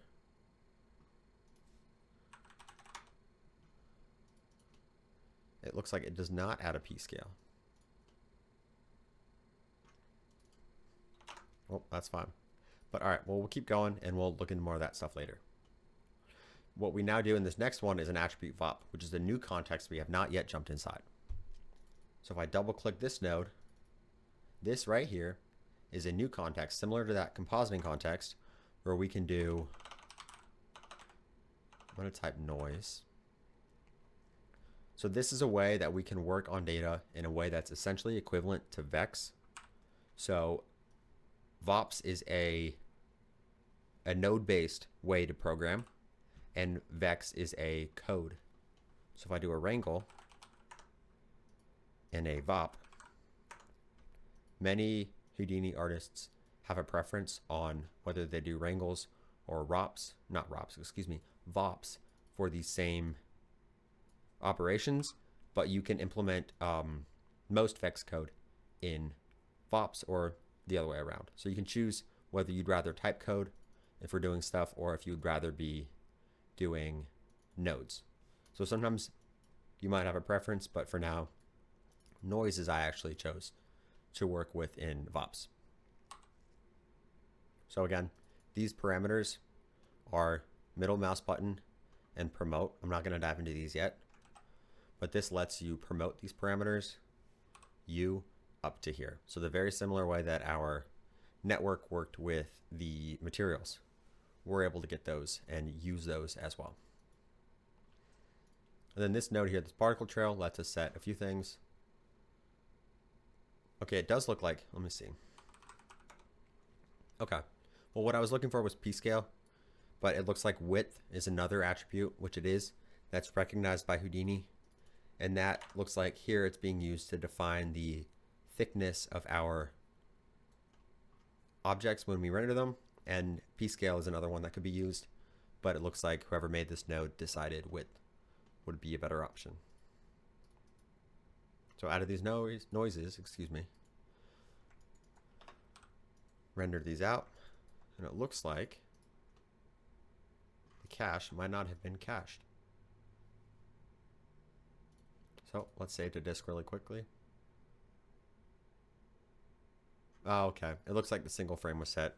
So when I was preparing the lesson files, actually, I needed to have the embers saved after these noises and the particle trail had been applied, because since it was a single frame, the particle trail was not working because it had no time data to sample. So if I do frame range, this is now going to go, if I click this, it'll show f start, which is the start of our timeline here, and f end. So click it again and it's going to cache 1 to 120. So I'll just save these quickly to show you how quickly this one works. This technically is not a simulation. It's a post process on our Ember simulation, and we're caching it, one, for maybe good practice, because we wouldn't want to have these cooking as we are rendering. Now you can see even a little bit. Actually, let me do this. I'll do a flipbook. So this is another new thing in Houdini I don't think we've covered yet. So if I go here on this little icon, what I can do is I can render play blasts, previews of our scene view here. So our render, we can just take a quick play blast, excuse me. It's been a long day of recording. But we can take a quick shot and see what it looks like to get an animated preview in real time of what it would be. So we'll wait for this to go out, and then I will recap, and we're actually almost at the 30-minute mark for our scene setup for Axiom. So that's a pretty good timing to make. So I'm gonna do here. Looks like my computer thought I was playing a game when I had the mplay window pop up. And now, here we go. So this is the simulation that's been done. And look at this. We can see some of the details of our smoke, some of that natural movement, and it's rising and being advected and pushed around in a way that matches a little bit, at least, what embers might look like. So if we want to disconnect this to render a new one, we can actually hit this button up here, which will disconnect it from Houdini. So if we rendered a new flipbook, it would not override this one. But for now, we'll save. You can actually also do file, export, if it gives me a second. You can do FFmpeg, which you might have installed. I actually don't know, so you might have to look that up if it's not installed for you. But that converts the image to a video file. So you can either export these as a sequence of frames, or we can export them as a movie if we want to just save a quick preview to our disk. All right, and out embers. And again, I won't go through the Axiom settings because that is a topic that deserves its own video. So maybe one day we'll do that, but for now, that is a quick and dirty overview of how the fire was sourced, how it was prepped. Remember, on the inside of our faces here, if we template these even, we can see the outside of our geometry, and we only wanted to work on the inside, and we only wanted to work, I'm going to actually show this bottom one here to see our noises applied to. So we want to have the fire sourced from the internal areas of our fire, but not on the outside, and we don't want it too far from the source. So that's one way to implement it. In Houdini, there's dozens of ways to do this. Probably infinite, actually, but you choose how you'd like to work in a way that makes sense for you. Then we cached our source. We simmed. We cached our sim. We quickly previewed it. This brought up again to LOPs when we were rendering. Then we did a few things, and we did a secondary sim, you could call this, a sim that is based off a sim. So our fire sim comes in, we do some processing to prep it for a secondary sim, which is our smoke sim, which is simulated off of the first fire. And then we do another sim of the embers, which again is sourced from fire and from smoke. So the embers we're sourcing from the heat of the fire, and we are advecting by the velocity of the smoke. Technically, we're sourcing by the temperature of the fire, not the heat, but Houdini is specific, so we should be specific as well. Now the detailer deleted these, and then we had our little post process to add a little extra trail. And this also did the, I see I can't select that. I was trying to hide these to show the before and after. So this also added the color, and we did the, color here was set in look with this ramp, and this does the normalized aged, which is another value that is created by our pop sim. So if I do age, okay, there it does. It does come up, and we can see here by holding middle mouse button or by clicking the eye, you can see age, all these different attributes, which we might be using later to actually write out custom data to AOVs. So in a similar way that we have the color data here, we could save our age directly to an AOV, which would be a render layer, and then say in our compositing, I'm going to jump back in here for quickly. If we wanted to, and remember, I'm in scene view now, but if we want to see this in a 2D view, we go to composite view, and you can add that with new pane type, viewer, composite view. But what I was saying was if we exported AOVs, maybe the age of these sparks, these embers, maybe we could start them out as a orange, and as they go, they could turn purple, or they could go to green, or maybe explode at one point and go super bright that they have a big glow. So lots of different things we can do. We could even export AOVs for position from these wood planks. If we wanted to do some scattering around, we can measure the distance in similar ways that we did our measurement up here. So again, go to scene view, and now select this node, and we can see the math we did a little bit. But the same kind of idea of measuring places in points in Houdini we can use to scatter points. We could do scattering bricks or even rocks or little twigs around this fire by doing similar ideas, by measuring and randomizing and noises and displacements. And then we can actually scatter these objects in our stage context, and we can do assets, and there's lots of exciting stuff to cover. So all these videos would deserve their own topics, but we're going to build slowly, and we are going to slowly get into all the things that Houdini has to offer. So let's take one more look here, and then that, I believe, actually is the end of our lesson. So I'm going to double check our lesson blueprint, our roadmap. I'm going to pause it here because it's looking like Houdini is not liking me working while rendering.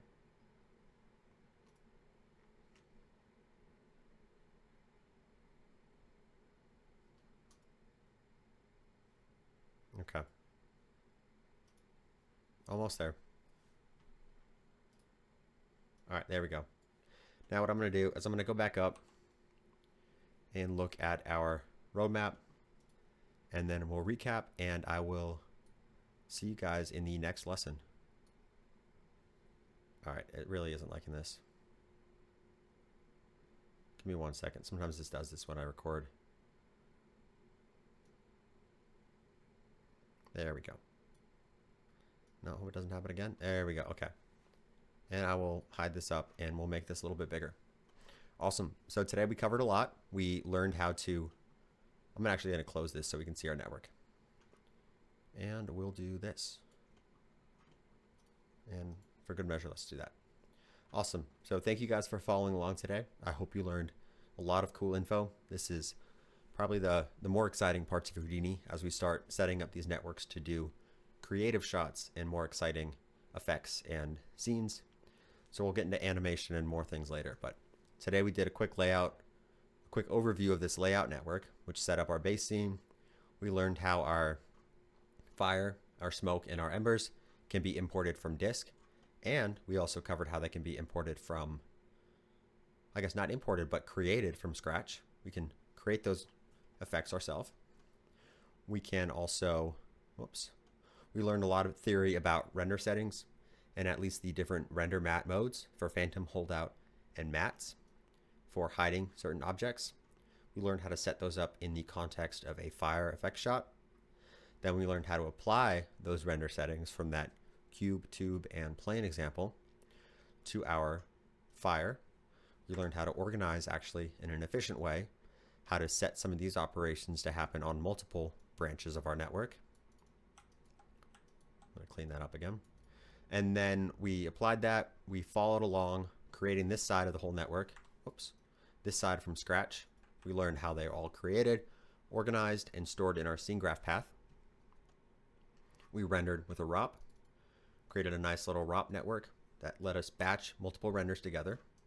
We even did a very quick and pretty unorganized, I apologize for that, slap comp, where we combined our renders. We learned about how these effect layers can be combined, how they can be edited, and how they can be merged to recreate different styles or different effects. So where if you had an art lead or a director edit these, or if you just want your own creative flexibility for your own projects, this is a very cool tip, and it also makes it more fun to put the image together because then you're not waiting on render times. So we learned about that, and then we did a bonus little prep where we walked through our entire Axiom setup from scratch. Dive in here. And we learned how that was set up, how we sourced our fire, how we simulated our fire, how we sourced our smoke. We did a secondary smoke sim based off the fire. We did a ember sim based off the fire and the smoke sim. So we are, again, well on our way to learning Houdini. And we did, a lot more stuff. We learned a few cool tips. And again, built on this foundation that we had. So in the same way that our network here was up working and all organized, we learned how to set up a procedural workflow, in this case for our fire. So if we did want to do, I'm going to hit U to go up. If we did have our planks rearranged in a different position, or more planks or fewer planks, the way this network is actually set up is it will bring those in, then it will get the centroid, and it will measure and scatter points regardless of what's coming in here. So we didn't manually assign points or painting, and the reason we did that was to keep it procedural. So we set up a little procedural workflow, and if we wanted to add multiple planks or fireplaces, we could do that. And we covered quite a bit. So again, I'll leave you with this. As a chef works with pots and pans in a kitchen to create delicious food, we will work with lops in Solaris and Stage to create our delicious renders. So awesome. Thank you guys for watching. I hope you learned something new. And I do encourage you and ask you to share this channel with other artists if you found it helpful. And if you want to see more videos later, please do subscribe, as that definitely helps the channel and helps YouTube get me a few more of you guys to come join us for our Houdini adventures. So you to go up. And there we go. Thank you guys again, and I hope you have a good one. See you in the next video.